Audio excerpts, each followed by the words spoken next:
products and next-day delivery, so he can always play it safe. Call 1-800-GRANGER, click Granger.com, or just stop by. Granger, for the ones who get it done. KHD1 Sacramento, KYMX HD3 Sacramento. From the Power Business Technology Toshiba Studios. This is Sacktown Sports 1140.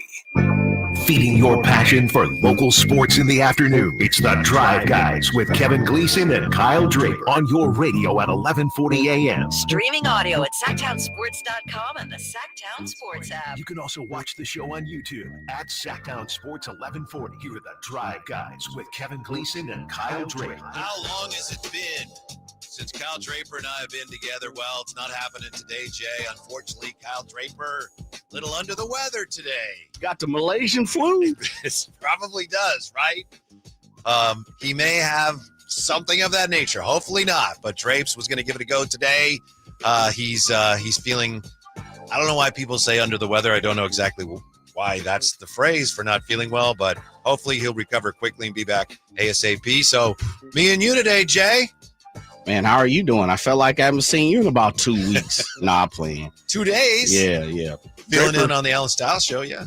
Draper, as they say, he looks a little blue under the gills. Oh, yeah? He might have looked a little blue under the gills yesterday. Oh, really? You can see it coming up. Yeah. I mean, you know, he was Draper, but he was 75% Draper. Yeah. Gotcha. Yeah. So there might be something there, you know, got to rest when you when you transition into all these different time zones. Right. There's a lot to, you got to take care of yourself, right? Yeah. So he was sitting here, right? Yeah, he was. Yeah. Looking for some of those Clorox joints? Another mic screen or something. No, I hope he's better. Jay, apologies to those listening and not viewing, but I wanted to point out to you what I have on today. This is a throwback Sacktown Sports. What? 1140. What? Softball jersey. I see you, brother. Yeah. White and red. Uh-huh. Little Red Sox-ish. Uh-huh. KHDK.com. That's what's up, man. Yeah. Can you go to KHDK.com? I don't know. Let's look. Let's see. What happens to KHDK.com if you try to put that in? I'm assuming it takes you to our site, but I don't know. Yeah, this is just an old shirt. And as I was telling it does. Okay, good. Yeah, it takes you to SacktownSports.com. I honestly don't remember if this was something we wore during softball games because we did have a softball team here, or if it was just a promotional thing. I don't remember. I didn't remember having it. And it was in a pile of clothes that, you know, Shinya found some shirts and washed them, and this was in the stacks. Like, what's that? So here you go. Dude, you are Sports 1140. You are a hoarder at this point. Mm-hmm. All the different shirts that you have been able to produce over the last few months about, you know, this stack, this pile. I'm thinking, you know, it was in a bin. You might have 30, 40 short shirts. Yeah. It looked like you might have about 200 in there. Maybe. You know, if we're being honest here, which is what we do with the Drive Guys, what stinks is when you got shirts in there like with another station that you don't work for anymore. It's like, well, I can't wear that. I'm not going to wear that anywhere. Is that in your contract? Well, I'm just saying outside of here. Uh-huh. Yeah, you could, I guess. I don't feel right doing that. All right. You know, I don't feel right. I actually have is the station still current? Is it still operating? Yeah, some of them. I mean, some of them go back a ways. Well, then bust those. Yeah, maybe. It's vintage, baby. Mm-hmm.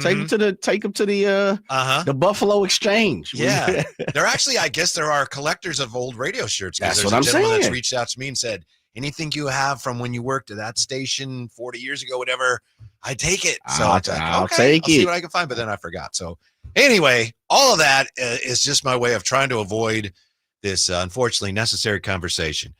Jay, as you probably know, Kyle Shanahan saying today that Brock Purdy is a long shot to play this week against the Saints. Here we are, Jay, already, even after a win. And we even got the kicker thing settled, at least for now. And still, we're talking about the 49ers and troubling injuries. Isn't it incredible? Isn't it just mind-boggling? It's the 49er way. It is. It is the faithful. Mm-hmm. It is part of being a part of the faithful at this point, and just the Niner Nation. You can't get around injuries. Mm-hmm. You can't get around games missed. And remember, we go back to Rod Brooks last week, and I said the 3 or 4 guys that you know are going to miss a game or 2 or 3 is Trent Williams. What happened this past weekend? He went down. Thankfully, he bounced up. True. I said CMC. Mm-hmm. TBD. I said George Kittle. You did say George Kittle. He pushed back on George Kittle a little bit, and I said, I don't know what you've been watching. I understand. And this is the thing. I understand he misses 1, 2, very minimal, minus the year that he played 8 games. But he's good for missing 1 or 2 games a season. Oh, and the thing is, to your point, Kittle plays hurt a lot, where he's like really hurt, but he plays through it. So even though sometimes he is in the game, he's still hurt. Now, of course, it's much worse with him missing at least a month. So are they still going to be able to find a way to beat the lowly Saints? Well, I always You're supposed to say yes. Well, listen, didn't say it. Because I'm getting there too. I know. I was getting ready to say, I think me, you, and Kyle could beat the Saints. Oh, okay. All right. I was going to say, I always say a team like the Saints, a college team, should almost be able to compete with them, not beat them. But the 49ers definitely should win this game, even albeit it's probably going to be under the helm of Mac Jones, who was Kyle Shanahan's, long distance love when it comes to a quarterback. But no, I think you have to beat the Saints, and hence I think that's why we're not seeing Brock Purdy. I think if going got tough, we would see Brock Purdy. But because it's the Saints, I think Kyle Shanahan and the brass are saying, Mac Jones, this is why you're here. You're a veteran, a wily veteran, somebody that can lead the squad. You better make sure that we beat the Saints. Yeah. Because if not, you might get the Jake Moody hook. Mm-hmm. But now you need a backup to your backup. Because who is the gentleman who currently is the third Adrian Martinez. Adrian Martinez. From Nebraska. Thank you. Yeah. He could you trust Practice him? Squad. If Matt McCorkle got hurt again or something, I don't think you want to take that chance, do you? Well, you got to bring in somebody. What's Kirk Cousins doing these days? Backing up Michael Penix Jr., making a whole hell of a lot of money. As I said, Kirk Cousins' agent is the true MVP of the NFL. He has gotten this dude paid more times than not, and I mean guaranteed deals, big money deals. And Kirk Cousins, no disrespect to him, he ain't won a damn thing. Right. So, but I hear what you're saying. Hopefully, but in the 49er way, I think you definitely need to have a safety net, if that's what I'm hearing you talk about. Yeah, for sure. Right. They got to get somebody that, they know can actually play. That's just where it is right now. It's also the possibility that, Brock Purdy might not only miss 1 week. The 49ers, they're well within their rights, obviously, to do this. They've cloaked some of the details on the injury a little bit, so we don't know. Remember with McCaffrey last year, of course, we had no idea. Oh, it's week to week. Oh, he'll play. He'll be back. And, of course, it was worse than we thought. So they really haven't told us a lot about Brock Purdy's toe, have they? I know Matt Barrows was on yesterday on the morning show, and he was saying that he asked Kyle Shanahan about the toe. Brock Purdy, is it turf toe? Kyle Shanahan just said, all I have here is toe. So we don't even know what's wrong, Jay. I hope it ain't turf toe, because if it's turf toe, that means he's sitting down for 3 to 4 weeks. Yes. I'm hoping it's not that. If it's, there's a bruise, banged up, somebody stepped on it, he stubbed it, hit the side of the bed, the corner of the bed at home. I don't know. You stepped on a Lego or something. Yeah, something, man. He was playing with the dog, tripped over the leash. Yeah. I don't know what it is, but if it's turf toe, that thing's going to linger unless he sits down for a couple of weeks. That's what concerns me about George Kittle's injury is a hamstring. It's not like necessarily, all right, you missed 4 games and then good to go. You know how it is with a hamstring. Obviously, that's why they're being very careful. But that's the type of thing that can linger as well. So, kind of a troubling start to the season despite the win. But there is something to be said for winning a game in an ugly fashion. That's not something Kyle Shanahan teams have done very well. So there's a lot to be said for having a game. I don't know about you, Jay. Most of that game I was watching, I felt like, I don't know, other than that first drive, just doesn't feel right. Things aren't quite going their way. And they pulled it out. There's something to be said for that.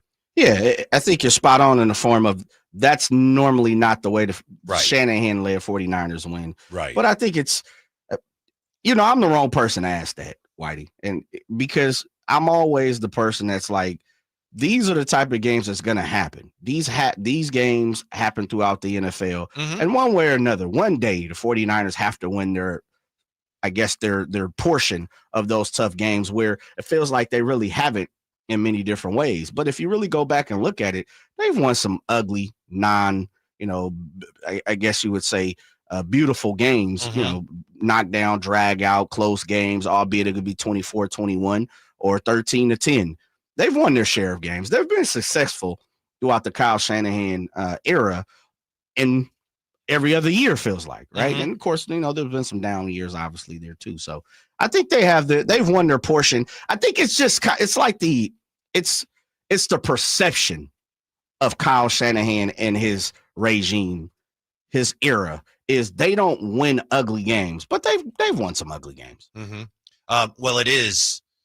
No matter how you slice that, it's great to do that in your first game after such a down year last year. After 6 wins and you come out and don't play your best football as a team and still get the win. So sure. W's a W, Week right? 1, man. Yeah. A lot of teams that look just as bad and won. Just what it is. There's a lot of teams who look good and lost. A la Baltimore Ravens. Yep. Brian Robinson, 33 yards on 9 carries, didn't take full advantage of the running lanes that opened for him, according to Matt Barrows. He had a rushing grade for Pro Football Focus of 55.1. Not great. Maybe, all the time we've been listening to TC on his calls, maybe I'm starting to see things just a little bit more TC's way. In what form? Well, as I say, Brian Robinson wasn't great. Jordan He Mason wasn't that bad, though. Apparently he should have been better. Apparently there were opportunities there that he didn't see, and he just got there. But Jordan Mason was really good for the Vikings. So why is Jordan Mason out and Brian Robinson's in? I have Jordan no Mason, clue. he was really good with the 49ers. Kyle Shanahan on the phone. There you go. I have no clue.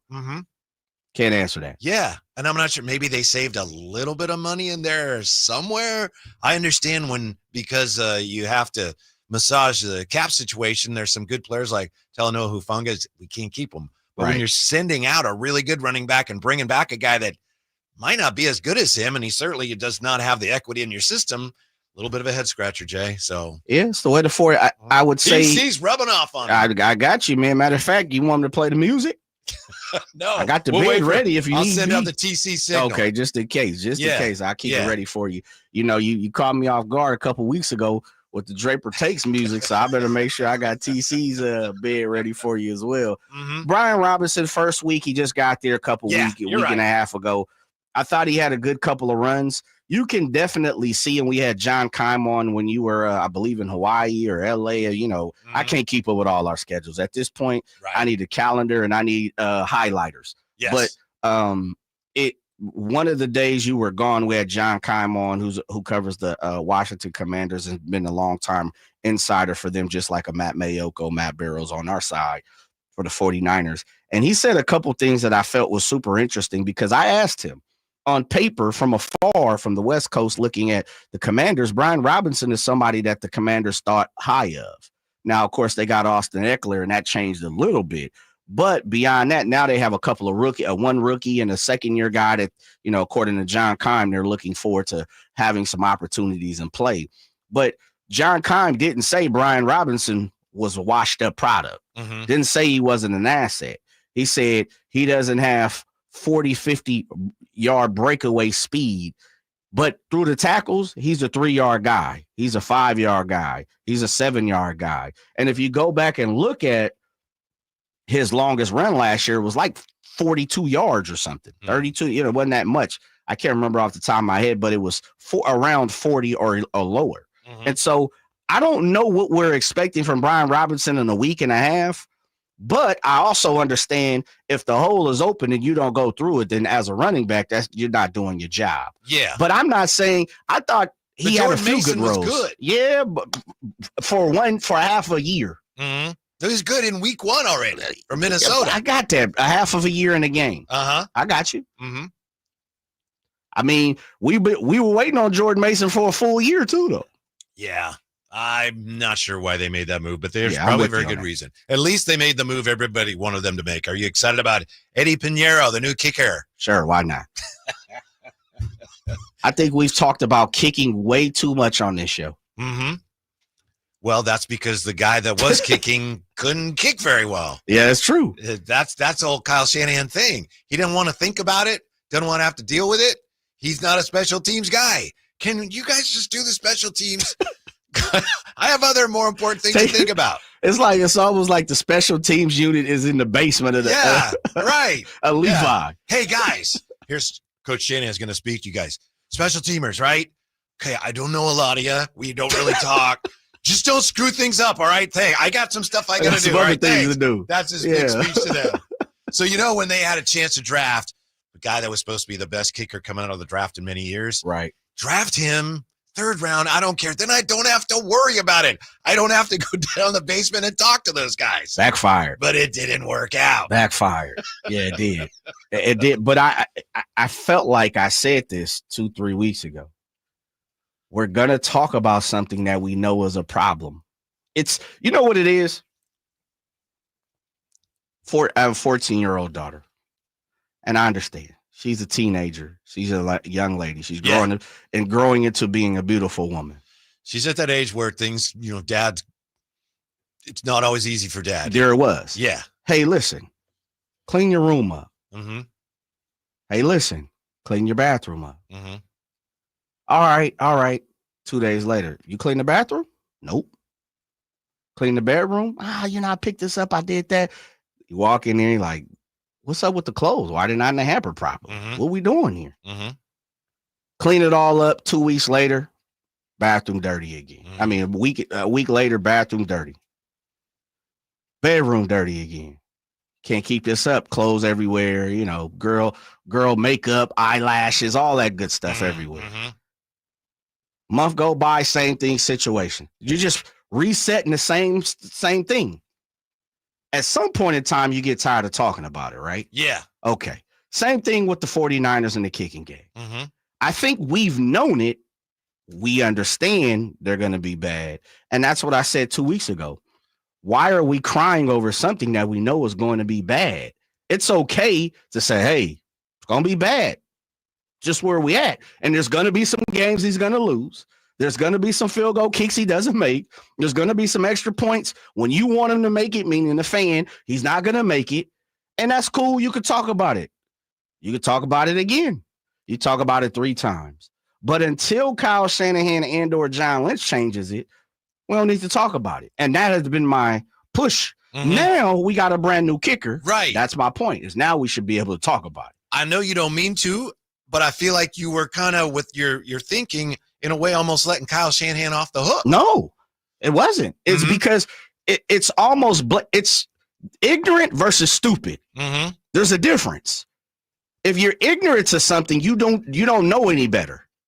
If you're stupid to something, you know it and you continuously do the same damn thing. Yes. He's stupid. Right. So what are we? There's nothing to talk about. I'm not letting him off the hook. He's dumb. He was stupid for the movement. Nothing to talk about. It's very frustrating when you as a fan, sometimes your whole sense of self-value is tied up in your team. Now, that's ignorant and stupid, but we all do it. I mean, I admit I do it. And you're right. It's like, that's not smart. We all do it. Right. And then so you watch your team. That's why they call fan. Yeah. And the hardest things for fans is sometimes when they feel like I care more than the team does. Been there. Yeah. Been there. Remember the guy that he was from this area? A's fan. He was a mascot for the Raiders, or he was like Spike. Spike, of course. Yeah, really good guy. Absolutely. I remember talking to him at an event because the station, we used to have Raider games and he'd show up to events. And I remember one time we're in the parking lot after that, some terrible loss.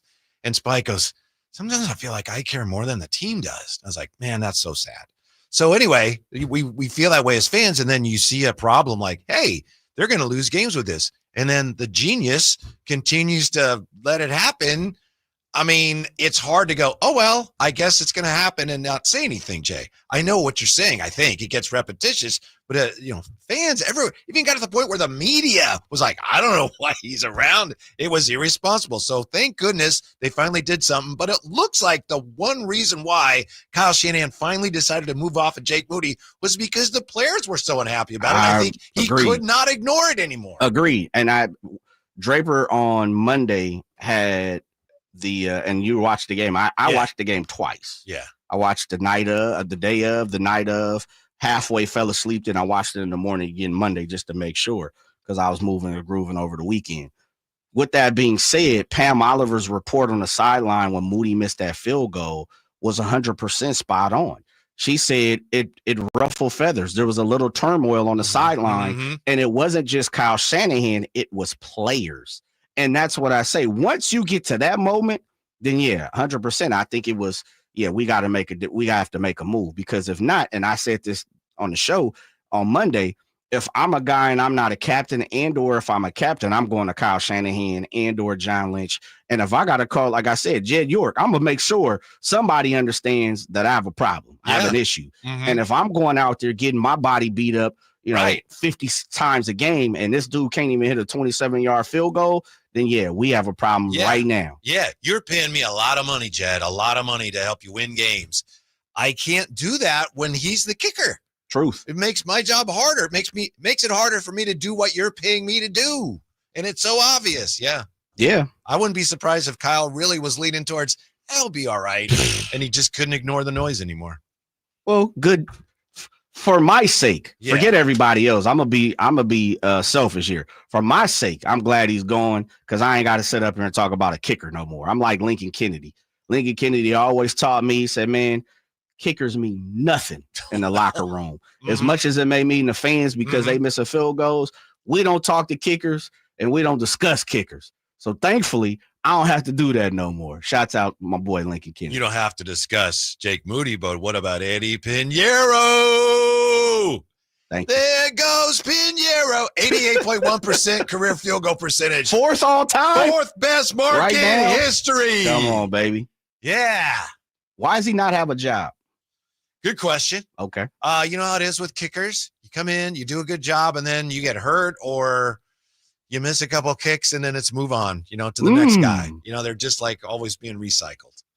And if you look, you might not want to do this. This is kind of like when, the doctor says, you have so-and-so, but you're fine. Don't look it up on the internet. And then you do, and you're like, I'm going to die tomorrow. I've never been told that by a doctor. Yeah. Well, good. But sometimes they will tell you, don't look it up. You've got this. I was with somebody. Got meningitis. You've got this, and it's really treatable. I wouldn't look it up if I were you. Okay. And then, you do, and you're like, ah! But anyway. Got turf toe. Yeah. Eddie Pinheiro, 88.1% career field goal percentage. Don't check to see if he's ever missed any game-winning kicks. I wouldn't. Just forget about it. Yeah, we did that yesterday. Oh, you did? Yeah, so. My advice comes too late. Yeah. He has missed a few. Yeah. But I guess all kickers have. The other thing, too, is it's eerie because from 50 plus, he's pretty good. Mm-hmm. At least in the small amount of scope of what we can see. Mm-hmm. It's the 40 to 49 I'm a little worried about. the middle, yardage. And then the other thing, too, is, and this is why I truly believe, and I said this yesterday, but I'm talking to Whitey, so if you're listening, don't hold me to it. I think the real reason why Robbie Gould was really let go, and this is from talking to some of the insiders and people, and of course, just watching my own eyes. A lot of folks said he didn't have the leg. He couldn't kick it into the end zone, and he couldn't kick 60-yard field goals. And he was a little expensive for a kicker. That too. Yeah. He's a wily veteran. Bad combination. Absolutely. One of the nicest dudes you would ever meet, at least in my 5-6 times of meeting him. They went for Jake Moody because he was the big leg kicker out of Michigan. He was the Groza winner. He was the All-American. He was the do-it-all guy, but he had a huge leg. Eddie Pinheiro looks like Robbie Gould to me. He's high in percentage, but damn, that 58, that's not going to happen. It's 53 and in, 54 and in, and so it's going to be interesting to see, because the longest he's ever kicked is 56. Oh, really? Yeah, that's his longest field goal ever attempted. Man. Well, with Kyle's scheme, what kind of leg is that? With Kyle's scheme, we don't have to kick field goals. Okay, all right. Well, then we should never got rid of Robbie Gould, man. Quick question. I know we got to take time out. When Moody's kick hit the upright and Shanahan did that gesture, right? I don't know what that was. It wasn't really a punch. It was a weird kind of, I don't know. It's like he was trying to stab him or something. Wasn't it? When you think of it, it was like, oh, you can just tell he was upset. He was frustrated, man. All right. When we come back, Commissioner Silver addressed Clippergate today. So we'll see what he had to say about that when we come back. Kyle Draper's not feeling well today, so it's Drive Guys, Whitey, and Jay, and you on Sacktown Sports. The Carmichael Dave Show with Jason Ross. All right, and for his 19th season, we're so happy to have him back, Matt Barrows. Good morning, Matt. Morning, guys. How are you? You guys were talking about brisket. However, I apologize for interrupting your brisket discussion. That was mean. You can listen to the Carmichael Dave Show with Jason Ross Monday through Friday from 6 a.m. to 10 a.m. on 1140 a.m. YouTube or the Sacktown Sports app.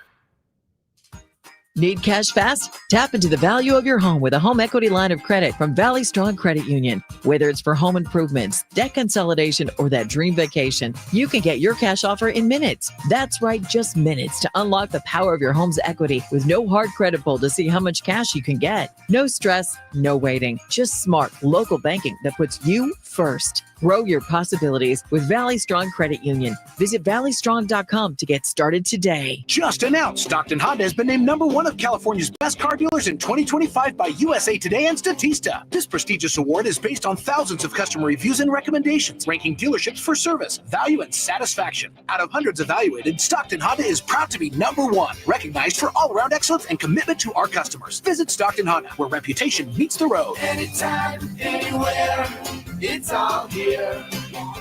StocktonHonda.com. Oh no, stomach issues again? Stomach issues? Who are you? Your pancreas. I could be the real reason for your diarrhea, gas, bloating, stomach pain, or loose oily stools. I thought it was my stomach. People often do, but any of these symptoms could mean having a condition called exocrine pancreatic insufficiency, or EPI. With EPI, the pancreas doesn't release enough enzymes to break down food, but EPI is manageable. Use the symptom checker on identifyepi.com and speak with your doctor. That's identifyepi.com. Sponsored by AbbVie.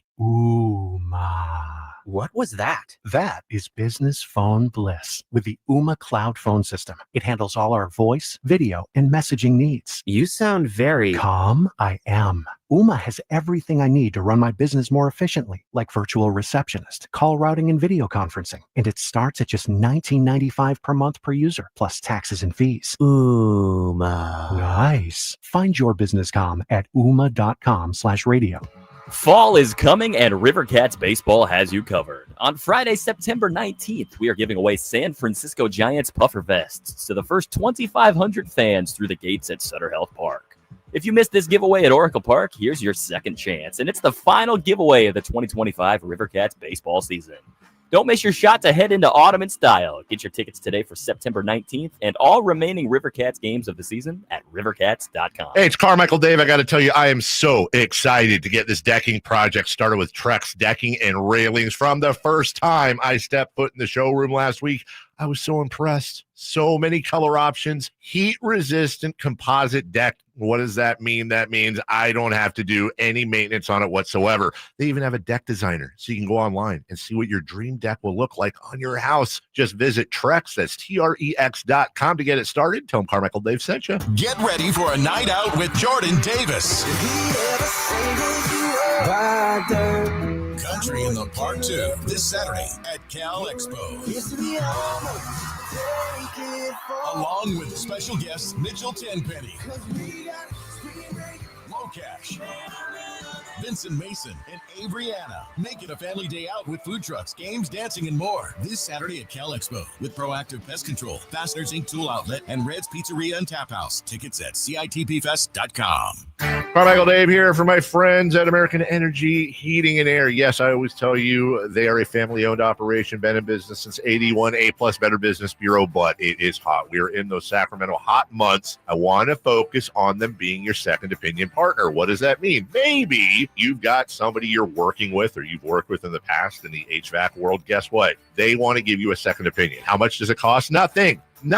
You call them up and say, hey, can I get a second opinion on this deal? They come out and they either say, wow, that's a great deal. You should feel better about that. Or they say, we can beat that price. And usually they're going to beat it by a lot. Guess what? You just saved money and it didn't cost you anything to find out. It's a no-lose situation. Go with a trusted company. American Energy, 916-520-9990. That's 916-520-9990 or AmericanEnergyAir.com. Jingle Singers, take it away. Call 916-520-9990 now.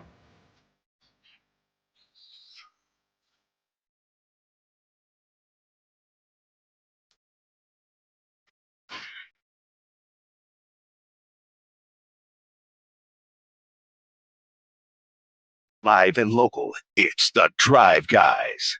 Watch the show on youtube.com/SacktownSports1140. Or listen on the Sacktown Sports app. Drive guys together again. Well, me and Jay back together. Kyle Draper not feeling well today, so not with us today. Hopefully he'll be feeling better and be back with us very, very soon. And we appreciate your hanging with us here. The schedule's been for the station kind of all over the place last couple of days with Alan Stiles awaiting the birth of his second child. So I was still haven't happened yet? As far as we know. Gotcha. And I think the gentleman behind you, Kyle Ledbetter, would probably know before anybody else. But Kyle don't know.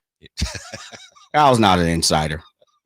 I think he might be an Alan Stiles insider. Maybe yeah. I think Alan would tell you before he told Kyle. Well, the thing with Alan is, if something happens, it's not like he's going to keep it to himself. He's going to be on X like immediately, instantly, before that child is even officially born. He'll have it all over X. So anyway, nothing on that front yet. We appreciate you bearing with us here. 339-1140, 1-800-920-1140. Appreciate your participation. Real quick baseball update. You got Athletics playing the Red Sox right now, Jay. The A's, they've been getting pounded the last couple nights by the Bo Sox, but the A's are up right now 4-3, top 7.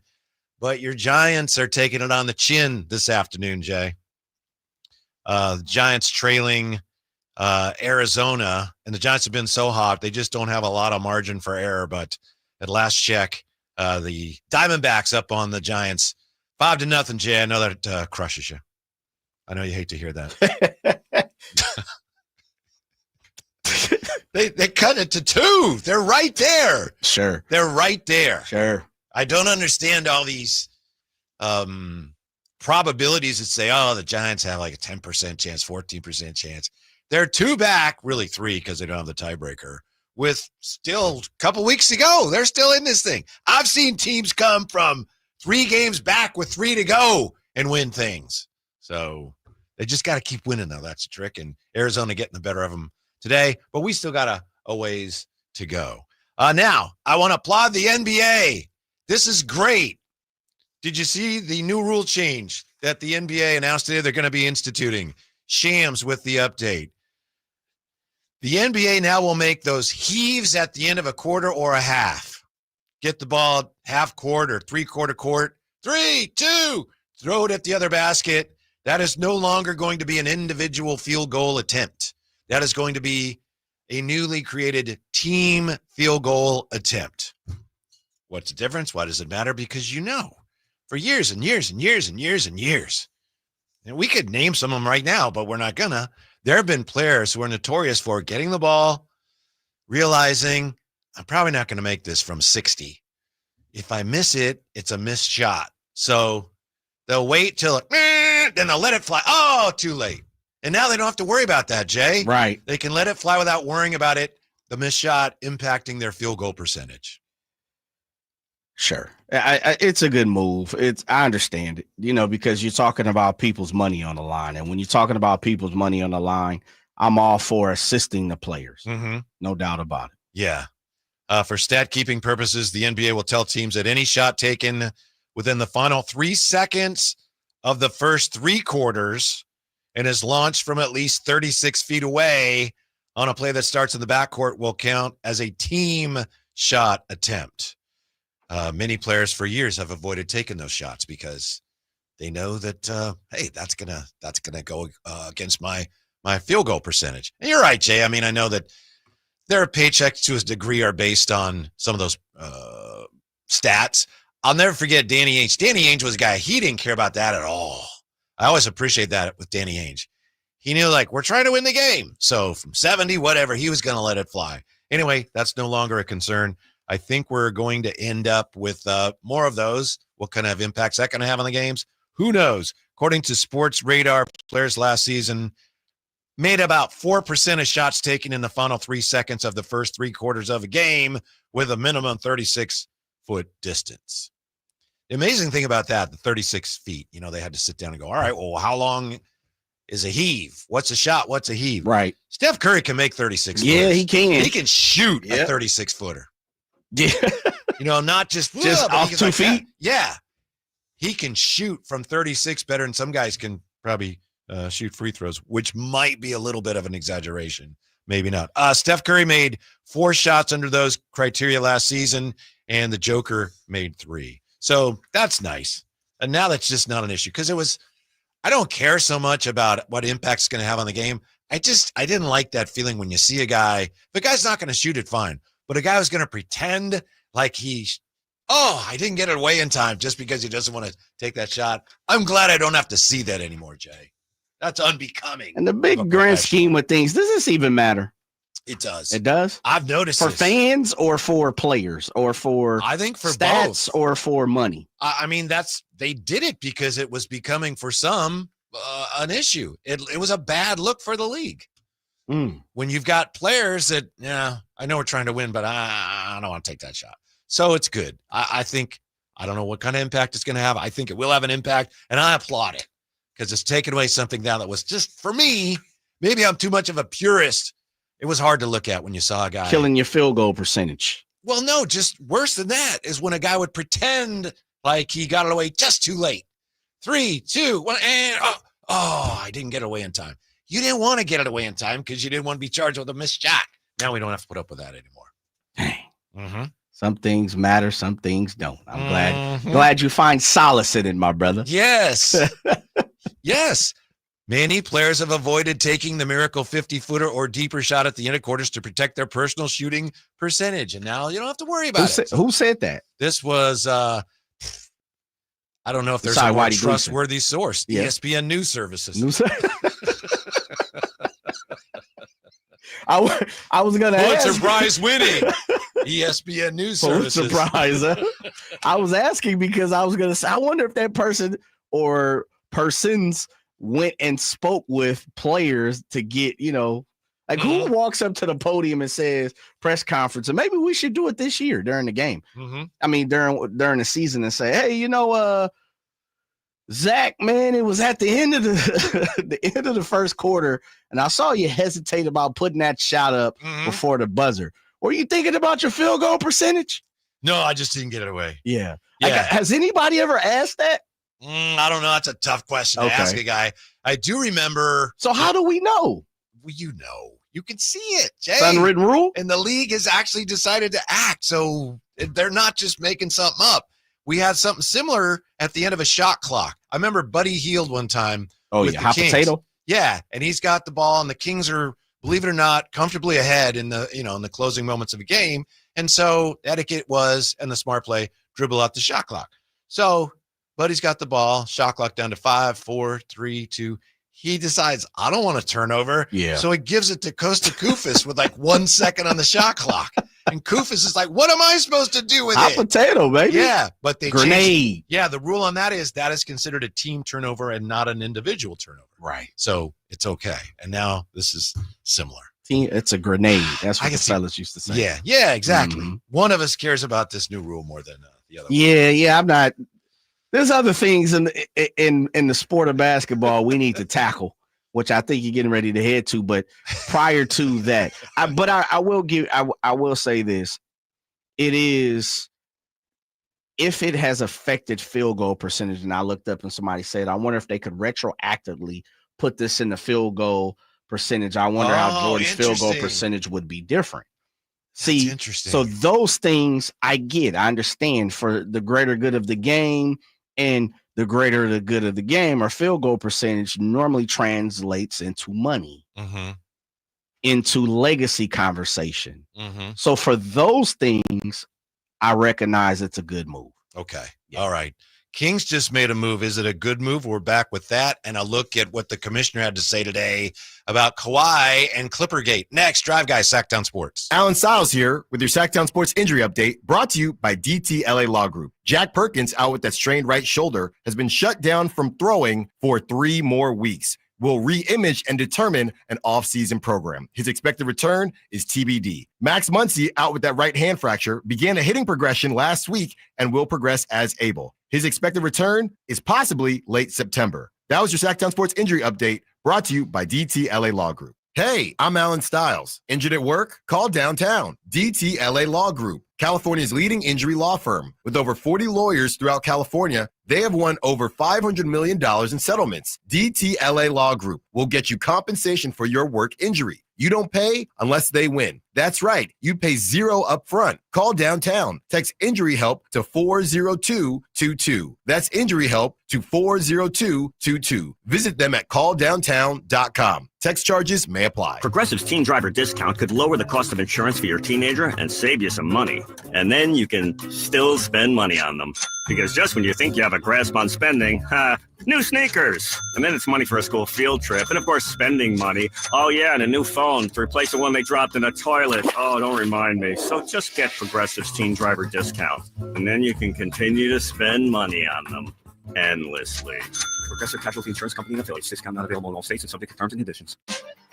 University of Maryland Global Campus offers more than 55 flexible online certificates that provide short-term credentials and real-world skills you can use immediately. With a range of affordable undergraduate and graduate certificates in high-demand fields like business, AI, cybersecurity, data analytics, and healthcare, you can earn credentials quickly to help advance your career. Learn more at umgc.edu. That's umgc.edu. Certified to operate in Virginia by Chev.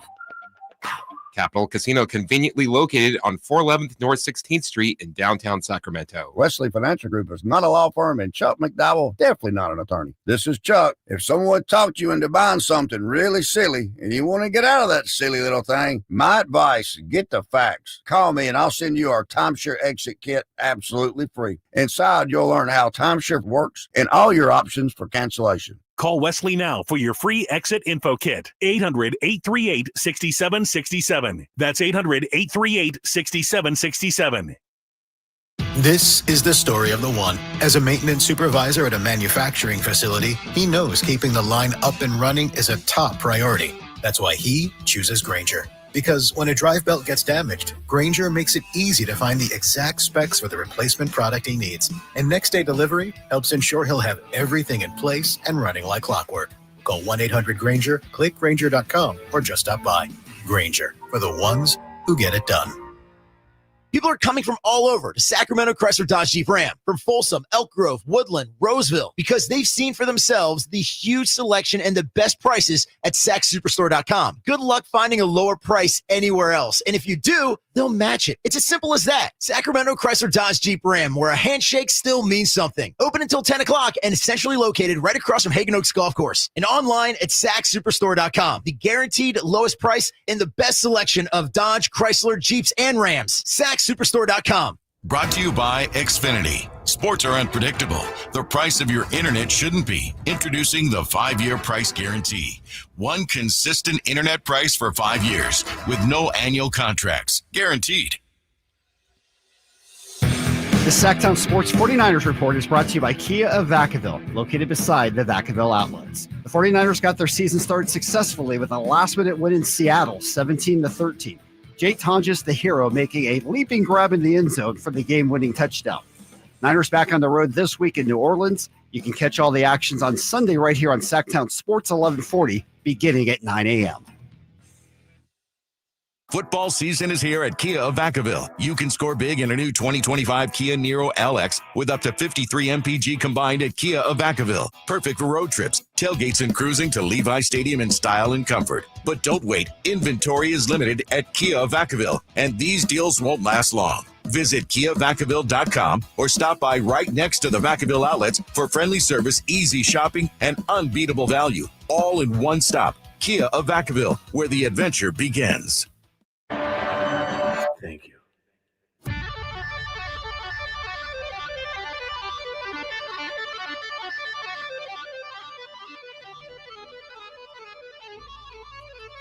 Your afternoon home for Kings talk and so much more.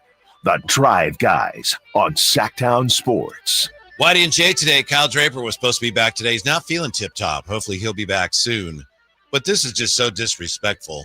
As much as I appreciate people participating in the show and obviously listening, 339-1140, 1-800-920-1140. You could hit us up on the YouTube chat, the Chatto. This is from the 209. And, of course, they don't put their name on it, Jay. Once you start saying TC is rubbing off on you, that's when I know you're going senile, Whitey. That is so disrespectful in just a number of ways. Dang, man, they picking on the old man in here. They're disrespectful The to OG? me, to TC, And worst of all, it's disrespectful to yourself if you're a 49er fan, because TC's the one who's been telling us for years. Yeah, really, a couple of years. Like, I don't know about this Shanahan guy, some of these decisions he's making. That's all I'm saying. And I'm starting to see a little bit, just a glimmer of the light that the door is open. Just a crack. The door is ajar. Oh, all right. I see a little bit of what TC's been talking about. That's all I'm saying. That's all I am saying. Coming to the dark side? Thinking about it, it's not so much coming to the dark side. It's like the truth when it's there in front of you, Jay. The light you is. can't ignore it. You can't turn away from it. Okay. It's shining. Mm-hmm. I understand. We'll keep tabs on that throughout the season. Because I never thought that you would go over to the TC dark side. Yeah, I'm not there yet. But I'm like, oh, what's going on over here? I'm a little more interested. We'll see how McCorkle plays, because that's always been Kyle's guy, right? Not Kyle Guy, the former King, but Kyle Shanahan's guy. It's always been his guy. Allegedly. Uh-huh. I don't know. Allegedly. I remember saying years ago that when Kyle Shanahan traded for Trey Lance, and again, let's not make any mistake. Yeah, there's a lot of people in on that decision, but ultimately it was Kyle's decision. If that didn't work out, I said, he'll be a coordinator. He'll never be a player personnel guy again. But he is, because the Brock Purdy thing fell in his hand lap. out. Yeah. Yeah, it was. Rabbit foot was in the pocket. Wishbone was in the back pocket, and the 4-leaf clover was on the desk. Mm-hmm. No doubt about it. And the $2 bill was in his wallet. Yes. They lucked up when it came to Brock Purdy. Yes. There's no doubt. You can't doubt that at all. Yeah, because look at that. Oh, that Trey Lance, the trade for Trey Lance. That was a disaster. Now what are we going to do? Hey, look, Brock Purdy. Oh, never mind. We're saved. So TC may be onto something. I'm just keeping an open mind. That's all. That boy. Thank you, Jay, for this from Michael Scotto. The Kings are waiving Terrence Davis. League sources told Hoops Hype. Davis with a non-guaranteed deal with a trigger date for the first game of the regular season. Yeah. So unfortunate. Not a surprise. I think guys like Daquan plowed, and I think they felt like we are getting what you would get from Terrence Davis from other younger, cheaper sources, maybe. Probably. Yeah. Mm-hmm. And me and Drapes were having this conversation. He's a 2. He's thick in the pants to be a 3. He's small when it comes to height at 6'4" to be a 3. Yeah. But as I told Draper, I feel like he's played, a 3 position at some point, and maybe just because he's played on the perimeter a little more than on the blocks. But Daquan Plowden is a little taller. He's 6'5", 6'6"ish. So we know he's kind of built in that 3 form a little bit. So yeah, that wing. Yeah, out on the perimeter, as I struggle to say that. Mm-hmm.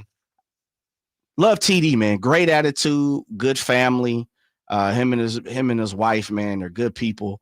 Hate to see him not have an opportunity moving forward here in Sacramento yet again. Mm-hmm. The commissioner of the NBA, meanwhile, spoke today at the governor's meeting about everything going on with the Clippers. Interesting the way he phrased it. He also said something about people that can't afford to stream NBA games, which we'll have to get to. Oh, man, come on, man. That was a bad move by what he said. Yeah, all right, let's just get into it. Basically, what he said, for those who can't afford to stream all the NBA games, the highlights are free, and basically it's a highlight league. Yeah.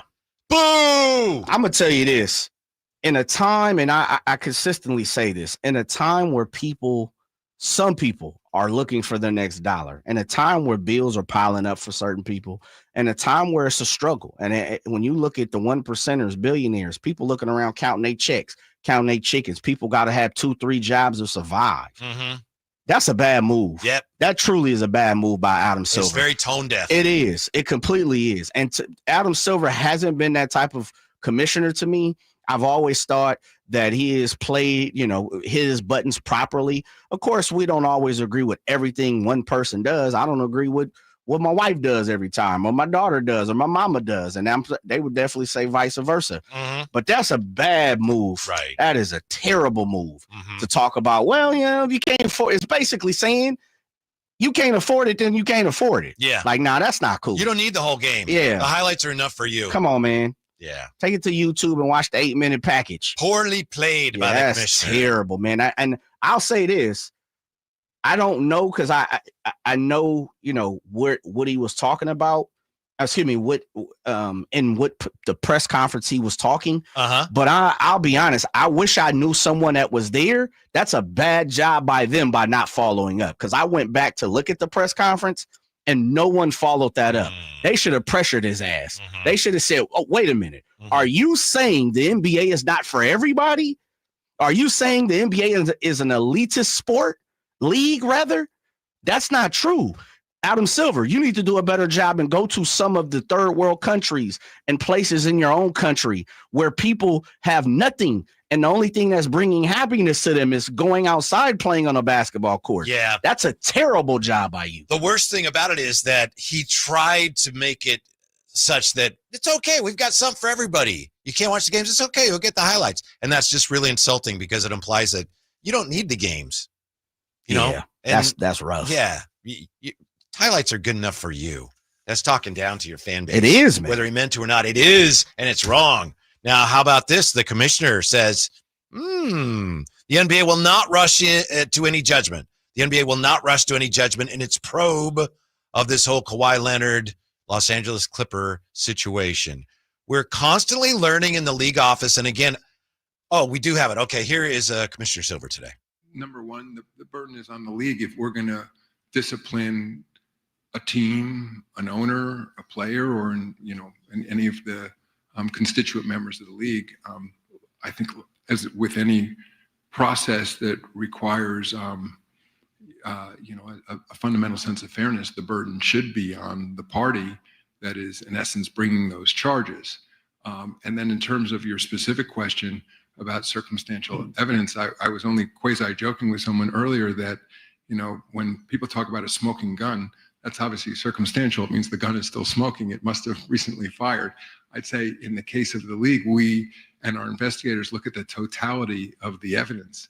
So I think whether mere appearance, like just by the way those words read, I think as a matter of fundamental fairness, I would be reluctant to act if there was sort of a mere appearance of impropriety. I think that the goal of a full investigation is to find out if there really was impropriety, because also in a public-facing sport, again, the public at times reaches conclusions that later turn out to be completely false. And so I would want anybody else in situation Mr. Ballmer is in now, or Kawhi Leonard for that matter, to be treated the same way I would want to be treated if people were making allegations against me. So the answer is, we're not a court of law at the end of the day either, that we have broad authority to look at all information and to weigh it accordingly. Two things. One, it's pretty clear that the NBA is trying to tell people, slow down. You don't know everything yet. Pablo Torre had his story, but now I'm not saying they should say this, but it's what they're saying. Slow down. We don't want to rush to judgment here. Because as we said, Jay, when that story broke, it's a bad look for the NBA. How are they going to handle that? The other thing is this. He said the burden of proof is on the NBA.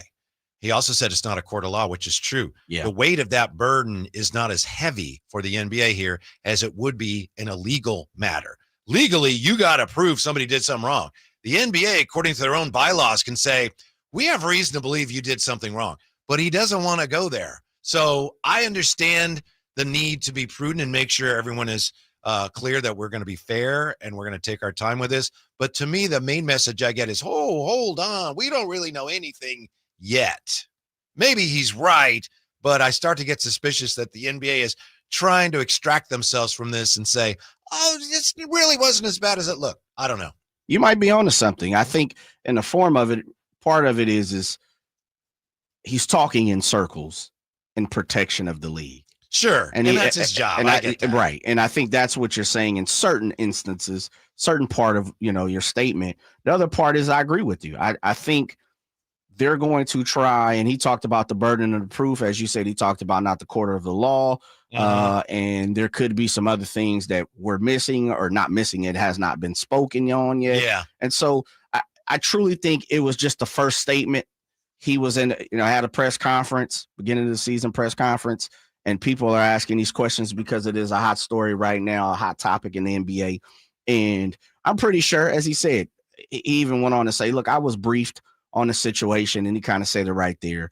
I think they're still sifting through, have their own private investigation, their own legal team looking at what's going on. And I think this was just the first statement of a few more to come. Mm-hmm. When we come back, 49er fans can breathe easy this week despite the injuries, and we'll tell you why you can breathe easy this week against the Saints when we come right back. Jay and Whitey, Sacktown Sports. This is the story of the one.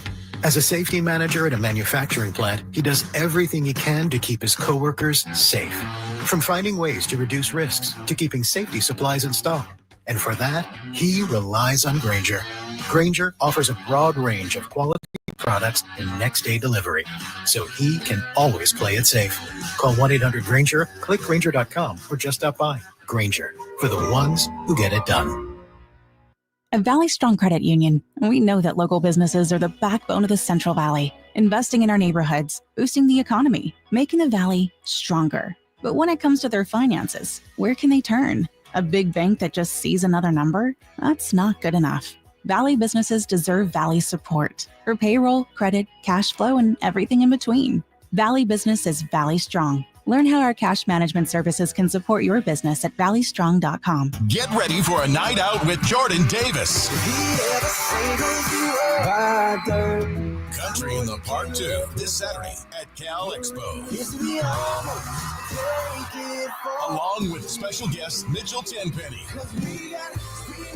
Locash, Vincent Mason, and Averyana. Make it a family day out with food trucks, games, dancing, and more. This Saturday at Cal Expo with Proactive Pest Control, Fasteners Inc. Tool Outlet, and Red's Pizzeria and Tap House. Tickets at CITPFest.com. Hey, Sacramento homeowners, imagine the coolest, most comfortable summer in 30 years, leaving air conditioning giants drowning in overstock. That's your golden ticket to massive savings right now at Sierra Pacific. We've forged powerhouse partnerships with the world's top manufacturers. They trust us for flawless installations, unbeatable service, and our massive reach across Sacramento to move their inventory fast. In return, exclusive, jaw-dropping discounts just for you. Upgrade your home with premium systems at rock-bottom prices, installed by the region's elite craftsmen, and backed by ironclad warranties and legendary support. Plus, snag huge tax credits and SMUD rebates to slash costs even further. This inventory clearing bonanza won't last. Seize it today. Call Sierra Pacific for your free in-home consultation and discover the perfect system for your ultimate comfort. Dial 916-638-0543 now or head to sierrapacifichome.com. Don't miss out. Your cooler, cozier home awaits. Sierra Pacific Solar Heating and Air. The guys in the big red trucks. Big O Tires. From September 2nd to the 28th, get $60 in rebate savings on sets of 4 Michelin tires, totaling $900 or more. Or get $40 in rebate savings on purchases of $899.99 or less with installation purchase. Plus, Big O Tires will match up to $60 in instant savings. Big O Tires, the team you trust. Installation required. Disposal fees and shop fees. Extra work permitted. See store for pricing. Eligibility may vary. Not valid with other offers. I've always believed that golf is more than just a game. It embodies integrity, commitment, and a sense of style. Hi, this is Frank LaRosa, and I'd like to tell you a bit about Naturewood Home Furnishings, a business that shares these same values. With the Procore Championship Professional Golf Tournament happening at the stunning Silverado Resort in Napa, I couldn't help but notice the parallels. Just like the game of golf, Naturewood has built its reputation on integrity, commitment, and timeless style. Looking to bring a unique style into your home? Naturewood offers custom certified designers who can help you craft the perfect look tailored just for you. And while you're enjoying the elegance of the tournament this week, along with Napa's world-class wine and food, be sure to visit Naturewood Home Furnishings. You'll discover pieces with the same sophistication and quality as the game itself. Who knows? You might even find an heirloom that will be passed down for generations. Naturewood Home Furnishings, off Highway 50 at Hazel. Just look for the water wheel. KHD1 Sacramento, KYMX HD3 Sacramento. From the Power Business Technology Toshiba Studios. Sacramento's official home of the 49ers. San Francisco. Sacktown Sports, 1140. MOBB. Yeah.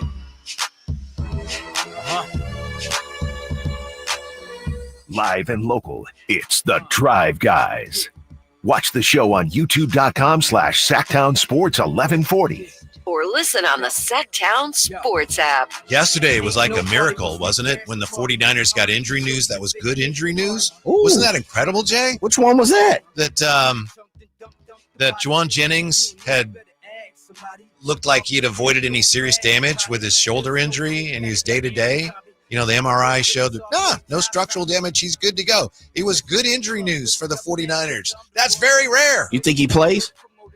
Yes. I don't think he plays. Really? Yeah, I don't think he plays. Have you examined him? No. Huh? Something tells me he doesn't play, especially with Kendrick Bourne coming in. I think it's crazy because you could think the opposite, but I don't think he plays this week. Yeah, I don't know. I wouldn't be stunned. Just my guess. I'm guessing he's playing, but you may be right. I do know this, and I guess this is to your point. Kendrick Bourne in Mac Jones' good season he had as a rookie, Kendrick Bourne was like his go-to receiver. Guy? Yeah. He had a good year. Time to amplify it, baby. Come on, K. Week 2 and the 49ers are riding Mac Jones and Kendrick Bourne into the Big Easy. That's all right. If it was going in Arizona or L.A., the Rams, it'd be a little different. But New Orleans, I'm just hoping, take care of business. Yeah. Well, next week you got Arizona. Yeah, right. One game at a time. One day at a time. Yeah. Baby. Good news, earlier this week, miraculous. But today came the news, this afternoon came the news from Kyle Shanahan that Brock Purdy unlikely to play this week. When a coach says a quarterback's unlikely to play, he's probably not playing, right, Jay? I mean, they tend to understate things. So probably not playing. There's probably no chance he's playing. And in fact, he may not be good to go against Arizona, but we'll see. We still don't really know the nature of the injury. All that said, and I know George Kittle's out too, and you've got a new kicker, which is probably good news. You also had, let's see, Pooney got hurt, and didn't Barch get hurt? And I haven't seen too much on Barch. What happened with Barch? I think he just had a little minor tweak or something. I don't even know if he came out of the game. Yeah, I didn't even see that. Yeah, let me double check on that. But anyway, I don't think it's going to be a problem for the 49ers, and here's why. Spencer Rattler is just not very good. Spencer Rattler in the game for the Saints against the Cardinals, they were in that game. Second-year quarterback took few chances downfield, gave up on his reads if he felt even a whisper of pressure. And Spencer Rattler finished 27 of 46 for 214 yards, 0 touchdowns, 0 interceptions. He was just kind of holding down the position. Many of the incompletions, according to NFL.com, were either off the mark or throws that put receivers in a position to get wailed on by nearby Cardinals defenders. I don't have anything against Spencer Rattler, but he in his first start this year, he wasn't very good. And I think there's a little bit of a mismatch there potentially for the 49ers, given how well Robert Saleh's young defense responded last week. Yeah. This game's in the bag, Jay. Well, you said one game at a time and take it a day at a time. So I'm not going to say it's in the bag just yet, but I think the 49ers will go in. And I didn't check the spread this week. It was 4.5. And last I saw it was down to 3. Just because of the Purdy news? Yeah. Oh, okay. That's one line I saw today. All right, no problem. Well, Your then I'll take numbers may vary. No. I'll take what you're giving. So a 3 to 4 point spread, 49ers should win. I would imagine if they were at home, it'd probably look closer to 6.5 or so. But you're going to get a point or two at being at home, even if you're the Saints. 49ers need to go in. There's no excuse on my end, and I don't want to hear. So, well, it's the second game of the season. You didn't have Mac Jones. Then don't bring him in. That's what a backup quarterback is here for, to go win games against the New Orleans Saints. Right. With the CMCs, with the Kendrick Bournes. I know that sounds crazy. With the Tricky Ricky P's, without George Kittle. I know that sounds crazy. But as you said, the defense was flying around. A couple of the young guns look pretty good. D. Winters looks like an absolute missile. And from everything that we had heard even the last couple of years, his speed is his superpower. He's a sideline to sideline guy. He's a missile guy. He gets to places very fast. A lot of folks talked about, well, first of all, he just couldn't stay healthy. Second part of it was, could he cover? So I think those are the two things that we need to see when it comes to D. Winters. But they definitely look very good defensively. That enough should win the game. There you go. Come on now. Against a quarterback who's like got to play at his best to just be kind of meh. Scotty Pop, though. I understand the lack of faith, the way things are going right now. Totally understand it. I don't know if I can forgive it, but I understand it. Scotty Pop says, breathe easy, LOL. Kittle and Purdy out. No easy breathing going on here, fellas. That's okay. Yeah. This week. Next week, if you got the same situation with your roster next week, it's going to be hard to breathe at all. But this week, CMC's not out. Mm-hmm.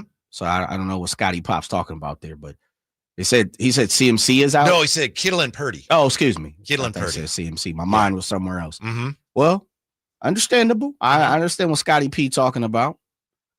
I just think you have to go beat the Saints. Truly. Scotty P could probably play quarterback and beat the Saints. Scotty P can spin it. Oh, I bet he could. I don't know, but no doubt. I'm got a little Mike Vick arm on, he little can rifle. spin it. Yeah, yeah. Probably light on the foot, too. Mm-hmm. Yeah. Defense got to go win this game. Robert Saleh might be the best offseason move the 49ers made. It's a good point. Mm-hmm. It's a very good point. I could see that. One thing I like about it is that he's a little bit of a counterbalance to Kyle. And Kyle obviously runs the whole show. But Robert Saleh, when he first here, working for Kyle, did a great job, went on, was a head coach in his own right. Now when he comes back, his status is a little elevated. And my understanding is I read somewhere that, he's more involved now in personnel decisions. And I think that's good. I think they need that. Agreed. Yeah. Well, his reputation precedes him. Mm-hmm. And that was the one thing I thought when DeMeco left, that all went away. And you make a good point in the form of balancing. I truly thought you need a big persona. You need a big attitude. You need someone that's going to say, hey, I don't like that. Right. This is what I'm going to do. Mm-hmm. And we saw after DeMeco left, this defense has kind of been flailing and looking for that persona. And we've heard players talk about it. Fred Warner's, the Nick Bosa's, the guys like that. They've been looking for the Robert Saleh, DeMeco Ryans persona. Robert's back, and he, you could see it on the sideline, man. He commends people. It's he inspires them. Absolutely. Yeah. I mean, you literally see a sack or something. He's jumping up. He's running over to those people. Mm-hmm. And I'm not saying other coaches don't, but he has a different type of fire to him. Yeah. And it works for the 49ers personnel that they have. And I think that is also a good counterbalance to Kyle Shanahan, because Kyle Shanahan, to me, looks like he's very intense, which I know that, of course he is. But every time something goes wrong, he has that look like it's a personal affront to him.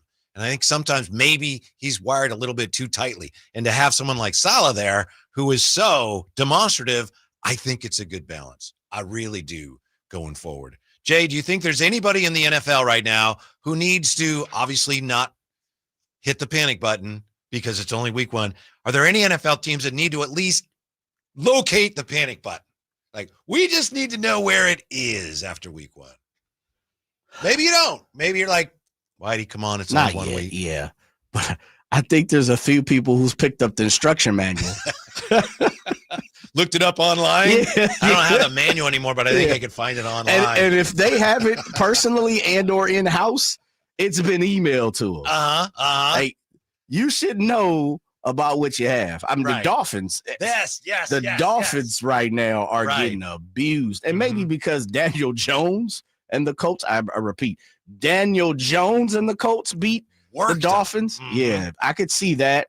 Every time I look, and I get it, it is because it's the 4-letter, it's Fox, it's, CBS, it's everywhere when it comes to national. You hear the talking heads talking about it, but who's under the microscope? Who's that? The Chiefs.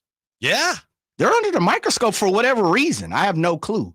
And maybe it's just because they've been up for so long. People are, let's try to drag them back down. Yeah. I don't know what it is. I think part of it is they've been so good, and then in the Super Bowl they got worked, so people are starting to think, ooh, they might be speeding back down to earth. Well, I'll tell you this: if the Broncos are anything close to what you believe the Broncos, or excuse me, Draper believes the Broncos are going to be, or is it you that's high on the Broncos? I'm high on them, especially defensively. Draper's a big Bo Nix guy. I know. Right, he's a Bo Nix guy, but. Combination of both of you guys. I'm also high on the Chargers. Yeah, and they took care of business, even though it was in Sao Paulo. Yeah. Sao Paulo, Antonio, Brazil. I bet if you asked them, they'd probably say, we'd rather just stay here and play anyway. Yeah. The players. But if the Broncos have any life, any heartbeat, want to flex any muscle, the Chiefs are in trouble. Mm-hmm. Seriously, because I've said it and I'll continue to keep on saying it.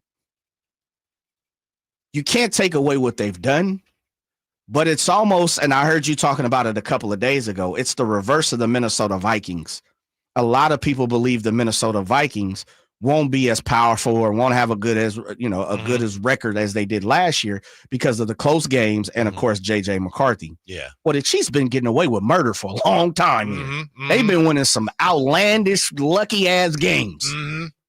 That's not sustainable. It's not sustainable. And I've always said part of the success of the Chiefs is they play in one of the worst divisions in football. If somebody this year, but if somebody in the AFC West would finally say, hey, you know what? We want to go win a damn game, then the Chiefs would have some problems. They're playing one of the worst divisions ever. The Raiders have been trash forever. The Broncos have pretty much been trash since 98, with a few years sprinkled in there. And the Chargers can't get right. The damn owners can't even get right. So they play in one of the worst divisions. They've been up all for the last 5-6 years. The Raiders may have a top. Well, they should have a top 15 offense. Okay, they should have a top half offense, right? Shouldn't they? You scared me, man. The Raiders should have. I'm like, wait a minute, is he stepping out on the plane? Drapes isn't here. Maybe Whitey tries to do a little too much. So you got.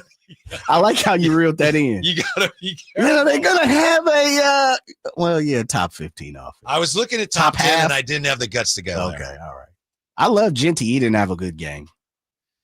Bowers is phenomenal if he's healthy. The offensive line was a little spotty, but obviously Geno was on fire. He was. Yeah. With a porous wide receiver core, but they look decent. They look decent. Yeah. ESPN has something called the Football Power Index. Yes, they do. And it's just all numbers. So according to the Football Power Index, the worst team in the NFL right now at a -6 or whatever they are is Tennessee Titans. Really? And that's just wrong. I mean, yeah, they had an opportunity to win that game. Yeah. Okay. Maybe that's what their formula spits out, but it's just clearly wrong. Right. You know, they have Cam Ward. They were competitive in Denver. They weren't great and had a lot of penalties. I know that the offense underperformed, but they did not have the worst week in football. There's no way. And did you happen to have an opportunity to even go watch that game or look at that game? I just saw maybe a little bit on, the red zone. Okay. I'm this year. Which I know, Nick, right? I'm sorry. I'm not a fan if I only watched it on red zone. This year I told myself I'm going to try and pay attention. I'm going to get my Ross Tucker on, my Mark Schlereth on. I'm going to go and try to watch all the games in between the week. Yeah. And so I actually like Cam Ward, so I chose to go watch that game 2 nights ago.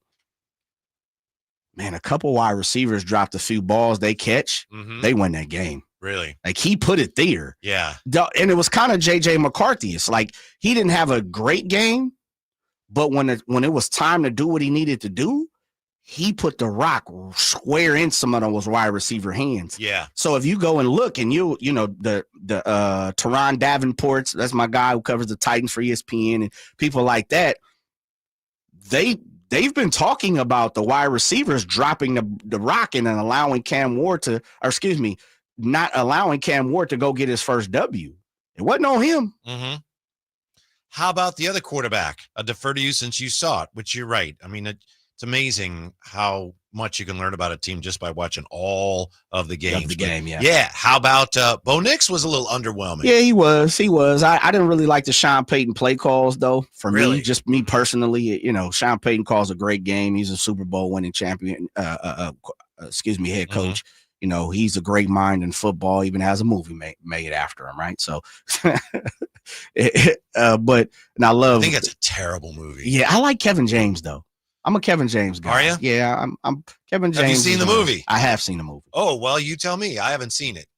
Okay. Don't waste your time. What I know of it, I would stay away. Yeah, don't waste your time. If you said, hey, you should watch it, I'd probably still stay away. Yeah, but I didn't say that. I said, don't waste your time. Right. But I thought there were a few opportunities that they missed as a team. The defense looked good, though there were a few things that I thought they could clean up as well. Week 1, it's everybody. But there's so many teams, that need to do a few things, settle in, as we like to talk about it. As much as I talk about the Chiefs, may be under the gun. It's week 1, man. Them dudes probably going to win 10 games easy. Yeah, but they got the, who's this week? Yeah. The defending champions. That's true. Yeah. Take care of business. Long Are you ways to go. rooting for the Chiefs or the Eagles? I think in my Or head, tie?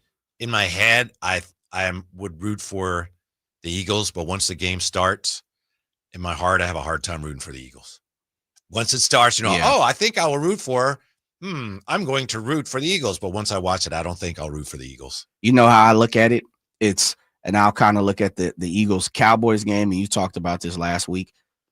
It's kind of when the game is on, I think I'm kind of rooting for whoever's losing. Yeah, the person that's winning. That's a big part because it's like, this drama early, if you're watching. Right, this early, the record doesn't matter. Now, of course, 3 weeks down the road, it's like, I need all NFC teams to lose, and you're looking for that type of movement. But I found myself, okay, I could care less. I'm rooting for a tie. Please tie. Please tie. Please tie. And then it's like, oh, okay, Dallas got a shot. Let's see if CD and them could take care of business. Dak, I would love to see Dak and them figure it out real fast and then tie. It didn't happen that way, but it's okay. So, Jay, I very much appreciate the way you framed it as we are talking here about, are there any teams that 1 week into the NFL season need to at least locate the panic button? Too early to press it, but should they know where it is? And Jay says, well, some of them they should read the manual.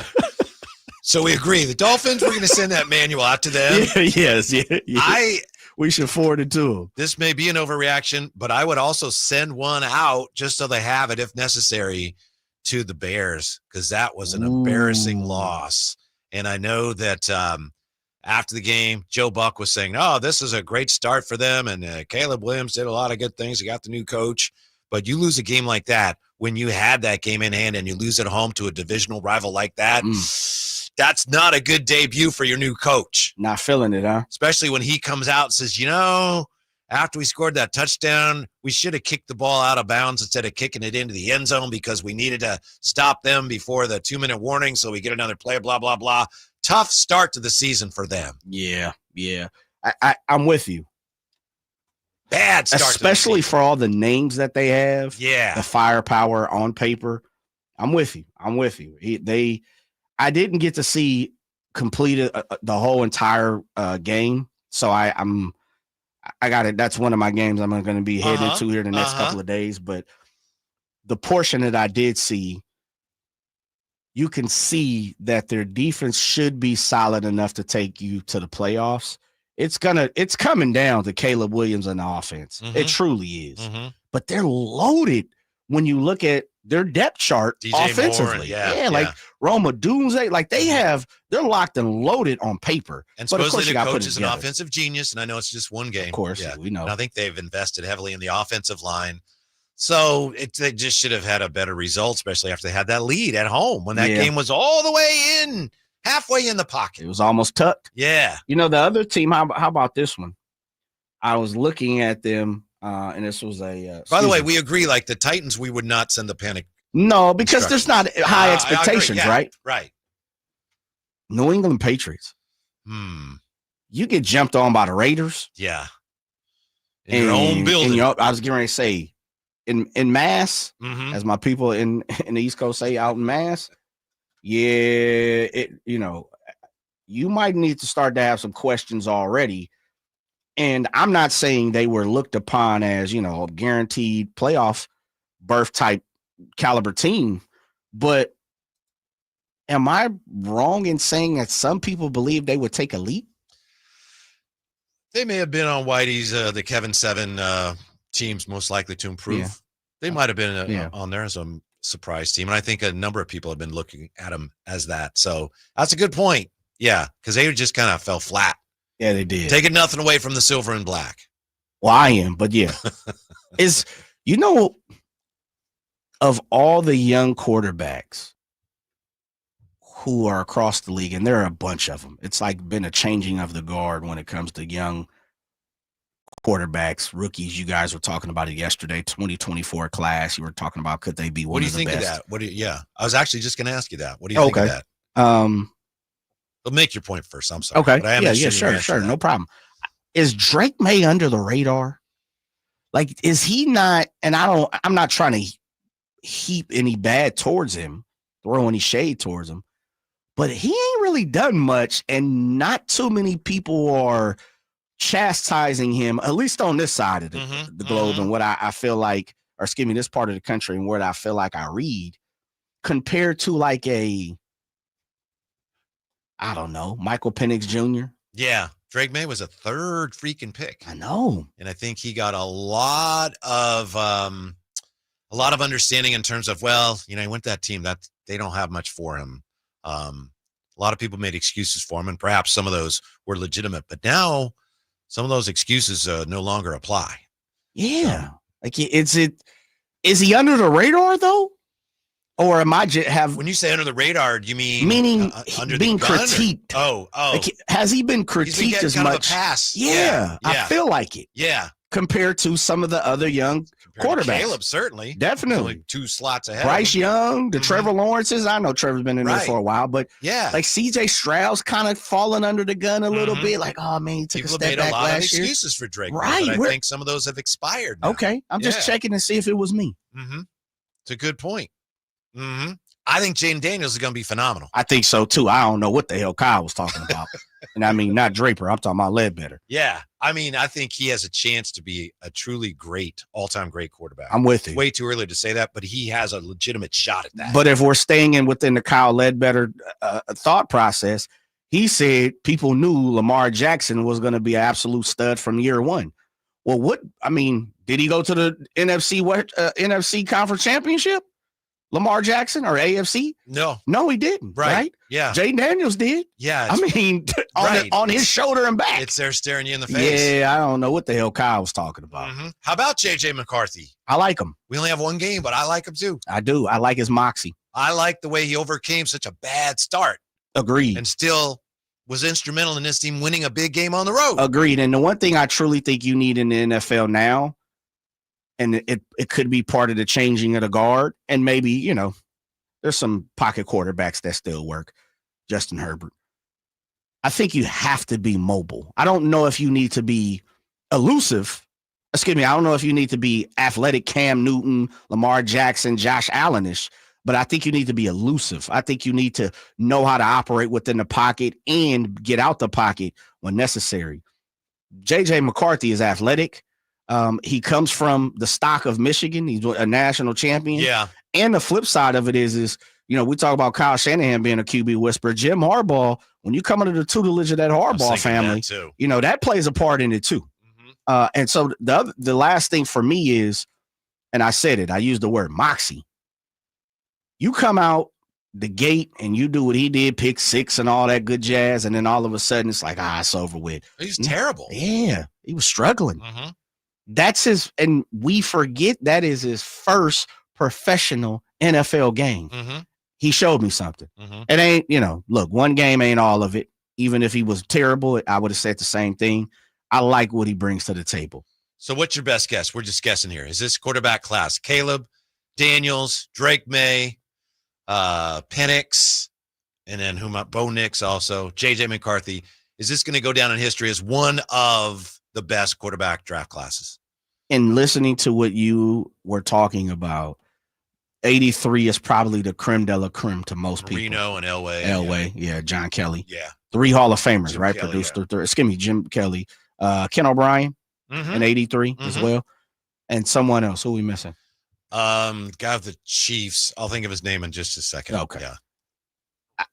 I think they have an opportunity. It's tough because we're talking about 3 Hall of Famers and Ken O'Brien, who was a couple-time Pro Bowler and All-Pro. He's a baller.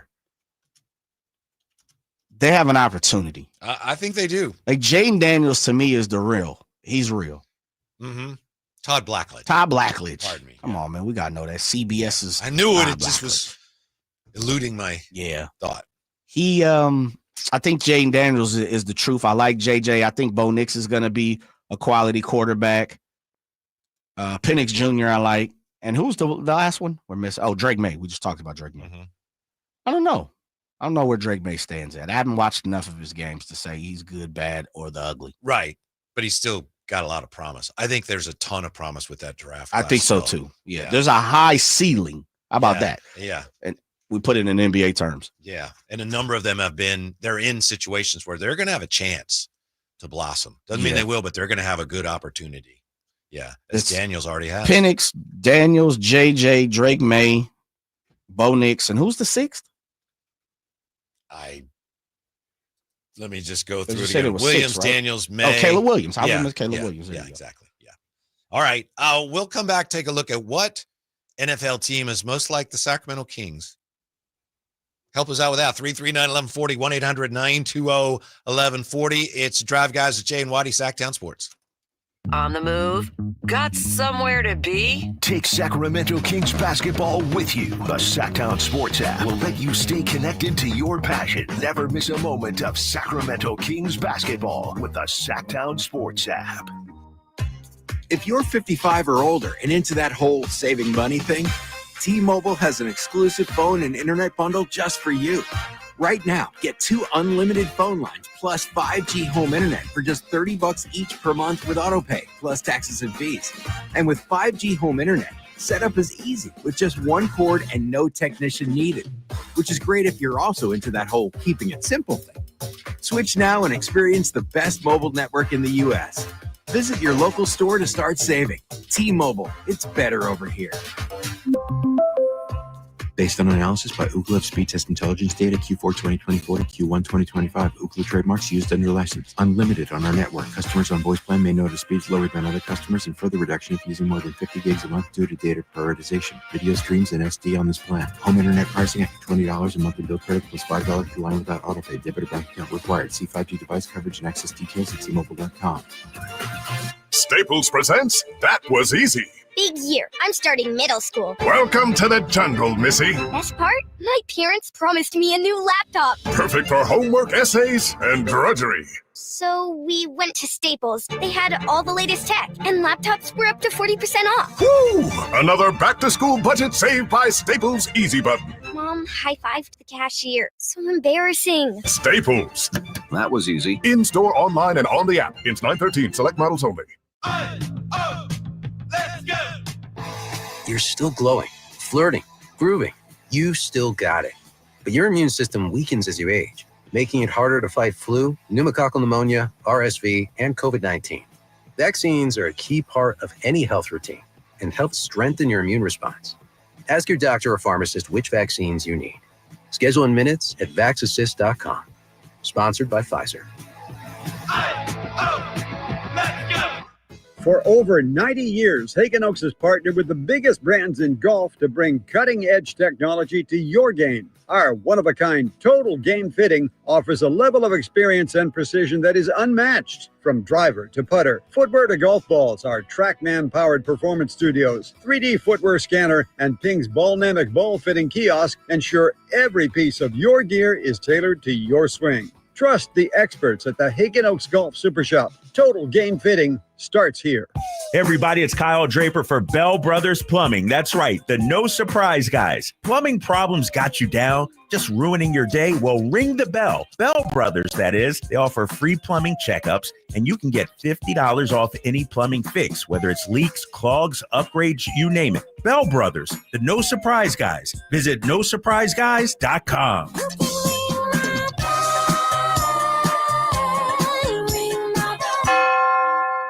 With 25 award-winning years in Northern California, Ashton & Price is your local injury law firm. Pro attorney tip, if a firm presents as local but they're in LA, red flag. If your first consultation is not with a lawyer, big red flag. At Ashton & Price, your first consult is with a local attorney, and if serious injury prevents travel, a lawyer will come to you. Still not enough? George Washington's my uncle. At Ashton & Price, no red flags, just red, white, and blue. Remember, for the best advice, don't think twice. Call Ashton and Price. Golf to Go is brought to you by the Hagen Oaks Golf Super Shop. Here's Frank LaRosa. Top 100 teacher and PGA Master Professional Kelly Stenzel offers some short game rules in Golf Magazine. 1. Stay still while putting. 2. Lean into chips with weight slightly forward during the shot. 3. For less distance, use a shorter swing and narrower stance. 4. Hit the ground to get true launch. Make a divot to get the ball in the air. 5. To hit a great bunker shot, dig your feet into the sand. 6. Swing length controls natural speed. Swing and stroke should be relatively equal back and through in size and rhythm. 7. Pivot for pitches so the club head glides underneath the ball, launching it high with spin. 8. Write it down. Calibrate your short game and put it on paper. Having some basic guidelines and a plan for your short game can make a huge difference without having to always rely on feel. Look for the full story at golf.com. That's your Golf to Go. I'm Frank LaRosa.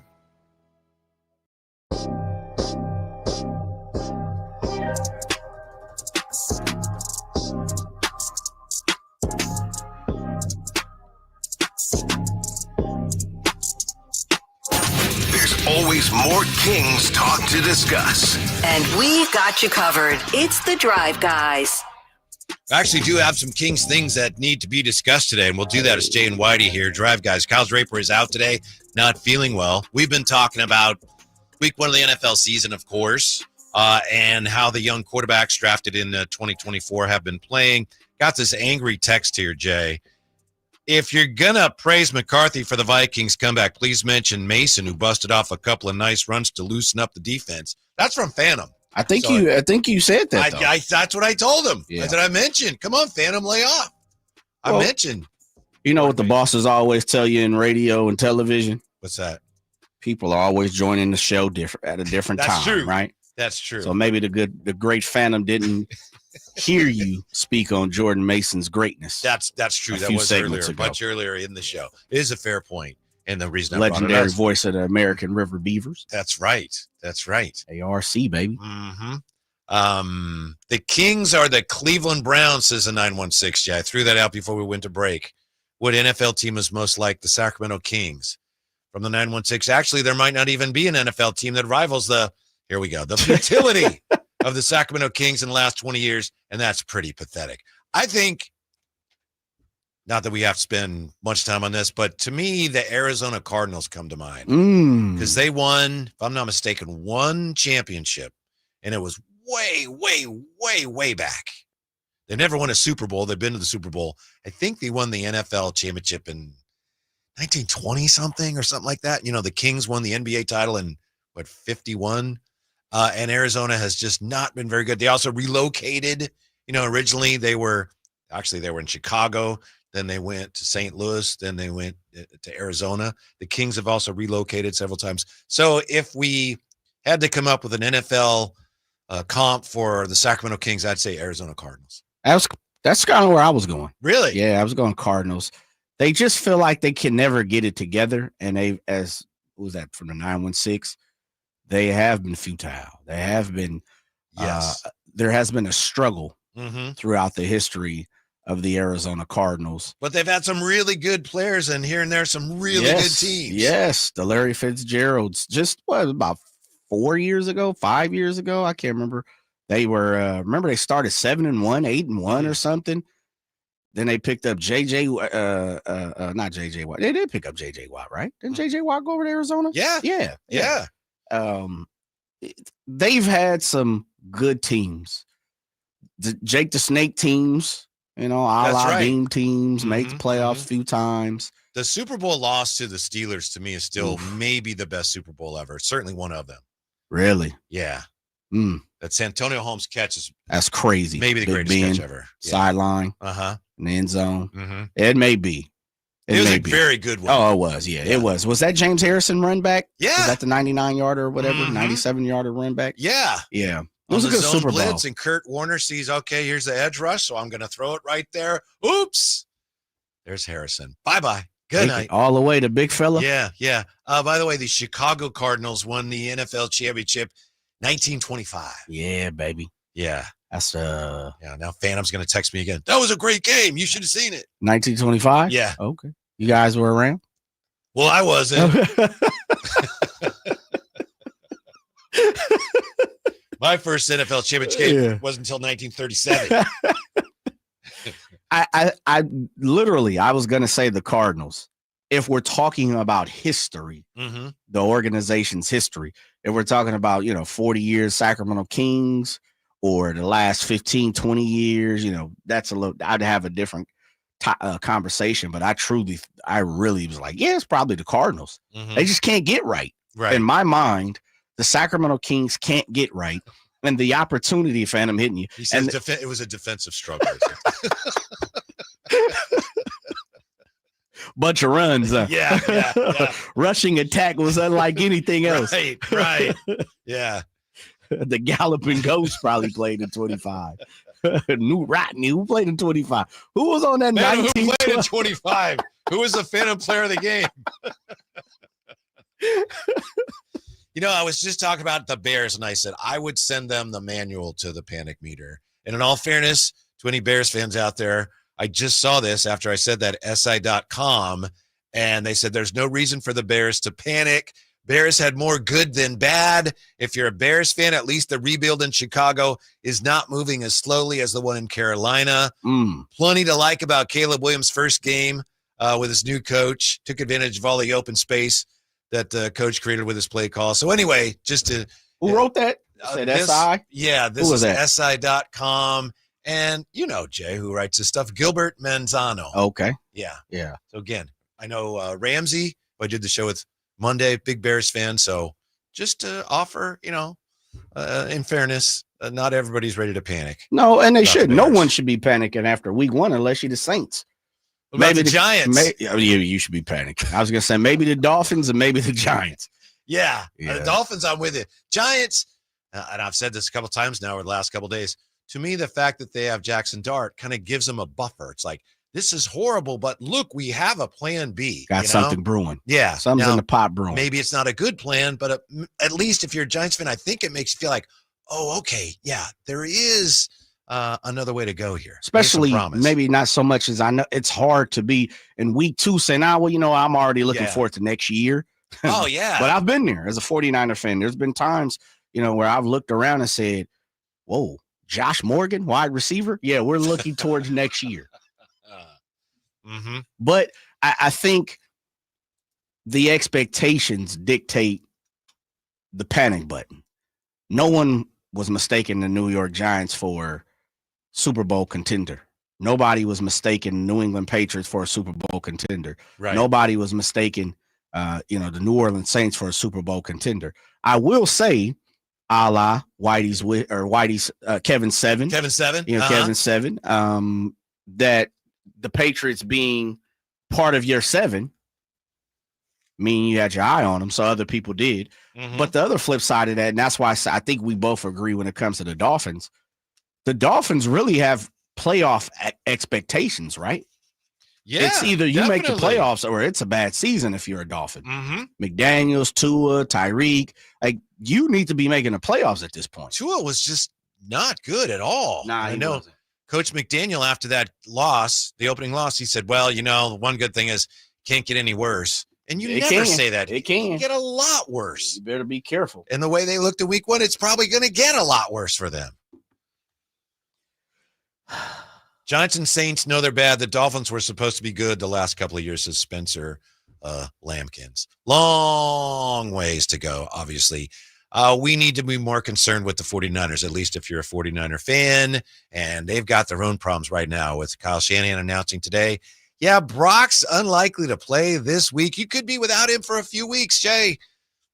I still think McCorkle can win this week, but if you're going in, well, not going into Arizona, but if you're going into Levi's against the Arizona Cardinals week 3, and you've got, you're relying on Mac Jones to Jake Tonjes and Kendrick Bourne, nothing against any of those guys, but you're probably going to lose. You're probably going to lose that game. Bad things happen to the 49ers when they host the Arizona Cardinals. Yeah. Kyler Murray puts the pressure on him. It's tough. He runs around. He creates different plays and outcomes, and those give fits to the 49ers. Russell Wilson did it for many, many years to the 49ers. So it's the Saints. I'm going to tell you this, and I've said it, and you'll hear me say it tomorrow. I'll say it for the rest of the show. We'll talk about it on Friday. I don't care who's playing quarterback. That's the point. You brought him in to expel Brock Purdy at some point in time. They need to be able to beat the Saints. Yep. I'm sorry. I don't care who it is. Yeah. If your backup quarterback can't beat the Saints, yeah, that's on him, but it's on you for bringing him in to be your backup quarterback. Because there's a lot of quarterbacks that could beat the Saints and should beat the Saints. Yes. Right now. Including you. Mm-hmm. You could pitch it. No, Phantom was the QB, right? He played QB in high school. I played in Pop Warner. Oh, okay. Well, then I'm going with you. Yeah, both have rich histories as quarterbacks. I mean, the Manning cast was our idea. Right. We were going to do it, and they said, let's get some guys that actually played quarterback to do it. It's all right. You were close. That close. You're just the Vallejo cast. Yeah. It never really got started, but that was the original idea. It was me and Phantom talking about quarterbacks. We're hoping the link connecting the Kings to this guy, we're hoping those links are tenuous at best. Kings being linked to another player that I'm telling you they'd be better off without. We'll get into that when we come back to Sacktown Sports. Sacramento weather is brought to you by Fidium Fiber. I'm meteorologist Heather Waldman in the KCRA3 Weather Center. Scattered clouds once again on Thursday. Morning temperatures in the upper 50s. Afternoon highs will pop back into the lower 80s. We'll see more sun Friday and highs back in the upper 80s. Get the latest forecast on the KCRA News and the KCRA app. It's about time they fixed that pothole. Invented better windshield wipers. Made an internet that just works. Fidium Fiber Internet, starting at only $30 a month. It feels like Fidium. Offer available to residential customers only. Terms and conditions apply. See Fidium.com for details. When your name's on the paint job, your primer better hold up. Painters trust Kills primers for serious adhesion, stain blocking, and a finish that lasts. Now, the full Kills lineup is available exclusively at the Home Depot. Need it fast? Get same day or next day delivery, or order online and pick it up in store. Kills primers, pro results, faster. The Home Depot. If you're a pro, you know. Oh no, stomach issues again? Stomach issues? Who are you? Your pancreas. I could be the real reason for your diarrhea, gas, bloating, stomach pain, or loose oily stools. I thought it was my stomach. People often do, but any of these symptoms could mean having a condition called exocrine pancreatic insufficiency, or EPI. With EPI, the pancreas doesn't release enough enzymes to break down food, but EPI is manageable. Use the symptom checker on identifyepi.com and speak with your doctor. That's identifyepi.com. Sponsored by AbbVie. Staples presents That Was Easy. Seems like back to school happens earlier each year. First day of school coming in hot. And this year, my kids had massive supply lists. Folders, notebooks, and pens. Oh, the humanity. But Staples had everything I needed, with some items just 25 cents. Watch the small print. No. My back to school budget was saved by Staples Easy Button. Everything for school, in stock and as low as 25 cents. Staples. That was easy. In store, online, and on the app. Ends 9/13 while supplies last. Let's go! You're still glowing, flirting, grooving. You still got it. But your immune system weakens as you age, making it harder to fight flu, pneumococcal pneumonia, RSV, and COVID-19. Vaccines are a key part of any health routine and help strengthen your immune response. Ask your doctor or pharmacist which vaccines you need. Schedule in minutes at vaxassist.com. Sponsored by Pfizer. With Progressive's Name Your Price tool, you get coverage options based on how much you want to pay for car insurance. And then you decide how to spend the rest of your money because you're in charge. And right now, you're going to pay for groceries. But you decide what groceries. Just keep in mind you're running out of dishwashing soap. But you decide if you're going to buy that soap. Just those dishes won't clean themselves, will they?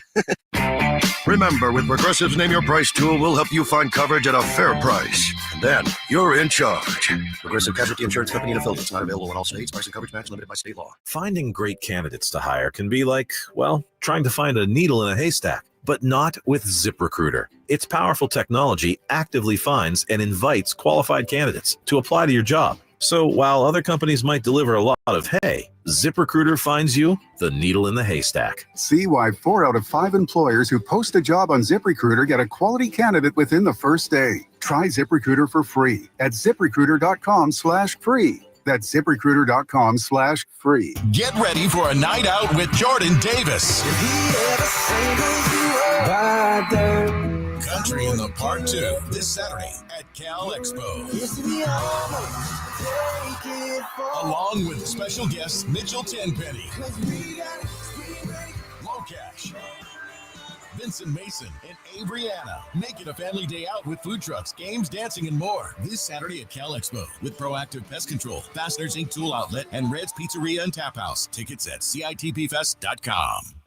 Hey everyone, it's Kyle Draper here. If you're in the market for a new car, let me tell you about my experience with Mercedes-Benz of Stockton. From the moment I walked into their state-of-the-art showroom, I knew I was making the right choice. There was no pressure from the sales staff, and if I'm being honest, I felt like a kid in a candy store. I settled on the all-electric EQS SUV, and let me tell you why. First of all, the comfort. After a long day at work, I actually look forward to being in my car. It has several different massage settings, including my favorite, hot relaxing back. Plus, the seat heating and cooling features are perfect for the hot summer or those chilly mornings. Mercedes-Benz has the reputation of making the finest cars in the world. Now it's your turn to experience what I already know. Mercedes-Benz of Stockton is the best car buying experience you'll ever have. They're just a short drive down I-5, or you can shop online anytime at mbfstockton.com. That's mbfstockton.com, and tell them Drape sent you.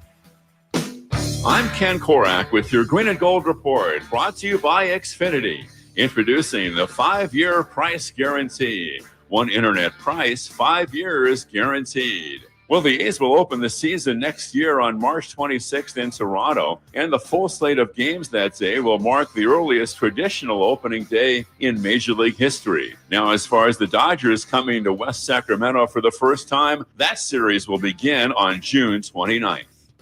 Welcome to Dugout Radio, the undisputed home of Boomtown Baseball. The Wi-Fi is booming with Xfinity, baby.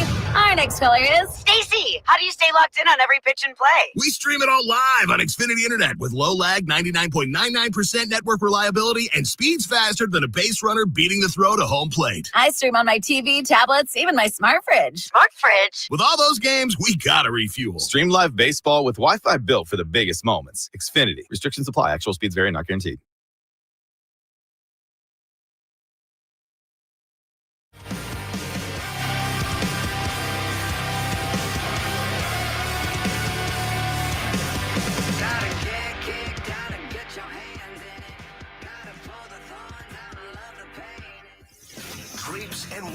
Whitey and Drapes. You know the pair, the Drive Guys. Sadly, we're not reunited today because Kyle Draper not feeling well, and hopefully he'll be back tomorrow. So it's Jay and Whitey today. Before we went to break, I said, look, Mac Jones should be able to beat the Saints, but if you're taking on the Cardinals, relying on Mac Jones and Kendrick Bourne and Jake Tonjes, you're going to lose the game. Well, Justin responding to that on the text line says, Whitey, how can you disrespect Tonjes after he made a Dwight Clark-like catch in traffic? Come on, man. And I think he's trolling, Jay, because that was a wonderful catch and a game-saving play. I had to roll my eyes over all the comparisons to the catch in Dwight Clark. It was a nice play and they won the game, but please, please, please, let's not disrespect ourselves. It was not the catch with Joe Montana to Dwight Clark, right? Are you with me? It wasn't that. Yeah. There was maybe a little bit of a similarity, like, just kind of I guess it was somewhat similar, but no. And I think Justin knows that, and he's trying to irritate me again. Well, he knows that bothered me. There was a different set of circumstances when it came to that, but the other part was there was a lot more on the line as well. I thought so. Yeah. Yes, as I recall. Yeah. It was a nice play. Yeah. No, nice it was a great play. play. They won the game. Great play. Yeah. Was it a great throw, or was it a bad throw that Brock got lucky with? It was a good throw that he got lucky with. Mm-hmm. Yeah, and it was a great play by Jake Tonjes. Yeah, that he got lucky with probably too. Mm-hmm. Yeah, Brock said, "I want to give you a play." That boy, throw it up. Yeah, as I told Drapes tried to come in and. I was going to say something that probably doesn't hit today, but yeah, Drapes tried to dismiss the fact of the, Brock Purdy getting to that part of the play. And I tried to remind him and say, hey, check this out. Other quarterbacks, hint, hint, hint, prior to Brock Purdy, Jimmy G, probably would have not even gotten to that point of the play. And the play may have come out, it may have come out different. And so I think Brock deserves some credit in the form of driving the team down the field, making to Tricky Ricky P. Great catch by Jake Tonjes, about a half of a foot off the ground. And then being able to get to that play where, Brock scrambles out and, extends the play and finds Jake Tonjes for the go-ahead touchdown. Like, Brock deserves some credit too, though. Yeah, he does. And I know you said you watched the game a couple of times. I had not realized this until I saw a replay today. Maybe you picked up on this already. But on that play, you had Christian McCaffrey in the left flat, and he was in the end zone, but he went out of bounds. Yep. And he was signaling, don't throw it here. Yep. Yeah. You could see his arms. Yeah. He's like, no. He was literally maybe 2-3 feet past the orange cone, the end zone cone. Yeah. Yeah, on the left side of the end zone. And you could see him like, nah, I'm open, but I'm not open. Right. Don't come here, brother. Don't throw it here. Yeah. It was somebody that was in the flat in front of him. And I don't remember who that was. Was that? No, because Gage was on the side of Jake Tonjes. I'm not sure. That must have been Tricky Ricky P. That Who was had a good game, did he not? He had a wonderful game. He definitely had a good game. Showed different things that I think we expected, or at least I expected from him. Yeah.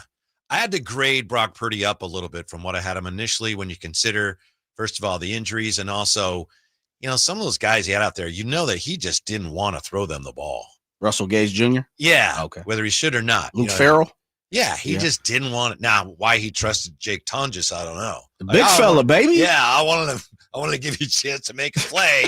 But all things considered, I had to grade Brock up a little bit. He wasn't great. No, he wasn't. But I think he's a little better than I thought he was right after I watched What'd you say? What'd you give him? I got B-. Oh, that's where I was at. That's where I thought the second pick was. Yes. That was horrible. Right. I have no clue what he saw right there. Right. No clue at all. The first pick, it was one of those, and you see it every single week. You see it in multiple times every single week. A quarterback is trying to fit the ball over the first defender and in between the second defender. Trying to layer it a little Trying bit. to put it right there, and he couldn't do it. Good play. Yeah. There were a few things that I thought he didn't take advantage of. I thought there was a time or two he could have broke out the pocket and scrambled for, maybe a first down. But for the most part, throw 277, 2 tugs. I know you threw 2 picks. Yeah. It's a good game. It's a NFL game that you got the W in. The one pick was bad. The second one was worse, but yeah, it was terrible. Yeah. Second one. And that was. And he just doesn't throw it very hard. He's just not gonna. No, he's a touch guy. Yeah, right. Definitely. He's a timing and a touch. Yeah. He's a timing and touch guy. But I think that's what we know. Like most people always say, and I can't remember who was it. Sherman. It was somebody who was breaking down no, it was Greg Olsen. It was an X route to, I think it was Jawan Jennings. And coming out of the break, Greg Olsen highlighted that ball is already out 5 yards. I think he said 10, which I think he overspoke, but 5 yards prior to the wide receiver even turning. Yeah. Like one thing he does great is he can hit a window. Yeah. Yeah. He can hit his timing, and his window is 9 times out of 10 spot on. That's how he compensates for the lack of zip. Yes. Maybe even more than makes up for it. Probably. In some cases. Yeah, probably. But if he's a baseball pitcher, he's definitely a thumber. Right, Jay?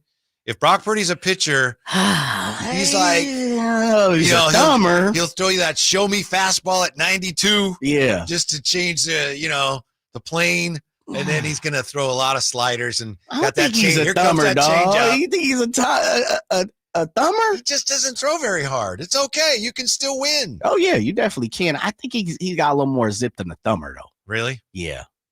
I'm trying to think who would be considered a thumber. If you got Purdy, then there's probably a good 10 thumbers in the league. Oh, yeah. I don't think that's a horrible thing to be, but, some guys, that's just the way they try to get you out.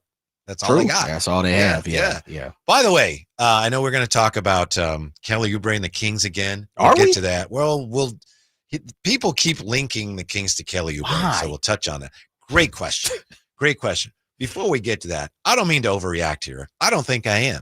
So today in Eurobasket, you had Germany against Slovenia in the quarterfinals. Of course, Slovenia with Luka.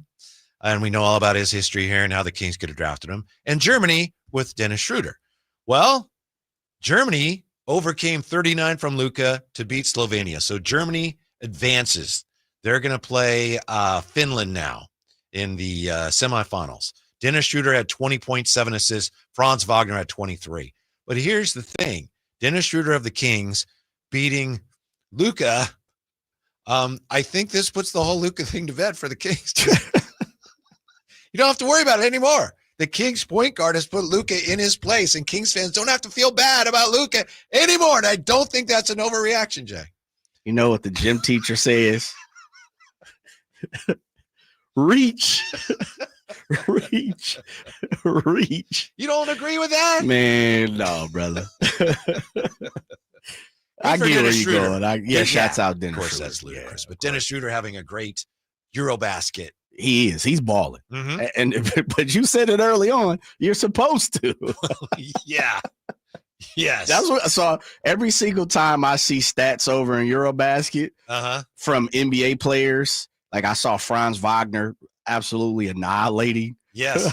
Yeah, 23 today. He was balling. And I saw one, I don't know if you saw the highlight. He kind of goes up the right block and then he, kind of crosses over and hits some of the Euro step and the defender goes flying into the stands. It seems like you're supposed to. Yeah. And ever since you said that, I'm just like, you know what, man? I'm not giving these dudes no credit. They're supposed to. Well, when you put it that way, I mentioned Finland. They're going to the semifinals. They won today. Lauri Markkanen for Finland had 17 points and 6 rebounds. Maybe that's all he needs. How many minutes did he play? I don't know. Yeah, and maybe it was a blow. Was it a blowout? Let's see. Yeah, they held off Georgia 93-79. Yeah. Michael Jantunen had 19. And Lauri Markkanen had 17 and 6. 17 and 6, baby. Okay. Looking like the Utah Jazz stats. Yeah. Yeah. Yeah. So way to go, Dennis Schroeder. Yes. Just don't overextend yourself. Before camp. Yeah. Please. And don't hurt yourself. Right. Don't do that. Let's knock on all kind of wood. Yes, absolutely. Yeah. So why is it people keep linking the Kings to Kelly Oubre? What's that about? Is that a good thing? I don't think so, but we'll talk it over next on Sacktown Sports. The Drive Guys. I think I have that right, Jay. Yeah, boy, I see you over there crooning. R&B album coming soon, huh? Mr. Gleason. I have too much respect for the genre. Dub G. To tarnish it with my own efforts. No, man. You play a part in it. Yeah. You can listen to The Drive Guys Monday through Friday from 2 p.m. to 6 p.m. on 1140 a.m., YouTube, and the Sacktown Sports app. This is the story of the one. As a safety manager at a manufacturing plant, he does everything he can to keep his coworkers safe. From finding ways to reduce risks to keeping safety supplies in stock. And for that, he relies on Grainger. Grainger offers a broad range of quality products and next-day delivery, so he can always play it safe. Call 1-800-GRAINGER, click Grainger.com, or just stop by. Grainger, for the ones who get it done. Truck Month is on at Elk Grove Chevy with 9,000 savings off MSRP. Every new 2025 Silverado 1500 diesel and 6.2-liter in stock after all rebates. And Elk Grove Chevy has one of the largest selections in the Sacramento area. 9,000 off new Silverado exclusively at the Elk Grove Chevy Silverado Supercenter. Now that's big, huge. See them all at megachevy.com. Together, let's drive. Includes 1,000 consumer cash and GM bonus cash, 1,000 Chevy trade system. Must trade in 2011 Chevy car or truck. Not available with special finance and lease in some of the offers. Ends 9/30/25. Made a great deal at Maya. Need cash fast? Tap into the value of your home with a home equity line of credit from Valley Strong Credit Union. Whether it's for home improvements, debt consolidation, or that dream vacation, you can get your cash offer in minutes. That's right, just minutes to unlock the power of your home's equity with no hard credit pull to see how much cash you can get. No stress, no waiting, just smart local banking that puts you first. Grow your possibilities with Valley Strong Credit Union. Visit valleystrong.com to get started today. Everyone has a past, but what happens if you've made mistakes and made good on that past, but it keeps following you? Are you looking for an attorney to erase past records and restore your rights? Maybe even restore your gun rights? Do you need a reputable criminal defense attorney who knows even good people make bad mistakes? Well, the attorneys at Gonzalez Law Office are here to help. Find Gonzalez Law Office online at saclegaldefense.com or call them at 916-304-9187. We don't settle for less, and neither should you. KHTK HD1 Sacramento, KYMX HD3 Sacramento. Your flagship station for the Beam Team. From the Power Business Technology Toshiba Studios. This is Sacktown Sports 1140.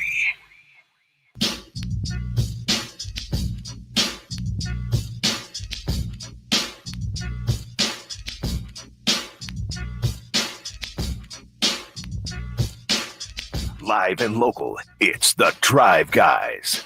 Watch the show on youtube.com/Sacktown Sports 1140.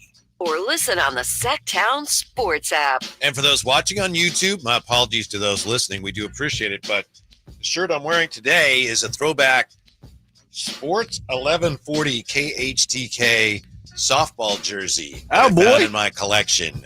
This is kind of like, throwback to when our team had a different name and a different logo.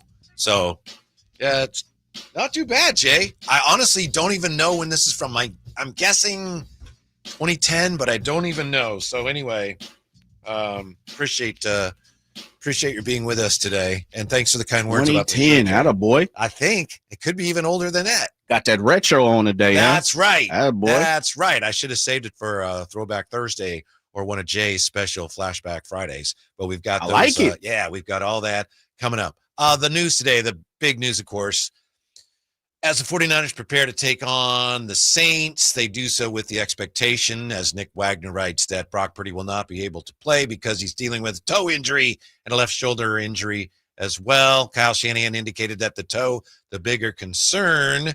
Asked whether Purdy might miss multiple games as he recovers from the ailments, Shanahan did not rule it out. It's possible. So that's all we have. You can try to figure out, well, what does he mean by that?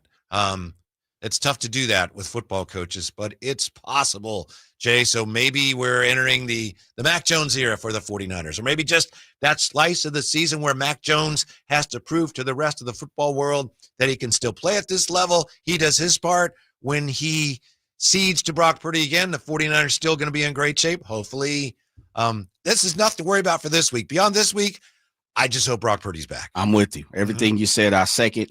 And I'm hoping, as you said, this is the opportunity for Mac Jones to prove that he can still play in the NFL.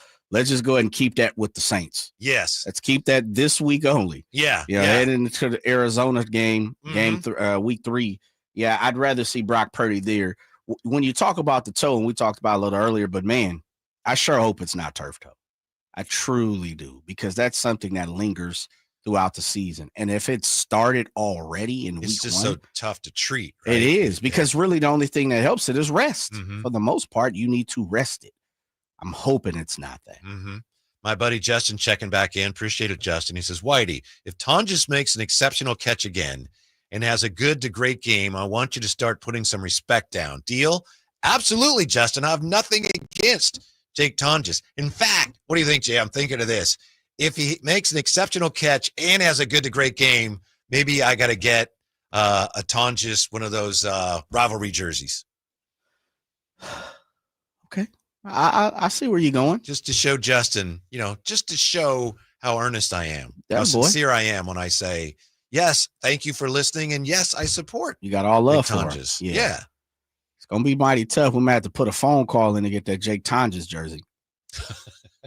I know if you're going to be, beside, creating it. Okay. Well, maybe I know those are available now. I'll look into it. Yeah, you can. I'll look into it. It definitely, if he has a game-winning catch again, we definitely have it. Oh, yeah. Well, I'll say this.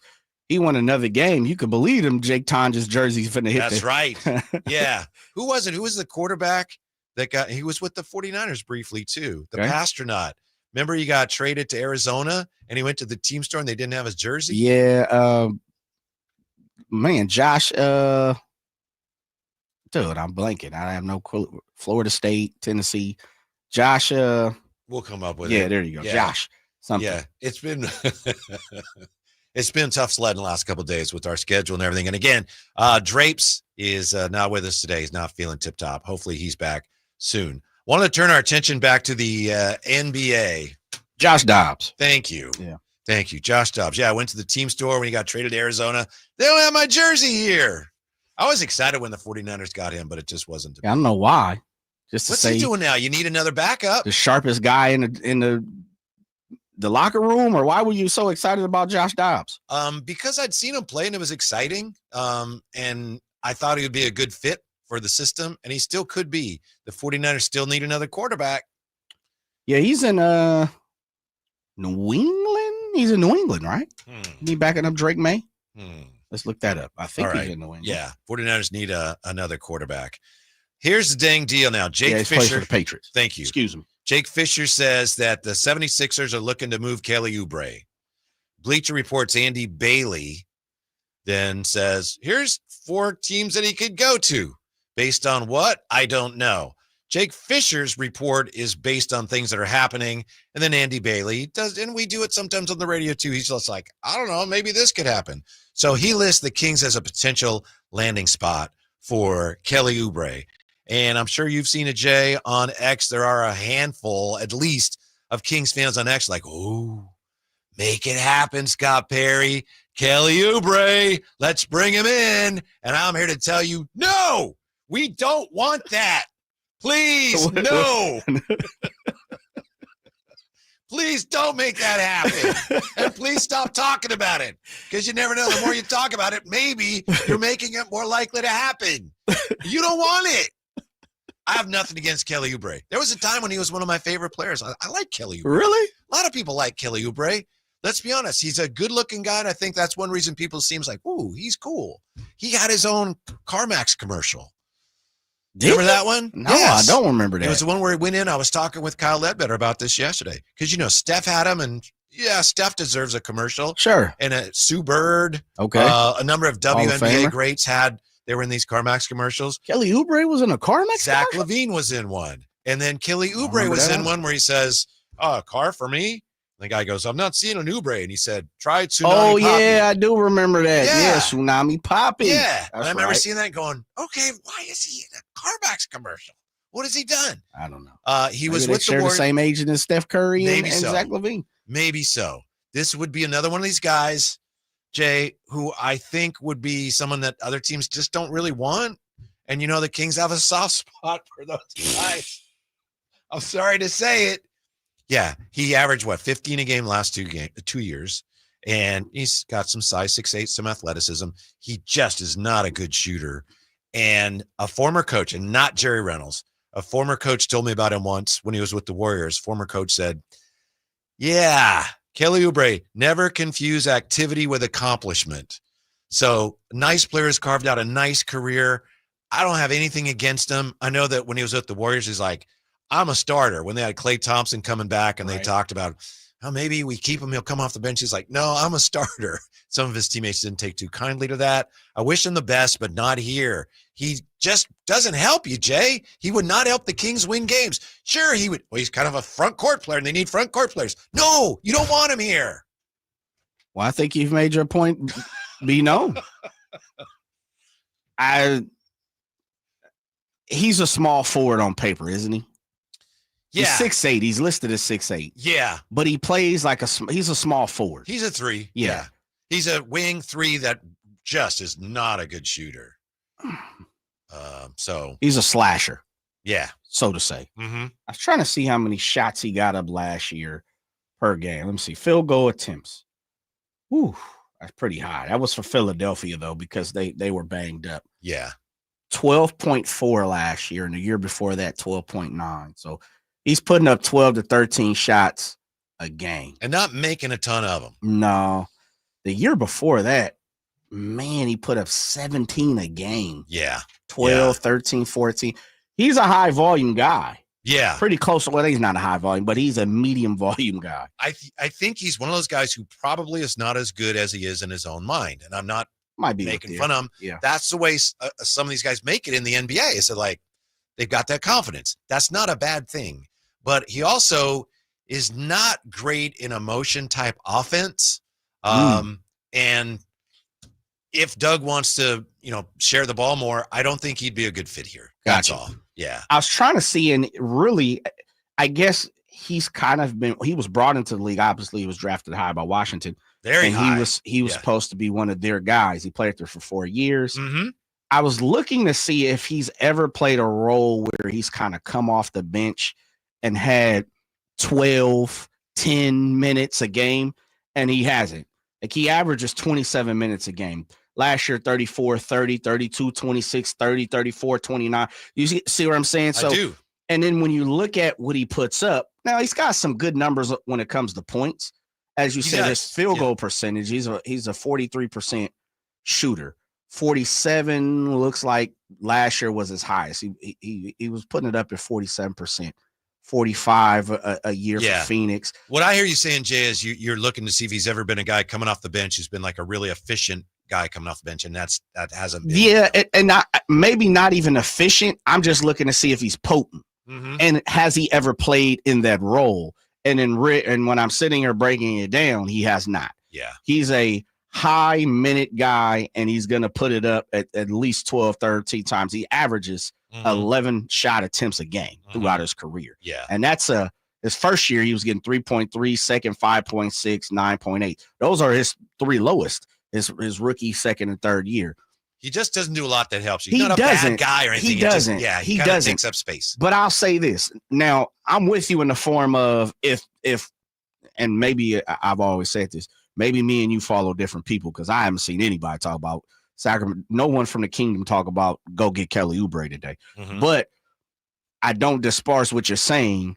I would say I'm not high on, and I'm being careful in the form of this because I don't want to disrespect the players, because they're in the NBA and they're here for a reason, 100%. right? If you're putting Dario Saric and Kelly Oubre on the same, just one-on-one, you post them up there and you strip all the numbers down, and I know you can't do that, Whitey, and I know you can't take away IQ and everything else. I'm just saying, ball player to ball player, Dario Saric is taking the L for me. If you put Drew Eubanks and you put Kelly Oubre up there and you match them together, Drew Eubanks is taking the L for me. You get what I'm saying? I do. There's some people on this roster for me that I wouldn't even touch. Saric is a guy that they might end up trading for him. You know, Drew Eubanks is a front court. He's like a center. Yeah, but 6'9", 16. Saric is a guy that I think Jake Fisher may actually have suggested that could happen. Right. And with Saric, given when he signed, he's not eligible to be traded yet for a spell. You know how that works. When you sign a guy, you can't trade him for a period of time. So I don't think we're there yet. I understand that. It would just be moving around the deck chairs of the Titanic. I get what you're saying. He's better. Is Kelly Oubre better than Dario Saric right now? I think so. Yeah. Especially because there's a lot of people right now that say Dario Saric just can't play. Can't stay healthy. Mm-hmm. Yeah. So if it comes down to that, I guess, but let's not get carried away and think that, whoa, that's one of the things I think we've done here in Sacramento too often. Here's a guy, and you can think of the players yourselves, fill in the blank. He never quite found it here or there, but it's going to be different here, and typically not. Yeah, I'm wholeheartedly with you. Mm-hmm. So I'm willing to meet you. Okay, I see what you're saying. Yeah. Here I am saying, no, and you're saying Dario Saric. Yeah, he probably would be a slight upgrade from Dario Saric, especially if it's true that Dario Saric just cannot play. Yeah. I don't think he's a good fit, though. I got you. Yeah, I wouldn't. He's not on my target board, right? He's not a goal for mine to go get Kelly Oubre. And of course, now, he wasn't released until today, last 24 hours or whenever it was done. Yeah. No, he hasn't released. They're talking about maybe going to get him. Says they want to trade him. Right. Yeah. Well, okay. Yeah. Well, I shouldn't say release. Yeah. Technically, he's available. We have not heard from people that he is available until the last 24 hours. Yeah. Mm-hmm. So with that being said, he's not a goal. He's not an aspiration. He's not a target that I'm looking for when it comes to the Sacramento Kings. But I got to also keep it 1,000. He better than some people on this roster. Mm-hmm. If we're just talking about basketball player. People? Plural? Yeah, dog, he's better than Dario Saric. Yeah, I'll give you that. Yeah, okay. Is he not better? For my money, he's better than Doug McDermott. I would take Doug McDermott because he does have one thing that he can do. I'm still not entirely sure why they brought him back, but Doug McDermott serves. I would go with Doug McDermott. All right. Drew Eubanks. He's he's not a center. So then again, it's positionally. Well, really? Well, I'm just talking about basketball player, and hence that's why I said that. I don't want to get into the breaking down. Eubanks. Yeah, I don't want to get into the breaking down of the IQ, where he fits, the puzzle pieces. You did say that. Right. I'm just saying straight basketball player, talent wise, if I was putting them together and it was, who would you rather have? Simple and plain, give me Kelly Oubre over this guy. Give me Kelly. That's where I'm looking at. I understand. But if I think we're talking about in the grand scheme of things, of a teammate, can he shoot it? Where's the fit? Is his IQ there? Touches versus minutes versus space versus potential. All the things that you have to take into account. No, I wouldn't be hunting for Kelly Oubre. Well, I think he wouldn't be my target. Yeah, pardon me. I think we can agree that it's something the Kings, they got to look at everything. And so, and obviously they knew this before, Jake Fisher's writing about it, but they're looking at it. So I hope it doesn't happen. What's so funny? Somebody on the text line said, Whitey, you need to be drug tested, man. Talking about Doug McDermott is better than Kelly Oubre. He's a better shooter. I'll give you that. He's a much better shooter. And he fills a role for you. It's hard to say right now he's a better player than Kelly Oubre. But Doug McDermott's a better shooter. Kelly Oubre is not a good shooter. No. But see you later if you're tuning out. And we know you are a defense and shooter type guy. I don't know why they brought back Doug McDermott. I'll be honest. I don't know either. But that's your style of game. You love the someone who can put it through the hoop. Yeah. And someone who's going to get after it on defense. Yeah. That's your style. That's Whitey's style of coaching. Yeah. Whitey's style of play. So I understand why Kelly Oubre. And on top of that, you've had some history of not covering him, but being around Kelly Oubre for the Warriors. You said you've done your research. Yeah. I say it like this. Would you say Kelly Oubre when you hear his name? You're like, okay, decent ball player. Does that come to mind when you hear Kelly Oubre, or is it like, oh no, man, what are they doing? What are we doing here? No, what comes to mind is a slight disappointment because I used to be a big Kelly Oubre fan, and I was there. I was covering the Warriors when he went there, and I thought this is going to be great, and it just wasn't. And he had his moments. I remember he scored like 42 one game with a broken thumb or something. Hooping, baby. Yeah, but it just was not a good fit there. By the way, I will agree. Kelly Oubre is a better player right now than Doug McDermott. Yeah. Doug McDermott, I don't want to beat the dead horse. I was a little surprised they brought him back. Yeah, I got you. I think, and I try to strip it down to the studs in the form of if we're just comparing each player. Talent for talent, like I said, ball player. But I think it's hard to do that because now, intelligence, common sense tells you have to talk about fit versus minutes versus what they do well versus what they don't, those type of aspects. So I understand where your judgment comes in the form of, well, this team lacks shooting. So for this team, for me, I'm taking Doug McDermott. Yeah. But it's a little more nuanced than just which player's better. But you're right. Yeah. I think Oubre's a better player. Kelly put up, he put up 2 years ago, 3 years. Well, it'd be 2 years ago. Put up 20 points a game. 18, 17, 15, 15. Like he's going to put up some points. Now, as you said, not on this team. Well, allegedly. Don't say it now, because next thing you know, he's not going to get any shots on this. He won't have those shots. See, I disagree, and I'm going to tell you why. Because Kelly Oubre is the type of guy, it don't matter who he playing with. He going to put up shots. Exactly. And so, and that's why I went and I looked at his field goal attempts. He's played with Embiid, 13. He's played with field goal attempts, even with the Warriors. He put up 14 a game. Like, he's going to get it up. Here's another thing I remember about Kelly Oubre. And again, remember, I was a big Kelly Oubre fan. Then I saw him and it was more like, he was with the Suns before he got traded to the Warriors. And the Suns were having not a great year. They ended up going to the bubble, when the season was shut down because of COVID. Kelly Oubre did not go with them to the bubble. And I think it's because maybe he's a free agent or whatever reason. It's like, he didn't go. So they went to the bubble without Kelly Oubre. They won every game. They won so every Kelly Oubre's game. fault? It's not his fault. It just Oh. showed they didn't really miss him, did they? This is one of your big offensive weapons, and they won every game without him in the bubble. Yeah, look, I don't want anyone to mistake it as if I'm arguing for Kelly Oubre to be in the Kings because I've made it very clear. I don't know who the hell's saying that, and if they are, they need to fall back. He's not someone. There's no disrespect to Kelly Oubre. I'd rather have Drew Eubanks. I'd rather have McDermott. I'd rather have the flexibility, I guess is what I'm saying. That's what I said. I'd rather have McDermott, which is different than saying he's a better player. Yeah. That I'm going to argue, but meaning. Wait, you agree. I said Oubre's a better player. Yes, but I'd rather have McDermott. Yeah. But I might argue I might rather have Oubre over McDermott. I don't think McDermott, just in this time for Sacramento, you could argue, well, maybe he hasn't been given an opportunity. Maybe he hasn't been utilized correctly. I don't know, but he ain't done nothing for the Kings in my mind.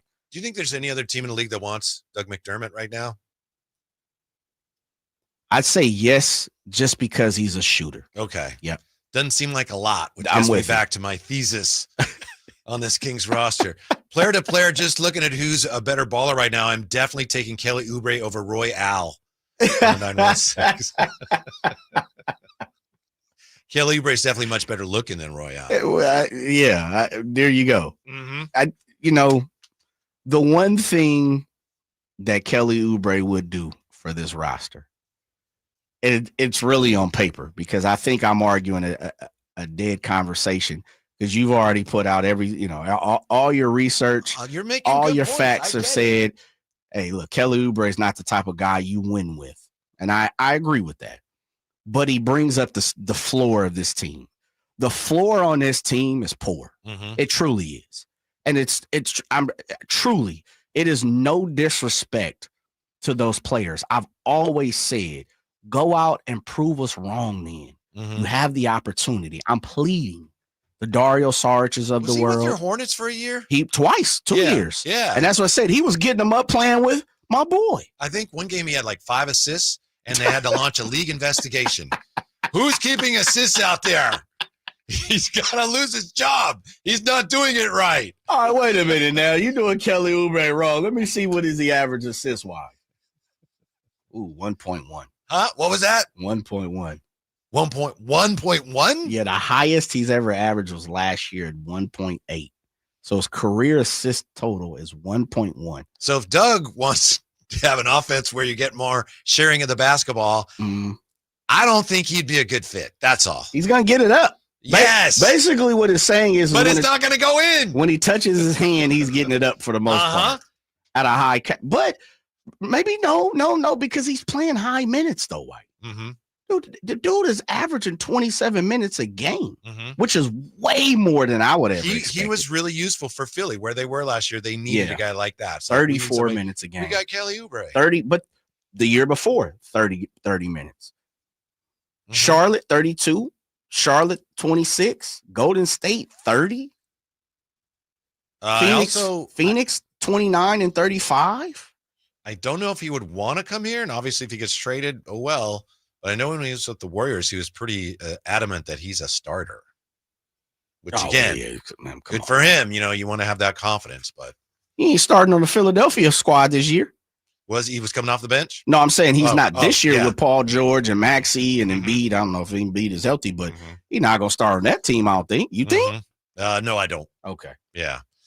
Okay. Thank you for that. I feel like it happens with Kelly Oubre. It's a Kelly Oubre cycle. And I feel like I lived it like, oh, he's great. He's terrific. And then he's not quite. It hit home. That's what you're saying. It hit home. Yeah. You thought he was going to be a stud. I thought did. He was going to be solid. Watch this guy. Oh. So he did you wrong, and now you kind of I did myself a little bit. Okay. I'm just not going to do it again. Okay, all right. Yeah. The Jake Moody era, in a word, awkward. We'll look at that when we come back. It's Jane Whitey, Drive Guys, Sacktown Sports. If you're 55 or older and into that whole saving money thing, T-Mobile has an exclusive phone and internet bundle just for you. Right now, get 2 unlimited phone lines plus 5G home internet for just $30 each per month with AutoPay, plus taxes and fees. And with 5G home internet, Setup is easy with just one cord and no technician needed, which is great if you're also into that whole keeping it simple thing. Switch now and experience the best mobile network in the U.S. Visit your local store to start saving. T-Mobile, it's better over here. Based on analysis by Ookla of speed test intelligence data Q4 2024 to Q1 2025, Ookla trademarks used under license. Unlimited on our network. Customers on voice plan may notice speeds lower than other customers and further reduction if using more than 50 gigs a month due to data prioritization. Video streams and SD on this plan. Home internet pricing after $20 a monthly bill credit plus $5 per line without autopay. Debit or bank account required. See 5G device coverage and access details at tmobile.com. Carmichael Dave here for my friends at American Energy Heating and Air. Yes, I always tell you they are a family-owned operation, been in business since 81, A+ Better Business Bureau, but it is hot. We are in those Sacramento hot months. I want to focus on them being your second opinion partner. What does that mean? Maybe you've got somebody you're working with or you've worked with in the past in the HVAC world. Guess what? They want to give you a second opinion. How much does it cost? Nothing. You call them up and say, hey, can I get a second opinion on this deal? They come out and they either say, wow, that's a great deal. You should feel better about that. Or they say, we can beat that price. And usually they're going to beat it by a lot. Guess what? You just saved money and it didn't cost you anything to find out. It's a no-lose situation. Go with a trusted company. American Energy, 916-520-9990. That's 916-520-9990 or AmericanEnergyAir.com. Jingle Singers, take it away. Call 916-520-9990 now. Get ready for a night out with Jordan Davis. Country in the Park 2 this Saturday at Cal Expo. Along with special guests Mitchell Tenpenny, Low Cash, Vincent Mason, and Avery-Anna. Make it a family day out with food trucks, games, dancing, and more. This Saturday at Cal Expo with Proactive Pest Control, Fasteners Inc. Tool Outlet, and Red's Pizzeria and Tap House. Tickets at CITPFest.com. Capital Casino, conveniently located on 411th North 16th Street in downtown Sacramento. Hey, it's Carmichael Dave. I got to tell you, I am so excited to get this decking project started with Trex Decking and Railings. From the first time I stepped foot in the showroom last week, I was so impressed. So many color options, heat-resistant composite deck. What does that mean? That means I don't have to do any maintenance on it whatsoever. They even have a deck designer, so you can go online and see what your dream deck will look like on your house. Just visit Trex, that's TREX.com to get it started. Tell them Carmichael Dave sent you. With 25 award-winning years in Northern California, Ashton & Price is your local injury law firm. Pro attorney tip, if a firm presents as local, but they're in LA, red flag. If your first consultation is not with a lawyer, big red flag.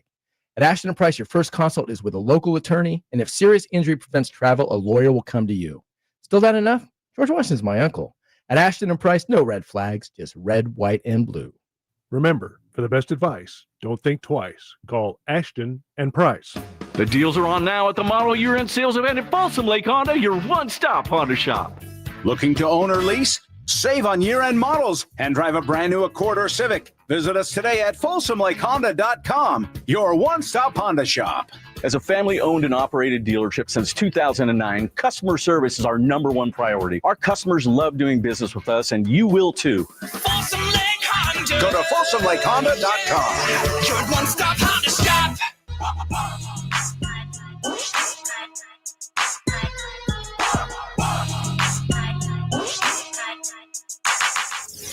Drapes and Whitey. Whitey and Drapes. You know the pair, the Drive Guys. No Kyle Draper today. Hopefully he'll be back very soon. Not feeling well today. Jay and Whitey, glad you're with us. We're just talking about Kelly Oubre, and I said we're going to move on to Jake Moody, and we'll get to Jake Moody and the interesting thing that Kyle Shanahan had to say about that today. But people on the text line here are still coming after me about Kelly Oubre. From the 916, wow, I can't believe a player didn't develop under Steve Kerr. I'm shocked. James Wiseman, Moses Moody, Kuminga, D'Angelo Russell, Kelly Oubre, Jordan Poole, all developed wonderfully under Kerr, right? That Jason Tatum guy got sat down by genius Steve Kerr, too. First of all, I wish you'd put your name on it. Whitey, can you name all the great players Kerr has developed? Well, Kelly Oubre had already developed by the time he went to the Warriors. Jay, you have his stats there. You did have him. He's drafted by Washington. He played for Washington, And then he went to Phoenix before the Warriors even got him. He was a veteran by the time the Warriors got him. So we can disagree about Kelly Oubre, but if you're going to say, well, it's because Steve Kerr didn't develop him, that's just not applicable to this. How old was Kelly Oubre when he went to the Warriors? Let's see. He was 1, 2, 3, 4. He'd been in the league a good 5 years. Yeah. So he's already developed. And I know a coach has to develop his player. Oubre's been in the league for 10 years. Uh-huh. Man, where have I been? Mm-hmm. He is, let's see. How old is Kelly Oubre right now? He is 29. 29. So 5 years ago. So he was 24. And he had already been in the league for 5 years. Yeah, he was either 24, 25. It's not like the Warriors old. drafted him or anything. Yeah. He had already played on 2 different teams. Mm-hmm. Washington and Phoenix. Washington for 4 years or 3.5, and then Phoenix for a year and a half. So I'll play that game with you. You asked me, well, who did Steve Kerr develop? Well, if you're saying he didn't develop Kelly Oubre, who joined the Warriors in year 5 of his career, well, how long had Steph been in the NBA and Draymond and Klay Thompson when Steve Kerr took him over? By your parameters here, we got to give him credit for developing them. But I don't think Steve Kerr and his time with the Warriors had anything to do with his development. He was already developed and he was not a good fit. The Warriors should not have brought him in. In fact, the owner said after they let Kelly Oubre go, he said, yeah, we learned fit matters. It was not a good fit for them or for him. Yeah. I remember watching one game early in his stint with the Warriors, and there's, Steph Curry in the corner and Kelly Oubre standing right next to him. And it's like, no, you can't stand next to Steph Curry in the corner. Just spacing. And I'm not saying he's dumb. He's not a dumb player. No. He just was not a good fit for the Warriors. Style of his play doesn't fit with the Warriors. Yeah. And that's true. There's plenty of folks that you could probably say that throughout the league. Maybe 50%. Mm-hmm. They don't play. Like, I'll give you something. SGA style probably doesn't fit with the Warriors. I know it sounds crazy. No, I think you're right. But I don't think it fits. I think you're right. Yeah. So, I think there are a lot of players with that. There is something to this, though. Mm-hmm. And this has been I'll read this. 916 between Embiid and PG-13, there'll be plenty of injury minutes for Oubre. You're right. Yes. You're definitely right. Yeah. James, but you know what, though? And I don't want to go down this rabbit hole. He's had a hell of a lot of success, Steve Kerr. Oh, he's a great coach. Mm-hmm. But isn't there something to the fact he don't really rock with young players? Like, there's something there where the Moody's, the Kumingas, the Wisemans, there's something there, isn't it? I know Kyle has brought that up, and I know I mentioned that because if he was here, I'm sure he'd be with you on that. It's also possible those guys were never that good. Moses Moody, I think he's a good player. Steve Kerr's had some weird rotations with him. Wiseman, I don't think he was as good as anybody thought at the time. He's still in the league. He's recovering from an injury. Wish him the best. But that brings us back to the topic du jour for the whole summer with the Kings, Jonathan Kuminga. Right. What's the latest on Kuminga, Jay? And I don't mean to drag us back down that rabbit hole, but I know you sent me something today. It's interesting because what you sent me, and this, you had nothing to do with it. You just passed it along. Right. There was a headline that said, Horford and other Warriors are looking for clarity, players that want to sign with the Warriors. Horford and others looking for clarity from the Warriors.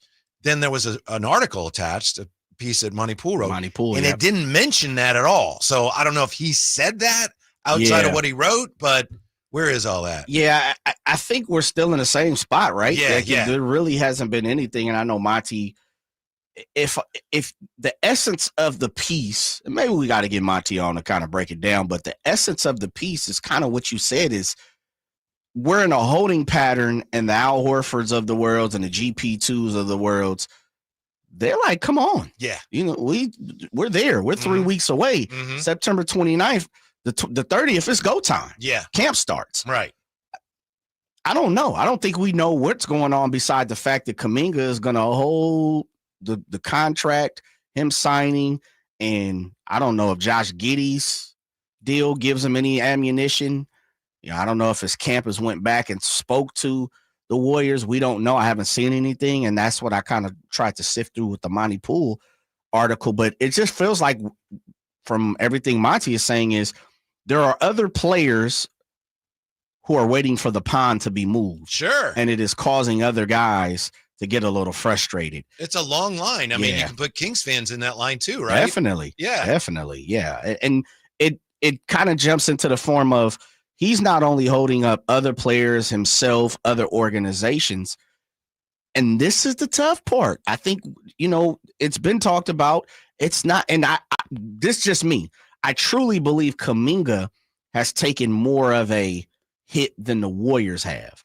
And understandably, the Warriors have cachet.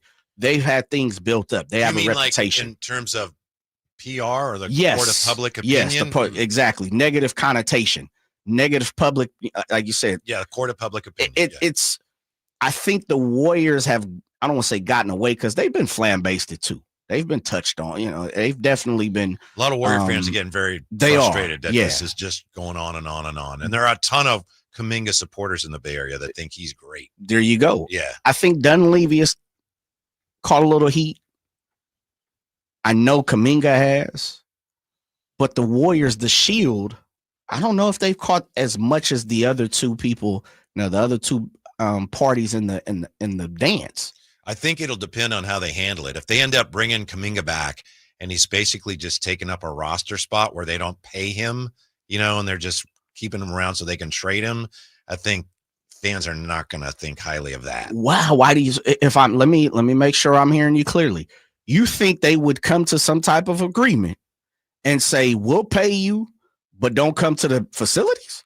No, I'm not saying that. He'd be there, but they wouldn't play him. He'd be walking dead. If they want him to waive his essentially the no trade, then clearly they want to trade him. Sure. So it's like they want, as we've said, and you pointed this out, they want to save that salary slot. Right. So it's like, and he doesn't want to be just a pawn in their machinations, but that's why they want him. It's like, we need you so that we can trade you and give that amount of money to somebody we want. And open it up for 26, 27 when we want to hunt for Giannis. Right. Yeah. Yeah. So, if that's what they end up doing, and it's possible, maybe even likely, I think a lot of Warrior fans are not going to be happy about that. Man. And also if he says, all right, I'm signing the qualifying offer, and they just have him parked there and he's just waiting till he's a free agent, they're not going to be happy about that either. He plays if he's in a Warriors jersey, doesn't he? I don't know. That's always really? He'll play sometimes, and then Steve Kerr won't play him. I don't know. If he's unhappy, if he's clearly unhappy, if he makes that clear to them, I don't really want to be here, and I'm going to get out as first chance I get. How much really can you invest in him if you're the Warriors? It's a very slippery slope for him. I think you have to play him if he's there. He's too talented, and he's an integral part of. Also, if you want to trade him, you got to play him to kind of showcase that's him. true. Yeah. He averaged he had 24 minutes a game last year. Boy, that's a lot of minutes to make up. But then there's stretches where he played a lot. Yeah, there's stretches where is he? Yeah. Man, he put up 12 shots a game last year. Well, there was times when they needed him last year. Yeah, especially and then once they got in Jimmy Butler, then that didn't seem to work. So the Kings are just waiting, hoping something breaks. It probably won't, but it might. You're talking about somebody who catches it and it's a black hole. He averages 1 assist a game. Yeah. I believe he waved off Steph Curry. Get back, Steph. Get back. Again, that's great that he had that confidence, but that's one of the reasons Steve Kerr has not played him as much as some fans would play him. Let me give him some credit. The last 2 years, he's averaged 2 assists. His first 2 years, 0.9 and 1, so it equals out to 1.8. So he's close to 2 assists a game, but to get up 12 shots last year, 11 before, wow.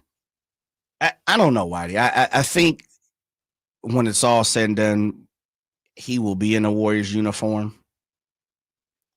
He better not waive that no trade clause and really it's because he wants to control where his next stop is at. And you can't blame him. I don't blame him at all. Yeah, I'm steadfast. If I'm Jonathan Kuminga, I'm steadfast right now.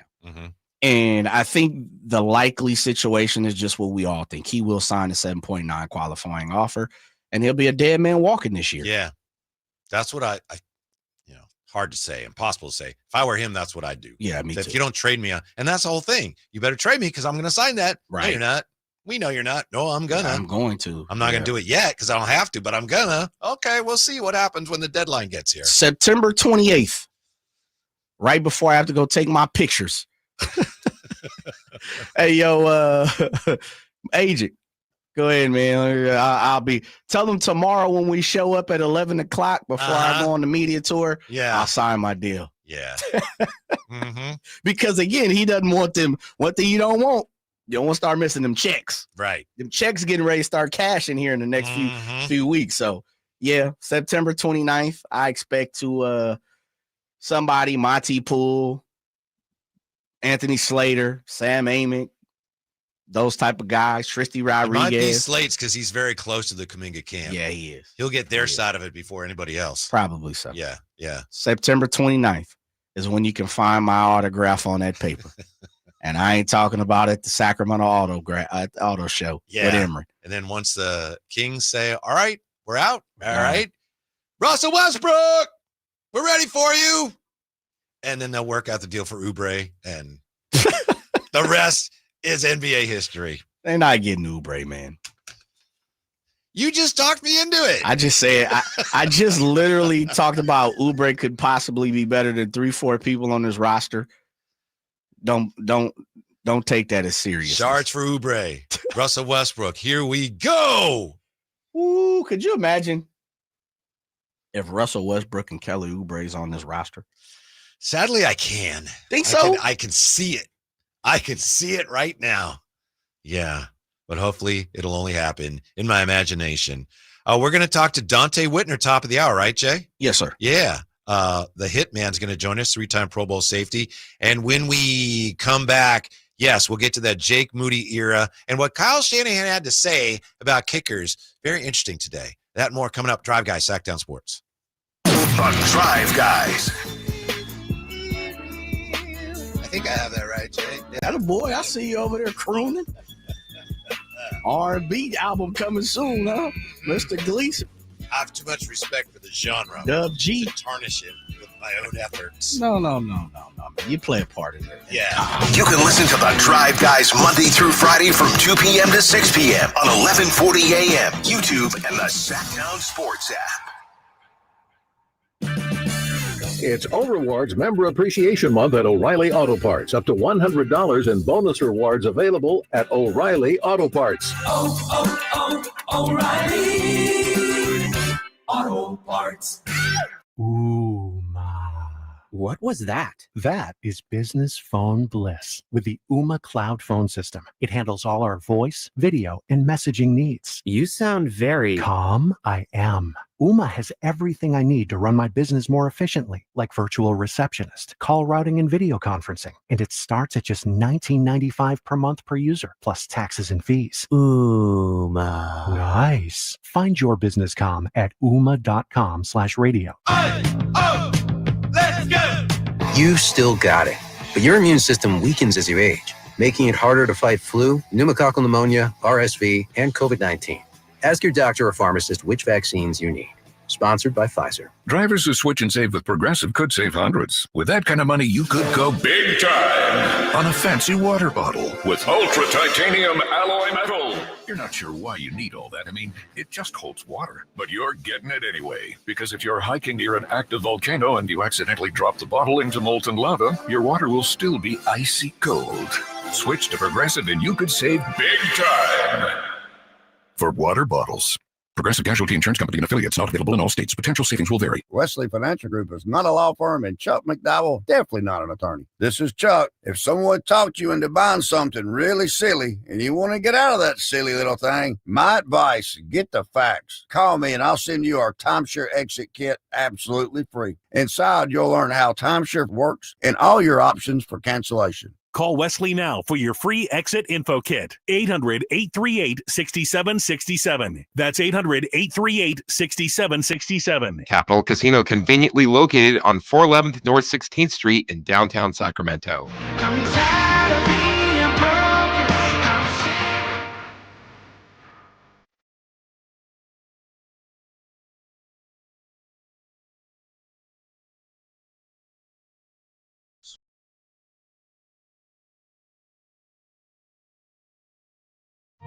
Hey, this is Jelly Roll. This National Recovery Month, start your recovery journey. Choose a proven addiction treatment option that's right for you at choosechangec8.org. Truck Month is on at Elk Grove Chevy with 9,000 savings off MSRP. Every new 2025 Silverado 1500 diesel and 6.2-liter in stock after all rebates. And Elk Grove Chevy has one of the largest selections in the Sacramento area. 9,000 off new Silverado exclusively at the Elk Grove Chevy Silverado Supercenter. Now that's big, huge. See them all at megachevy.com. Together, let's drive. Excludes 1,000 consumer cash and GM bonus cash. 1,000 Chevy trade system. Trade in 2011 Chevy car or truck. Not available with special finance and leasing. Some of the represents 93025. Made a great deal at Maya.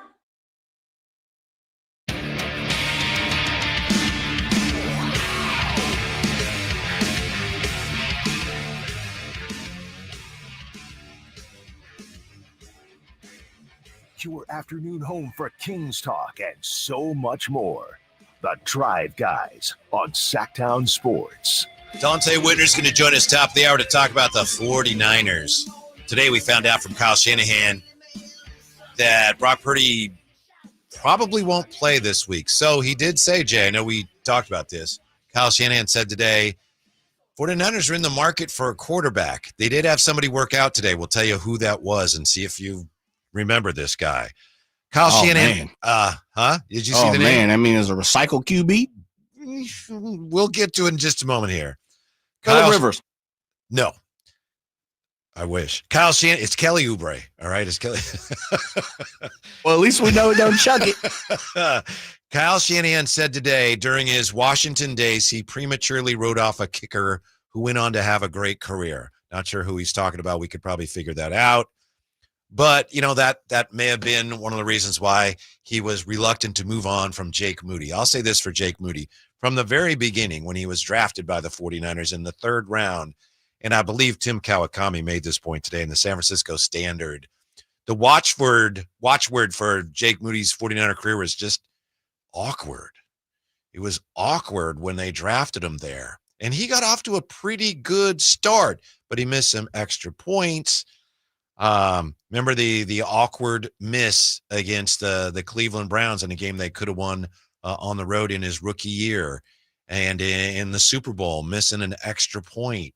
And it got to the point last year when unfortunately he got hurt, a high ankle sprain, trying to make a tackle, and after that he was not the same. But you had him missing a kick, and you had that awkward situation where Debo yelling at him to lock in. Then you had this awkward offseason where the 49ers said, well, we're going to have a kicking competition. They bring in Greg Joseph. Then a week into the competition, they say, never mind. We need that roster spot for something else. Well, what's going on? And it was just, why isn't Kyle making a move? Why are they sticking with him? Then, of course, it became even more awkward this week with him missing that short kick against Seattle. I'm not saying it's Jake Moody's fault, but the whole thing has just been ham-handled and awkward, Jay. Yeah, I like the word. I like the usage of the word. I think it has been awkward. Mm-hmm. I would venture to say, and I know we're not stemming off the yellow brick road, there's been a few things with Kyle Shanahan and his regime that's been a little awkward for me. But yeah, it has been. But I always go back to this, and you said this, and I'm 100% with you. You follow the money. You follow the asset. Mm-hmm. They put a lot of money in a lot of asset, even though it's a kicker, into Jake Moody at his position. And they followed through. They see Kyle Shanahan wanted to make sure that he followed through. And on top of that, one of the things you consistently talk about is he's stubborn. He's just stubborn. I don't know what it is about him. He is stubborn. And, you know, I think Draper talked about it yesterday. The saying goes, you never want to be the smartest in the room. You said it today. He's the guy that's like, no, I want to be the smartest in the room. Mm-hmm. I have no clue. Truly don't. It's over. Thank the Lord. Hopefully after this week, I ain't never got to talk about another kicker again. As much as we talked about Jake Moody. Yeah, making kicks. Yeah, hopefully. It's definitely been awkward, but I'm glad it is over. Good riddance, not to him, but good riddance to the situation. Some people will say to him. But I don't think we will ever really get the reality of what went on with Jake Moody. And a lot of that is going to fall on the fact that Kyle Shanahan is Kyle Shanahan. He operates in the form. He's the type of person, and a lot of coaches, I'm not just pointing finger at Kyle Shanahan. we know Kyle Shanahan will jump up on the podium and say, yep, he'll be on the team tomorrow. Mm-hmm. And then come right tomorrow, we're getting Matt Mayoko, Matt Barrows, Vic Tafer, people dropping the news. Cam Inman, those guys say, yep, Nick Wagoner, yep, he's gone. Yeah. Just that's the style of who Kyle Shanahan is. That is the nature of the beast. Mm-hmm. He's had success with it for the most part, not obviously the ultimate success.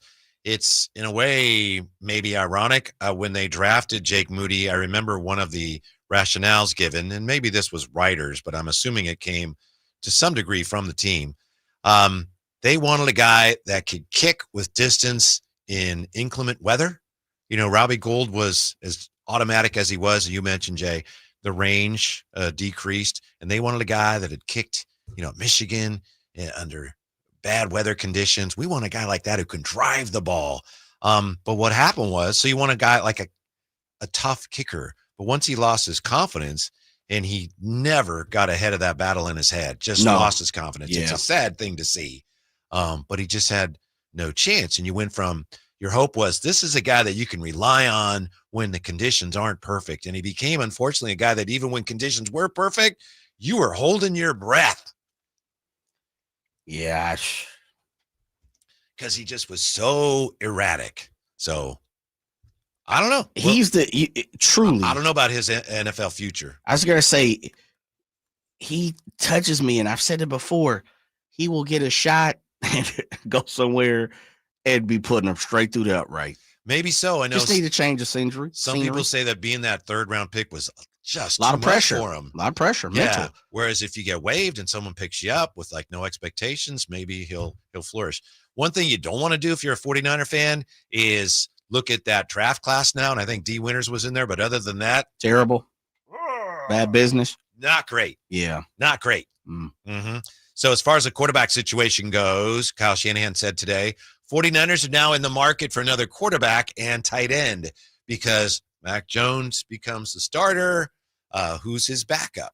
And the guy that they had as their third quarterback, Adrian Martinez. Thank you. He hasn't played, so you want more experience there. The 49ers today, according to Tom Pelissero. Oh, let me hold my breath. Worked out veteran backup Mike White. What do you think? Did that do anything for you? No, negative. Mike White, who, let's see here, he's played for the Jets, the Dolphins, and the Bills. He's played in 15 games, 7 starts. He's thrown 9 touchdowns and 13 picks. So that's who they worked out today. He's 6'5", big son of a gun. Yeah, I was going to say he's a big dude, 29 years old. What?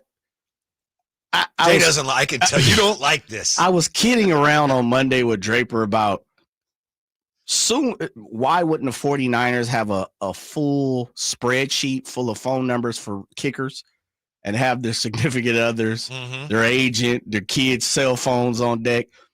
Who in the hell has Mike White's cell phone number on deck? Well, remember the year after Brock hurt his arm against the Eagles? Yeah. Mm-hmm. And the next year, Kyle had like 50 quarterbacks. Sure. Remember? Because he was so like, oh, man, we can't let that happen again. Right. And then I guess he figured, we're good. So he was one of those 50? No, that's what I'm saying. He's Back in the then, Rolodex. they had all those guys. But Right. now it's like, it doesn't seem like it's a concern. Yeah, but Whitey. Mike White? I'm not arguing with you. No, Yeah, I'm not. You're not, but I'm asking. I was a little surprised. I'm that being that was the name. sarcastic here Yeah, a little bit. yeah, but at yeah. the same time, Mike White? Uh-huh. Mike White. Just go with Adrian Martinez at this point. What's the difference between Mike White and Adrian Martinez beside he's seen game action? That's what we're talking about? Difference, and it's a huge difference. This is a guy who has come on, thrown. man. He is almost career double digits in touchdown passes. Let me with say 9. this: nine tugs and 13 picks. Yeah. At this point, and I hope it doesn't happen, truly, what's the difference between letting Adrian Martinez go out there and get some game action versus bringing Mike White in? If it comes down to one of those guys having to play. Mm-hmm. Nothing. There's nothing. Nothing's different. If Adrian Martinez and or Mike White has to play for this team during a regular season game and it's not a blowout one way or another, winning or losing, we're in a world of trouble. So what's the difference between either one, man? I think the experience factor is really the only difference, but it's a huge difference. Whitey, man. Boy, I want to say that he's also somewhat familiar with the scheme. Is he? But I don't know that. I mean, Miami in in 23, that was Mike McDaniel, right? So yeah. Miami, Buffalo. First 2 years with the Jets, and he was lighting it up with the Jets. Actually started 7 games for the Jets. I kind of remember that. He was lighting it up. What's lighting it up? What's lighting it up? Threw for 953 yards his first year for the season. 66.7% completion percentage. 66. 5 touchdowns, 8 interceptions. A little upside down there, but that's gonna happen. You know why? He's a gunslinger. Okay. But we're crying about Purdy maybe becoming a gunslinger. We're bringing in Mike White, the gunslinger. Mike White is just the emergency, and he's not even signed yet. He just worked out. Yeah, today. he just put the cleats on. Uh-huh. Man, just give Adrian Martinez, the young fella out of Nebraska, an opportunity. Yeah. Just give him the opportunity. You know who I wouldn't mind seeing them sign, and I think he's available? Who's that? Honestly, I've always liked this guy, Tyrod Taylor. No, I think he's on somebody's roster. Is he? Yeah. I think he's on somebody's roster. Tyrod Taylor always has a job. Come on, man. You know that. I'm pretty sure he's on somebody's roster. Jets. Yeah, okay. Pardon me. Yeah. All right. Yeah, Can we trade? This might be a situation we trade for a quarterback. For Tyrod? Yeah. Mike White, I always think of the guy that used to coach Cal that then coached the Raiders and they fired him on Christmas Day. Whenever I hear Mike White, I think, oh, that's so sad. Do you remember that? Yes. Yeah. Al Davis fired him. I believe he fired him on Christmas Day when he was a coach. You got to be horrific to get fired on. I want you to come on in, Mike. Oh, maybe I get a holiday bonus. On the Lord's birthday, you get fired? We're going another way. Merry Christmas. Stay tuned. Good old Saint Nick ain't coming down your chimney, brother. No, he is, but he's got a pink slip for you. That FedEx envelope. Yeah. The Grinch. Ho, ho, ho. I have good news and bad news. The good news for us is Dante Whitner joins us next on Sacktown Sports. The Allen Styles Show. The Athletics taking on Minnesota. All I know is that the state fair in Minnesota was so big. All I know is I saw fried butter. Has anybody ever had fried butter? You've had fried Oreos and Twinkies. That's crazy. Different. No, that's not different. And it was a Snickers. That's still crazier than just butter. No, it's not. You can listen to the Allen Styles Show Monday through Friday from 10 a.m. to 2 p.m. on 1140 a.m., YouTube, and the Sacktown Sports app. This is the story of the one. As a safety manager at a manufacturing plant, he does everything he can to keep his coworkers safe. From finding ways to reduce risks to keeping safety supplies in stock. And for that, he relies on Grainger. Grainger offers a broad range of quality products and next-day delivery, so he can always play it safe. Call 1-800-GRAINGER, click Grainger.com, or just stop by. Grainger, for the ones who get it done. At Valley Strong Credit Union, we know that local businesses are the backbone of the Central Valley, investing in our neighborhoods, boosting the economy, making the Valley stronger. But when it comes to their finances, where can they turn? A big bank that just sees another number? That's not good enough. Valley businesses deserve Valley support for payroll, credit, cash flow, and everything in between. Valley Business is Valley Strong. Learn how our cash management services can support your business at valleystrong.com. Capital Casino, Sacramento's #1 poker room with primetime football. It's back. Capital Casino is giving away $500 per game and high hand bonuses for every Sunday, Monday, and Thursday night primetime game. Offering the best food, best service, and the best action with the most variety of games in the region and conveniently located at 411 North 16th Street in downtown Sacramento. For more information, log on to capital-casino.com and please gamble responsibly. 1-800-GAMBLER. Hey, Sacramento homeowners, imagine the coolest, most comfortable summer in 30 years, leaving air conditioning giants drowning in overstock. That's your golden ticket to massive savings right now at Sierra Pacific. We've forged powerhouse partnerships with the world's top manufacturers. They trust us for flawless installations, unbeatable service, and our massive reach across Sacramento to move their inventory fast. In return, exclusive, jaw-dropping discounts just for you. Upgrade your home with premium systems at rock-bottom prices. Install installed by the region's elite craftsmen and backed by ironclad warranties and legendary support. Plus, snag huge tax credits and SMUD rebates to slash costs even further. This inventory clearing bonanza won't last. Seize it today. Call Sierra Pacific for your free in-home consultation and discover the perfect system for your ultimate comfort. Dial 916-638-0543 now or head to SierraPacificHome.com. Don't miss out. Your cooler, cozier home awaits. Sierra Pacific Solar Heating and Air. The guys in the big red trucks. Get ready for a night out with Jordan Davis. Country in the Part 2 this Saturday at Cal Expo. Along with special guests Mitchell Tenpenny, Locash, Vincent Mason, and Averyana. Make it a family day out with food trucks, games, dancing, and more. This Saturday at Cal Expo with Proactive Pest Control, Fasteners Inc. Tool Outlet, and Red's Pizzeria and Tap House. Tickets at CITPFest.com. The Sacktown Sports 49ers Report is brought to you by Kia of Vacaville, located beside the Vacaville Outlets. The 49ers got their season started successfully with a last-minute win in Seattle, 17-13. Jake Tonjes, the hero, making a leaping grab in the end zone for the game-winning touchdown. Niners back on the road this week in New Orleans. You can catch all the actions on Sunday right here on Sacktown Sports 1140, beginning at 9 a.m. Football season is here at Kia of Vacaville. You can score big in a new 2025 Kia Niro LX with up to 53 MPG combined at Kia of Vacaville. Perfect for road trips, tailgates, and cruising to Levi Stadium in style and comfort. But don't wait. Inventory is limited at Kia of Vacaville, and these deals won't last long. Visit KiaVacaville.com or stop by right next to the Vacaville outlets for friendly service, easy shopping, and unbeatable value. All in one stop. Kia of Vacaville, where the adventure begins. KHD1 Sacramento, KYMX HD3 Sacramento. From the Power Business Technology Toshiba Studios. This is Sacktown Sports 1140.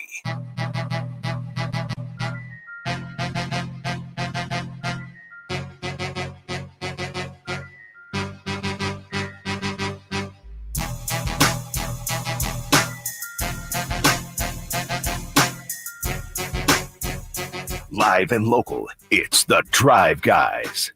Watch the show on youtube.com/Sacktown Sports 1140. Or listen on the Sacktown Sports app. Dante Whitner's going to join us just a little bit here. 11 years in the NFL, of course, as a safety, 3-time Pro Bowl safety, 49er analyst, and we've got a lot of 49er things to analyze.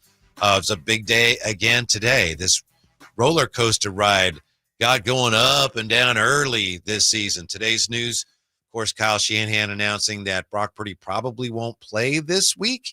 He also announced that, or stated that the team is in the market for a quarterback. And today they worked out, although I don't know that Jay would have recommended they do this, but it sounds like he wouldn't have. But Mike White, the former Dolphin and Jet and Buffalo Bill, worked out. So will that be the quarterback they sign? We don't know, but they want an experienced backup to Mac Jones now that he's probably going to be the starter against the New Orleans Saints. I know I mentioned this earlier today, but I think this is a promising sign for the 49ers. Sure, they're going to be dealing with injuries and a new kicker, but last week the Saints played Arizona, and Arizona prevailed in New Orleans, and it was a competitive game, but Spencer Rattler might have actually held the Saints back. That's who the 49ers, with their hopefully looked improved so far, young defense who they'll be facing. Spencer Rattler was very conservative last week. The numbers, 27 of 46 for 214 yards, no touchdowns, no interceptions. Many of the incompletions, according to NFL.com, were either just not accurate, they were off the mark, or they were throws that put their receivers in harm's way. So whether it's Brock Purdy, which is probably not going to be, or Mac Jones, the way Robert Saleh has the 49er defense playing, or at least had them playing in week one, I think the 49ers still have the golden opportunity and should prevail against the Saints team that I don't even know, Jay, as an organization. I don't know how many games they want to win. Although beginning of the year, they wanted Arch Manning, and I don't know if they want Arch Manning anymore. Yeah. Speaking of roller coasters. You're not lying. But they're always hunting for it. They just drafted a quarterback, and they might be hunting for another quarterback. Yeah. Who knows? Who knows? The Saints, you think they're tanking? Yeah. Okay. They're looking for something. Yeah. To get them going on their next journey. Maybe they'll see Shuck this week, right? The way Spencer Rattler played. I think he give you, if you come into the season as a starter, you at least get a quarter of the games, don't you? Don't you at least get 4 games? Also, you have to be, and I know there's 17. Yeah, you're right. And this also applies to what the Giants are doing. When you have your young quarterback and we're going to start him, you want to give him as soft a landing pad as you can. Yes. So against Robert Saleh's defense, like in the middle of the game, probably not a good idea. You better not. You bring him towards the way Fred Warner and D. Winters and Khalil David, a bunch of these guys are moving around. Yeah. Yeah. Marcus Siegel's everywhere. Every time I looked up, I'm like, man, Siegel's around the ball. Love it. I love it. You put him and Mustafa back there, you might be cooking with some grease. Looked like the Seahawks were targeting your guy Upton Stout a little bit. Yeah. And so you should, right? Yes, Shouldn't you? If he's in the slot, you should definitely take advantage of him. The other thing is I think we're all going to be talking about this for the rest of the year. This year is big for Renardo Green. Diamador Lenore is as close to a lockdown corner as you can get. People aren't throwing at him. Did you see his grade? They didn't even throw the ball to his side this past weekend, and for good reason. Man, Renardo Green, you better strap it up this year, big fella, because they coming after you. You know that on the play where Bosa forced the fumble, he shoved the offensive lineman into Sam Darnold, the ball came out. Apparently there were 3 open receivers on that play. Yeah, there were 2 at the bottom. You could see it. Yeah. Because he was going to one, and then there were 2 at the top. It's like, yeah. But Mark, that was Renardo Green that was down there, I think, by himself on that play. Like he wasn't being blocked or, he didn't have a receiver down there. So we'll see, because Upton Stout was in the slot covering someone. So, yeah. Pass rush does things for you. Yes, it does. Come on now. Even Bryce Huff was there. Huff was getting off the ball decently this past week. We'll see how it plays out. Seattle was good in the trenches, though. They're good offense on the O-line and on the D-line. Yes. Well, they were really hoping for an improved running game. That was one of their things they emphasized in the offseason, while the 49ers emphasized stopping the run. That, to me, was maybe the single best thing about the 49ers' performance on Sunday. They were able to stop the run. And that's what they have been lacking the last couple of years. And that's one of their foundational pieces. Stop the run and run the ball. Didn't run the ball great, but they did run it a lot, but they stopped the run. I thought there were there weren't huge chunk plays, but the 7, the 8s, the 9s, like Brian Robinson had a 9-yard, a 7-yarder that come to the top of my mind. CMC had a few. I thought they kept them honest. They kept the Seahawks, as close as honest as possible. And so when you do that, you just always leave yourself a little room, a little space to go over the top or work the outside. Of course, the 49ers love to work the middle. No George Kittle this past weekend for the most part. 3 quarters didn't have him, but to be expected. I truly, truly believe that this team will be pretty good.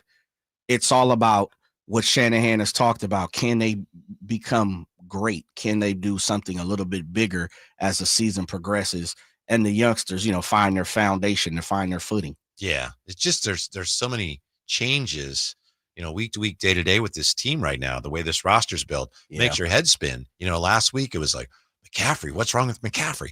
Now here we are saying McCaffrey's like the picture of health. It's everybody else, It's like, is his leg gonna fall off a week ago? Now it's like, oh, he's fine. It's everybody else on the team that needs to be in the hospital, including Brock and George Kittle. And wow. Yeah. We looked at the training staff rankings from the NFLPA last year. Yeah. And I didn't even talk about the year before. They were ranked 25th last year, 21st the year before.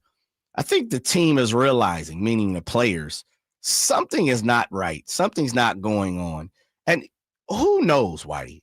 We don't have the answer because they don't have the answer. And if they don't have the answer, then of course we can't have that, right? But there's got to be something. In football, injuries happen all the time. But there's got to be something to the way they travel, their diet, their schedule, meaning like how when you practice, a lot of people this preseason were talking about calisthenics and do they stretch out long enough and how long they do pregame. We know Shanahan, according to all, everybody who circles around the league says they practice harder than most people. They don't really have a lot of walkthroughs in certain ways. I don't know. I truly don't know. Maybe it's the type of people they draft. Like George Kittle never takes a day off. CMC is always trying to stay in shape. I don't know what it is, but something's got to give. They're injured extremely too much. You don't think it could just be bad luck? I mean, certainly I think that's it's part of it. Mm-hmm. I think it's part of it for sure. Yeah, but you're not willing to say, and I don't know the answer. But you're not willing to say, it's just the bounce of the ball, poor luck for them. Not all of it. No, because I think there's something to 3 years ago, they got rid of everybody, right? Training staff wise. That was 3 years ago. Three or more. It might have been 4. It's something around there. They got rid of everybody. Because Kyle had enough. Yeah, he was like, I'm tired of hearing Jay talk about injuries and TC on my butt and all that jazz. But yeah, it was, they cleaned house. I don't know what you do now. I have no clue what you do. They need to do something though. What it is, I'm not sure. And that's something I want to ask Dante is when you are in the locker room and you see people dropping around you and injuries happen, they occur. This is a tough game. It's rough. Yeah. But when you see damn, man, CMC gone again, Kittle gone again. Brock Purdy with 2 injuries in the first game. Oh, man. Fred Warner with a fractured ankle, and even though he played, it's like, Troy Williams going to miss 3 of them? Like, what is your mindset if you're a guy who typically is there and strapping up every single week? 1 week into gotta be something. Yes. 1 week into the season, I wanted to review, Jay, the Kevin 7 from just about a week ago. 7 most likely surprise NFL teams in 2025 as we await Dante Whitner. Yeah, I'm trying to hunt him down here. So what do you think? We got a long ways to go. Number 7 on my list. And I put 7 in here figuring I got to get something right. 7 is the least likeliest, 1 the most likely surprise team this year. 7, I had the Colts. As shaky as Daniel Jones is, he should bring some stability. So far, so good. You're spot on, baby. 6, Patriots. So, all right, week 1. Lost to the lonely Raiders. 5, and I said they're going to be able to run the ball. Jets. They did okay. They did okay. How about Aaron Rodgers with the 4 touchdown passes? Yeah, man, that was just revenge. He was fired up. Yeah. Somebody had lay him out soon. 4, I had the Seahawks. Okay. They look decent. They look like, you know what they look like? An 8-9, 9-18. Yeah. I had here a lot riding on Sammy D. It's still Sam Darnold, huh? It was still Sam Darnold. Yeah. Then I don't think this is as bad as it looks on the surface, but third I had the Titans. They were in that game, Jay. They were right there. Yeah. They were right there. But I will say, of all the teams that you've listed, that might be the reach so far, especially third. Yeah, we're recovering here, though. Second most likely surprise team, I had the Raiders, and then I had number 1, the Arizona Cardinals. Yeah, I mean, they beat New Orleans. Big deal. Yeah. Think about the Cardinals have this week. I'd have to double check. Let me check that for you real fast. The thing about Arizona is they have been for many, they'll be the surprise team. They've been the expected surprise team for 2 or 3 years in a row now. If everyone is expecting you to be a surprise team, you're not really a surprise because everyone's expecting it, right? I mean, surprise! Man, I knew you was coming over. You finally did it, right? Yeah. They got, man, I need to look at Carolina's schedule. They got a cakewalk this week. Got Carolina coming to town. All right, let me review their schedule because they might have a light schedule too now all of a sudden here. Saints, Panthers, that's a 2-0 easy. Yeah, easy. Got the 49ers here at Levi. Huge game. Seahawks in Arizona. Titans. Ooh. At the Colts. Ooh. Packers. At the Cowboys. Okay, they got a little decent look. at Seahawks, then the Niners. So that's a run. Yeah. You have Niners, Seahawks, Titans. Well, you got a couple games in there soft. All depends on how good Seattle is. True. And where the Colts kind of factor in at that time, right? Jags, who beat Carolina. So that means nothing. At the Buccaneers, that's probably a loss. The Rams at the Texans, who knows what they're going to be. Mm-hmm. Falcons, my boy Michael Penix by that time be throwing for 4 TDs on them. Tough loss for your Falcons. Yeah, Sunday. it was. At the Bengals, they should blow them out. Joe Burrow putting up 100 yards. Don't nobody want to talk about that, though. Bengals they're probably the least deserving 1-0 team in the league. Man, Joe Burrow look like trash. Glad bag. At the Rams. Really good. Man, he ain't Joe putting up Burrow's 100 yards. Ain't getting a pass. Still put up 100 yards. And people ain't said nothing all week about this dude. Yeah, they should have lost that game. 100 yards. Cleveland's tough defense. I guess they must be. Quick Juggernaut. Quick look at the best NFL Week 2 matchups. Thursday Night Football. We have it for you tomorrow night. Washington at Green Bay. This is a great matchup, Good Jay. Thursday night. Yeah. Especially early on in the season. Micah Parsons made his presence felt immediately. Washington last week, they had a bye. They played the Giants, but still. It was a bye? Yeah. Washington is still trying to show teams like the Eagles and Green Bay, we belong up there with you guys. We're an elite team. We'll see. Also, Philadelphia, Kansas City, of course. Interestingly, that's not a primetime game. That is I think it would be a Fox game. It's a Sunday afternoon game. And that happens because, you know better than I, Jay, you've worked for TV networks. The networks, too, they want to insist. They go to league and say, we want some of those big games, too. Yeah. But usually a game like Philadelphia, Kansas City, you see it on Sunday Night Football, if not Monday Night Football. Who's Sunday night? Oh, okay. I'm looking. Sunday night is, it's not a great one. Atlanta, Minnesota. Yeah. Minnesota getting 2 prime times right out the gate. Mm-hmm. Man, JJ McCarthy. Yeah. And then that's the Kirk Cousins Bowl, right? That is. Yeah. And then my third best matchup of week 2, there's 2 Monday night games again. There is. I don't know what that does for us Monday. I'm not sure which game Hopefully we have. we don't even come in. Yeah. I think we'll have to come in. I don't know if we'll have the early game or the later game. We'll probably have both. Maybe. But the later game is the Chargers at Las Vegas. Yeah. Big game. You got that is a big game. Jim Harbaugh against Pete Carroll again. That is a big game. Mm-hmm. That is a big game.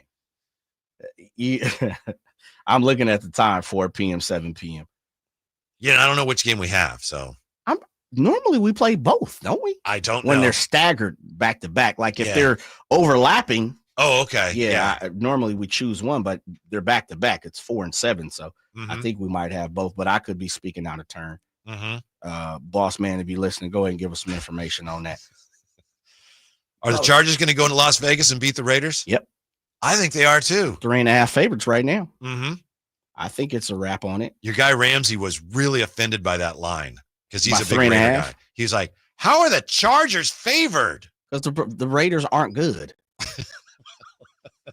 Until it's the Kings' thought process. It's until you show me that you're good. Yes. Then we're gonna always favor that you're not. Yeah. You got to win. Prove it and first. at the risk of being obvious, making an obvious point, when it comes to point spreads, the odds makers don't look and say, how's this game going to go? They Right. look at how everyone who's going to bet thinks about the game. Exactly. Right? Come That's on. what it's based on. Absolutely. They're not. You're right. They're not looking at it for the purpose of wins and losses. They're like you said. They're looking at it as, ooh, They're trying to get even money on Yes. both sides. Put the line wherever they can to get even money. and lose on neither. Yeah, right. Yeah. You definitely can't take it personal. But look, as much as I kid with the Raiders, but I'm truly not. Man, that ticket is $235 right now at the bare minimum. When you can go to Houston, NRG, for $47. What's the cheapest ticket this weekend? Let's see. $47 to me for That's an NFL nothing. game sounds like, that's almost Arizona, free. 35 right now. 35? Ticketmaster. Is that resale? No, this is Ticketmaster. Okay. Straight, All right. yeah. Okay. How about this one? the New York Giants at the Dallas Cowboys for $35. Probably just because it's so big, right? They have so many seats. That might be one of those things where you're in Jerry Jones' garage watching the game on a big screen. Yeah, standing room only. You're standing outside in the star. Yeah, but we got a real nice big screen for you. You'll enjoy the game. It'll be just like you're part of the festivities. The atmosphere. Man, I don't know. Mm-hmm. Speaking of the Cowboys, Jay. Give me 10. Give me 10. Give me Chargers right now. I'm on it. Okay. I'm taking the Chargers. Uh-huh. And I think they cleared the 3.5. Yeah. Mm-hmm. Okay. Is this real life? Is this just fantasy? I look at a couple of things here, thoughts that come to mind after week 1. You tell me, is this like, 0 is like, there's no way that's true. 10 is like, book it. Okay. Okay. Just your opinion. Yep. Obviously. I'm listening. Yeah. You mentioned Dallas. Dallas is better than we thought. After week 1, Dallas is better than we thought. 0 is like, that is not true at all. 10 is absolutely true. 5. I'm right in the middle with them. I still don't know where they're going to go. They played better than I thought. Yeah. Jalen Carter getting ejected. Right. Who knows how differently that game would have gone. Did you agree with the league's ruling that, well, since he was ejected before a play occurred, then it was like he served a 1-game suspension? Sure. It's the money. Yeah. In reality, it's the money. He's going to lose, what, $15K or something? I'm pretty sure that he cares more about that than at this point, because it's over.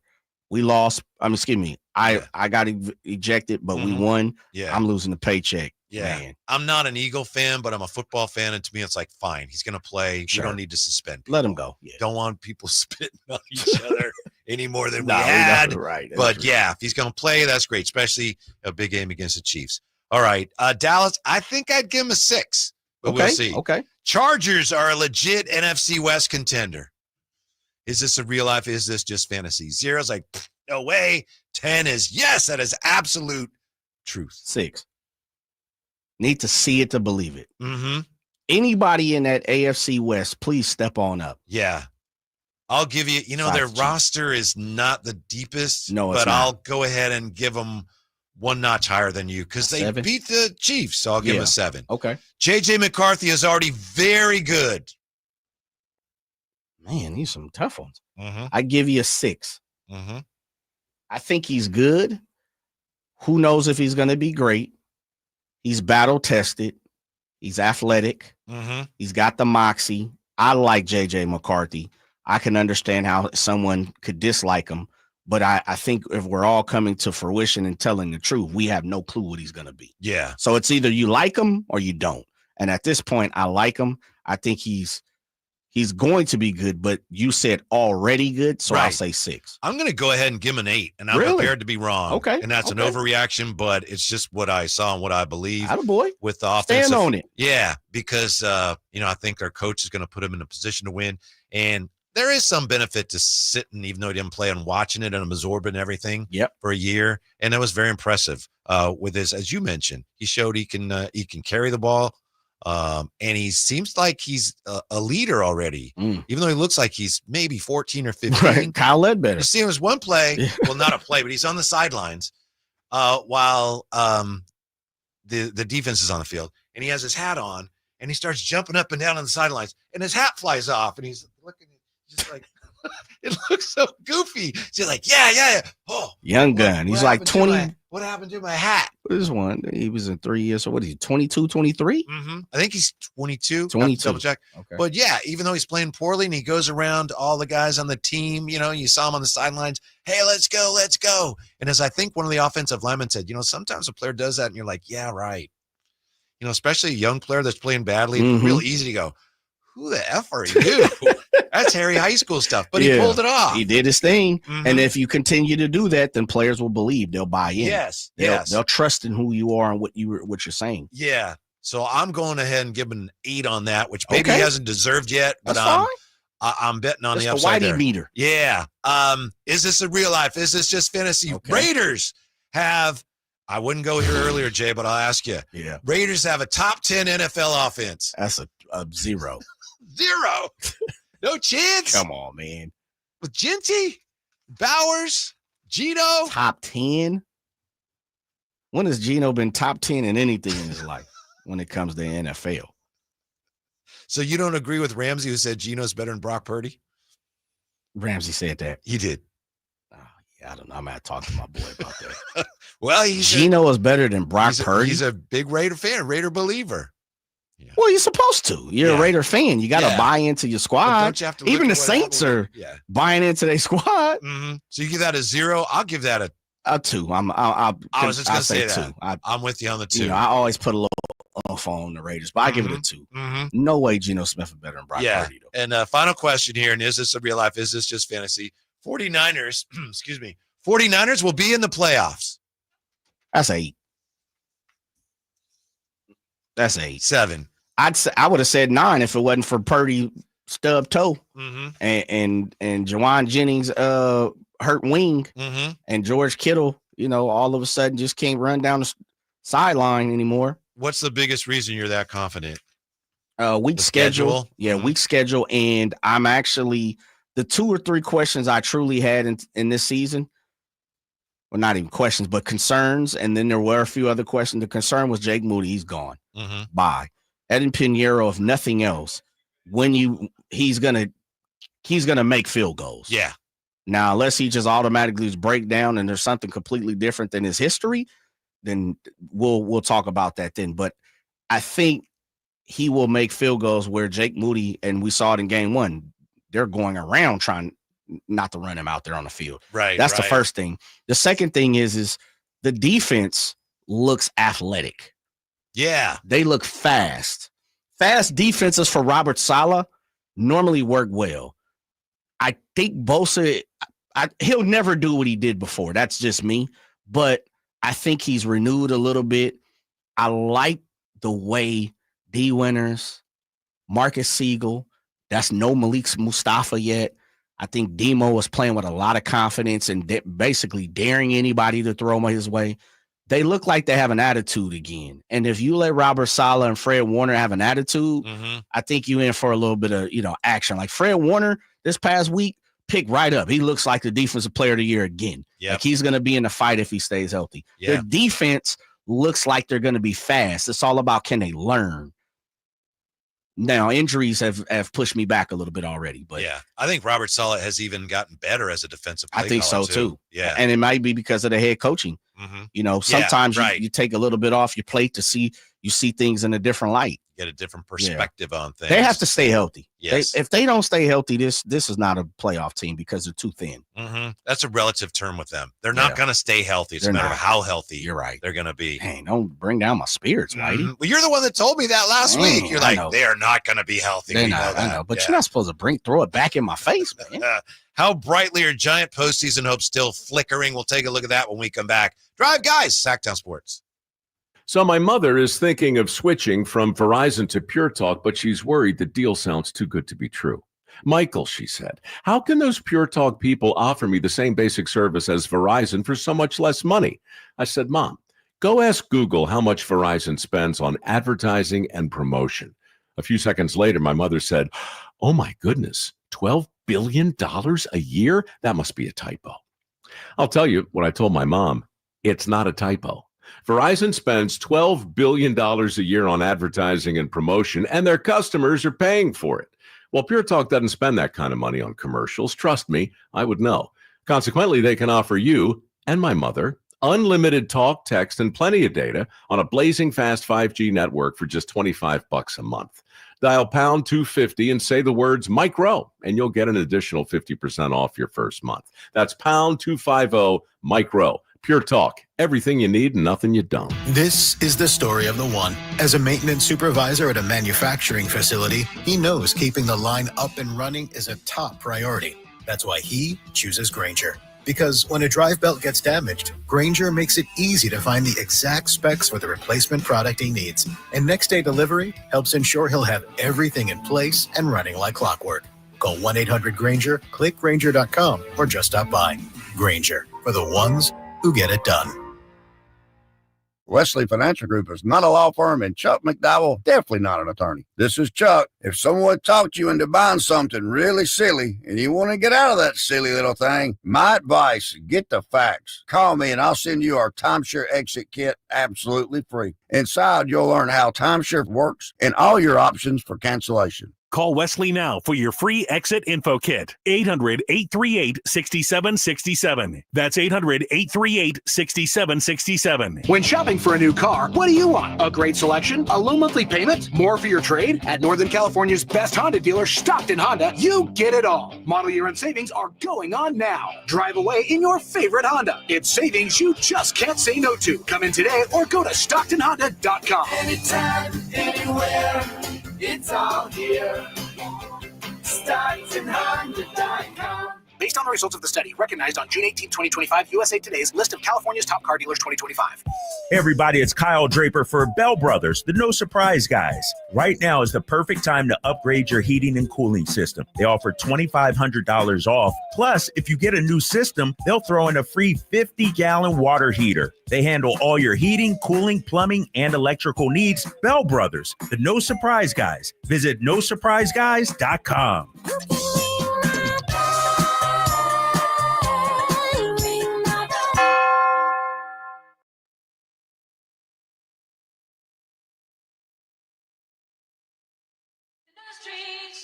To this funky beat.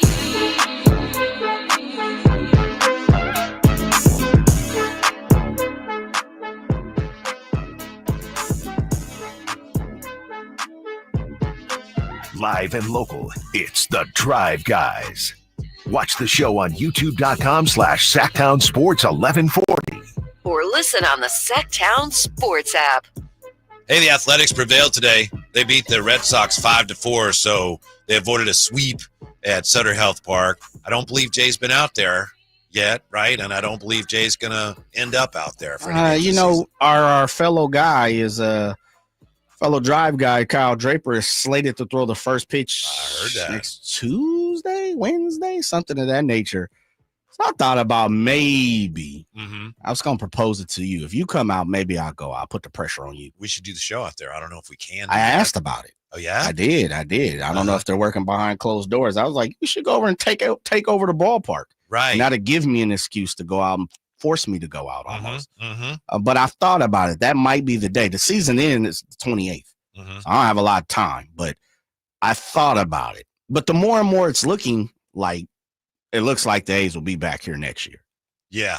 So that was my one thing was, man, I don't want to, and you never know with the A's, but you don't want to miss an opportunity, at least my lifetime, to say, I got to see the A's play in Sacramento. Yeah. So I'm really close to saying I'm just going to go for the experience to say I went out there. And if they're not here for whatever reason next year, at least I could say I did it. Yeah. I was in for Allen yesterday, so I talked to Eric Martins, their third base coach, which is what Allen does every week. And I asked him about settling into the new stadium. And I was trying not to say anything negative about the minor league stadium, but I just asked him about, they had that terrible stretch there and they've played much better. Was it just a matter of settling into a new place? And he said, I don't want to make excuses, but he said, yeah, there's probably something to that. You got to win. And he said, we also, during that stretch, we didn't play well on the road either, so that has nothing to do with being at home. But he said, yeah, we probably just did get a little more used to our surroundings. I would think that would happen with any team, whether you're playing in a minor league stadium or you're moving to some beautiful new stadium somewhere. Just a new environment for the whole team. Yeah. Makes sense. It makes sense. Maybe I have to settle in this year and then maybe get it cooking next year. Is that what I'm hearing? Okay. Maybe so. Yes. Okay. Now, Jay, I know that you have not been a believer in the Giants' push towards a postseason spot. No, I have not. And, of course, we don't know yet what's going to happen. But this afternoon, the Diamondbacks jumped on Carson Seymour early, and the Diamondbacks prevailed. They beat the Giants 5-3. So the Giants, as we speak, 74-72. They're 2.5 back of the Mets in the race for the final wild card spot. Mets have the tiebreaker. They're, 5.5 back of San Diego. The Padres are going to play. They're just about ready to get underway. So the Giants can't gain any ground on either of those teams. They might not lose any ground. If the Reds win today, the Reds move into a tie with the Giants. And I don't know. I know that if you look on some of the websites that say the Giants' percentages, a chance of actually getting in the postseason, very low, like around 10% or lower. I mean, they're not that far back and they still have time. It's just losing the tiebreakers already. It's going to be tough for them, but they still have a shot. I'm not saying they're going to do it, but they are in the race right now. They don't have to get into the race. They're in the race. I just don't know if they'll be able to win the race. Yeah, it really, like, to me, they're out of it, but it's going to come down to the 2 series against the Dodgers. Yeah. Because they're going to smoke the Rockies, especially if they're playing for something. The Rockies right now, half their team has already made plans, if not 3/4 of the team, significant others. Mhm. They've got plans to be in Barbados the 29th of September. Don't sleep on the Rockies. They're a tough 40 and 105. Yeah, gritty. Yeah, very gritty. Pesky. Nasty, pesky, right. Yeah. But they have the D-backs in Arizona, and then they have a 3-game series against the Cardinals. They got the Dodgers a home and a home. Mm-hmm. To me, you need to split. They play 6 games, right? 7 games, excuse me. So you need to go 4-3, 3 or 4 against the Dodgers. Anything less than that, and you're out of there. Yeah. That's to me. So I think you really need to split it. And when I say split it, it's kind of like football, 17 games now. You can't call it 8 and 8. You can't call it a 7, it's an odd number. So I think you need to go 4-3 against the Dodgers. Yeah. If you can win 4-3 against the Dodgers, and I'm not kidding here, then I think you have an opportunity. You have a shot. Well, if you go 3-4, it's over. You're 7.5 back of them right now, and they're playing tonight against Colorado. Yeah. So you could be 7 back. You sweep the 7, Jay. You're right there. You're tied. Oh, yeah. You're Well, tied for first place. They're not catching the Dodgers. We got that, and they're not catching the Padres. Right now, they're playing against the Mets and the Reds. Mm-hmm. But you need to beat up on the Dodgers. You have to. The Dodgers are what? In front of 4? In front of the Padres? Just 2. 2? Yeah. Oh, man. Only 2. Ooh, Padres playing for something, huh? Mm-hmm. Come on now. Mm-hmm. But the Padres, which means the just can't Dodgers seem are to- playing for something. They are. Yeah. Yeah. But the San Diego they were up and then they fell behind and they just, they're close, but they just can't seem to gain ground on the Dodgers. They're like the 49ers. They can't stay healthy. Yeah. This is interesting. And I know Kyle Ledbetter talked about this today. The Dodgers are probably going to be the 3 seed if they win the division. So the 3 seed would play the 6 seed. 1 and 2 have a bye. 3 plays 6, 4 plays 5. If the Giants somehow snuck in to the postseason, the odds are against it, but it's certainly possible. As a 6 seed, then your opening series, best of 3 at Dodger Stadium, will be Giants and Dodgers. Ooh-wee. And I would absolutely love it because it automatically erases one of the squads that I don't have to hear anybody talk about. Like right here, we're on air. My boy, shouts out to the E-double, Eric C.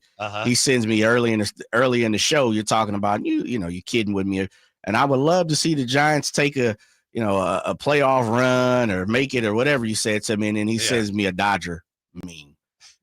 Like, come on, man. I got no love for that, but it would quickly eliminate one of the 2 fan bases.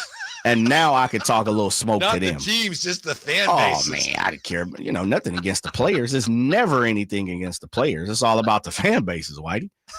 When I talk bad about the Dodgers and the Giants, please, let's make sure it's clear. It's clarity. I don't want to be misunderstood. No. By all means, fellas, go out and win a championship if you possibly can. But you got nothing against Shohei or Freddie Freeman. No, nothing against none of the players, coaches, front offices, none of that. It's the fan bases. Somebody got to go. Somebody's O's got to go, right? So I'm with that. Somebody take that L, and then guess what? I ain't got to worry about Dodger fans on one side, and I don't have to worry about the Giants fans on one side. I would think that would be delightful for you because whichever side lost that, it would be crushing for them. Oh, it'd be fantastic. Even if the Giants, snuck in, it's like, wow, miraculously you get into the postseason. To lose to the Dodgers would be crushing. It would kill them. Yeah, it would, and it would be glorious for me, for sure. It'd be glorious. That's not very understanding, Jay. Why is that? Of your fellow Northern Californians. Well, they don't want us here. Uh-huh. So, meaning the fans and probably the organization, if we're keeping it real when it comes to the Giants. Mm-hmm.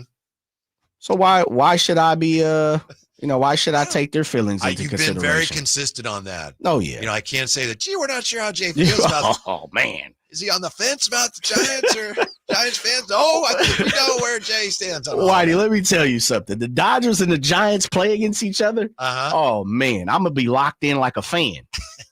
And every single day, I will come here, you know, like the morning show, they've got go streaking and different little baseball tasks that they accomplish every single day. Uh-huh. We will create a Jay's update anchor from the desk. I don't know what we're going to call it.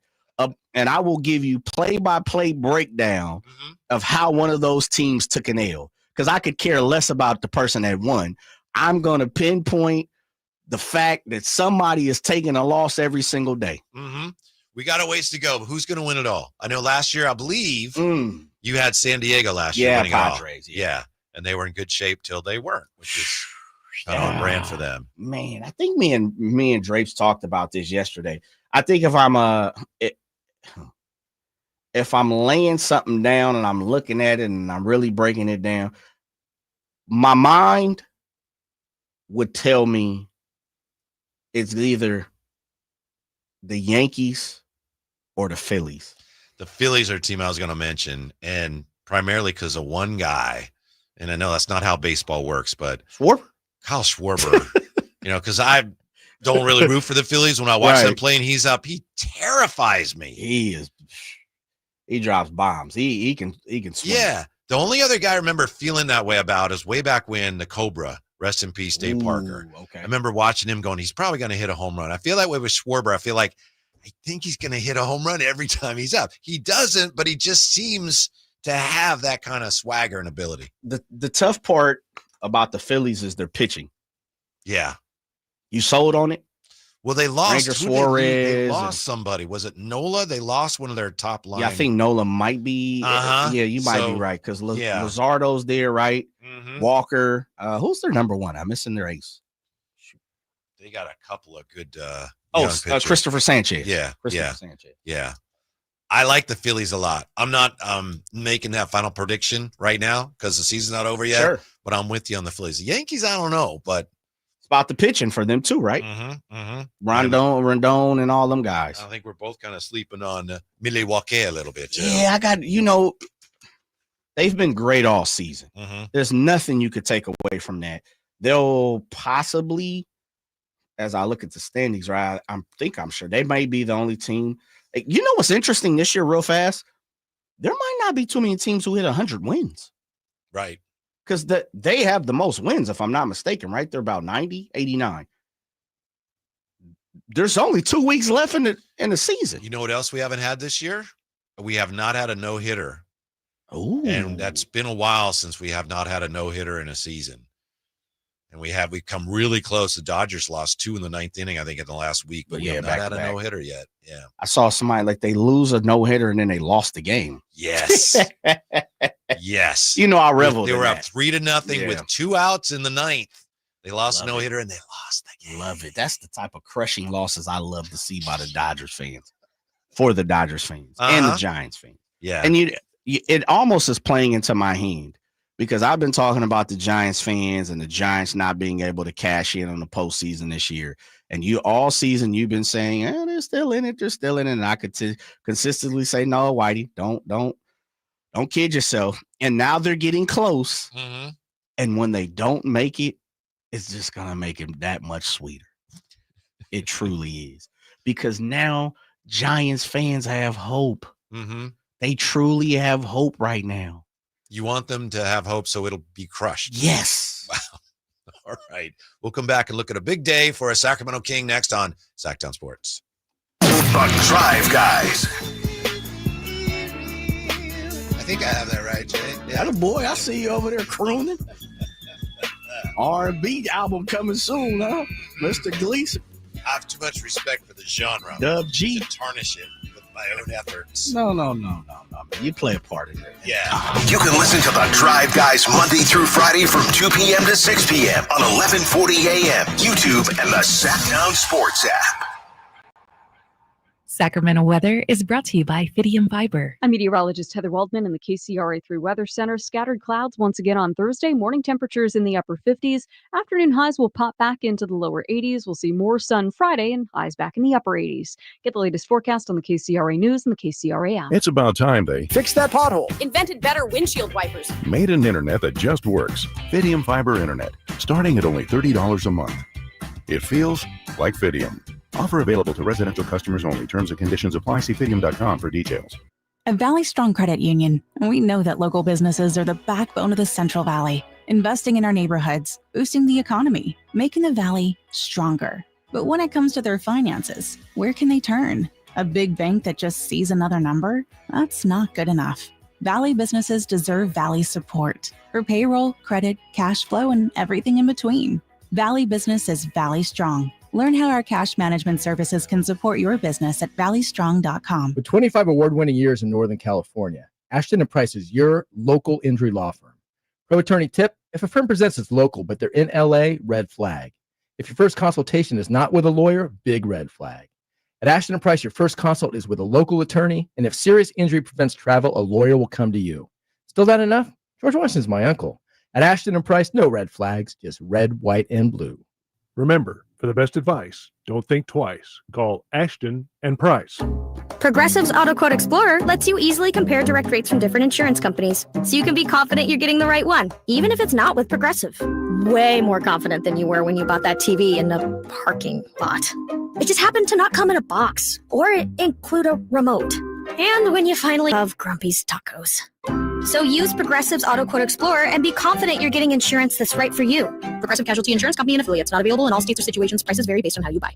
Ready to order? Yes. We're earning unlimited 3% cash back on dining and entertainment with the Capital One Saver card. So let's just get one of everything. Everything? Fire everything. The Capital One Saver card is at table 27 and they're earning unlimited 3% cash back. Yes, chef!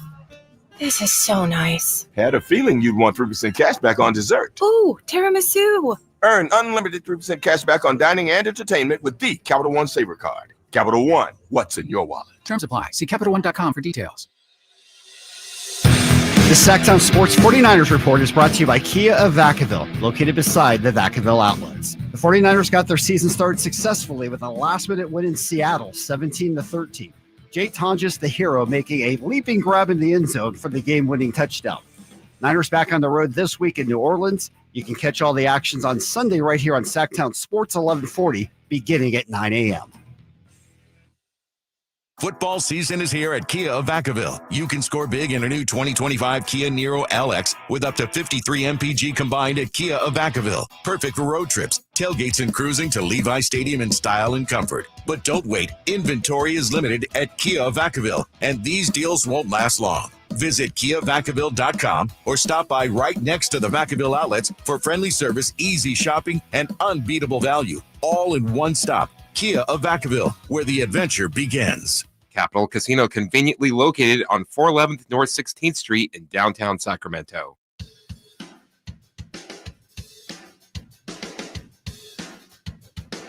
The Drive Guys powering your afternoons Monday through Friday on Sacktown Sports. Big win for Germany today. Deutschland forever. Yeah, you had Franz Wagner with 23 and Dennis Schroeder of the Sacramento Kings, 20.7 assists. Germany knocking off Slovenia and Luka in the Eurobasket quarterfinals. Luka had 39 points, but Germany wins 99-91. So now it's on to the semifinals for Dennis Schroeder and Germany, and they will take on Finland in the Eurobasket competition that seems like it's been going on forever, Jay. And it turns out they had like forget what they called it, a warm-up round where everybody played each other a bunch of times and the games didn't count before they got to the knockout round. But good news for Dennis Schroeder, who has been playing great in Eurobasket, as you've said. Well, and as I said, you better. But Germany close to moving into the finals of Eurobasket. I just want to make sure Dennis Schroeder gets his rest that he needs before camp. It's a long season. I was waiting for you to finish. Thought you had a little extra off on it. Yeah. No, yeah. Friday, it's Germany against Finland. Yeah, they should blow them out. Yeah. They should blow the Finland out of there. The Finnish? Yeah. Finnish? Uh-huh. What is the Finnish. Finnish. Yeah. That's why Larry Markkinen is the finisher. Yeah, there you go. He exploded for 17-6 today in Finland's win. So Finland's win. He exploded. Yeah. Shouts out to Dennis Schroeder over there hooping, maybe the MVP of the tournament. If they can take it all, and hoist the trophy, I don't know what you get. A ribbon, a participation trophy, or what do you get? It's got to be a huge trophy. A it's little trophy and a bonus, a little check. Eurobasket has got to be something. What you think those guys over there walking away with doing this tournament? I don't know, but they're all doing it. I mean, there's big names playing in this tournament. Yeah, I mean, the biggest. Representing your country is one thing, but I know there's a check behind it. These dudes aren't doing it for free. Yeah, be interesting to know what they get. / Emmer Cup style. Yeah, are they walking away with $1 million or so, 500,000, 250? What are they comping? Speaking of the Emirates Cup, the NBA announced that down the road, they have the last 4 teams play in Las Vegas, but they're going to change that. So only the championship game is in Vegas, and the other games, the semifinal games, are going to be played in the NBA arenas. The NBA is just doing everything they can to distract us from this Clipper Ballmer thing, where they came out today and, we're changing the rules, so a half-court heave is now a team shot and not an individual shot. We're going to play the Emirates Cup games, semifinals in NBA arenas. Nobody cares. Nobody cares. Except for the owners who get the extra money. There you go. That's a good point. That's it. That's all they care about. And more times than not, and Adam Silver, I know he didn't mean, I would hope he didn't mean to, step on the toes of fans today. But he even stepped on the toes of fans today talking about, look, NBA is a highlight game. Like, you don't need to watch the game to understand what's going on. And the way I took it is look, it ain't for everybody. If you can't afford it, then oh well type situation. And I know that's just me. But I think they're even getting to the point where we'll talk about anything. And I know he was asked some of these questions today during a press conference. But Kawhi Leonard, I'm surprised, Steve Ballmer, the Clipper situation, I'm surprised he wasn't bombarded with questions, like 10 questions in a row about Kawhi Leonard. They let him off the hook. It's possible that they hand-selected the media there. I don't know that for a fact. And to your point here, Adam Silver says fans who can't afford streaming services to watch NBA games can still watch free highlights, calling the NBA a highlight sport. That's it hurt me, man. It truly did. Yeah. Because we have an opportunity to go see games. But Whitey, I know I'm not alone. And when you're out and about, you're sitting at the restaurant, you're having a little pecan praline or whatever you enjoy, a little cookie dough. Yeah. You and the missus and you're out and people, pick your brain, or you're at the junk wax night. Yes. With Matt Noakes. With Matt Noakes. Yeah. And people ask you, man, I would love to go to the Kings game, but it's expensive. So I would love to take my family, man, but it's expensive. I'm giving a kidney, a lung, one of the Brock Purdy toes. Yep. It's expensive to go to the games. Yeah. Unless you're sitting over in Utah or Charlotte or something where it's or Pelicans. Pelicans tickets are always cheap. I hadn't really thought about that with the streaming. I just kind of been assuming that it'll pretty much be what it was, and there'll be some changes and as far as when the games are on and what they're on, but we'll adjust to it. But I hadn't thought about that. If more games are streamed and fewer games are on live TV, not only is that insulting to the fans to say, you can still watch the highlights for free, honey, pat them on the head, but it just is potentially very damaging for the future of the sport and your fan base. Yeah. If you're basically just saying to a lot of, especially young fans, you can't watch the games till you get more money. Yeah, you're alienating people. Yeah. And even then, like I said, you just look at society and the way we're operating right now, it's expensive. And so some people have chosen to cut the wants rather than the needs. And so, if streaming is a want and it's not a need for you, it's not a necessity, and you choose not to have a Peacock, or you can't have a Netflix, or you don't want a Amazon Prime or any of these 50 other different streaming network apps, programs, then man, You're telling me I can't watch my Kings? You're telling me I can't watch the Pistons when I want to, or I might have my eye on the Atlanta Hawks or stuff? Like it's a bad way to go about it. Yeah, I think it was Ray Ratto when he was on our show. He said, look, people used to cut the cord to save money. Yeah. And now streaming services are getting so expensive. It's like, I want the cord back. It was cheaper than what I have to spend now for all the streaming services. You definitely have to make choices. Give me my rabbit ears. How about, right. And the foil, I'm baby. going to go to Radio Shack and get some rabbit ears. Thanks the very Shack, much. Baby. Yeah. Thanks for being with us. We're back with you tomorrow.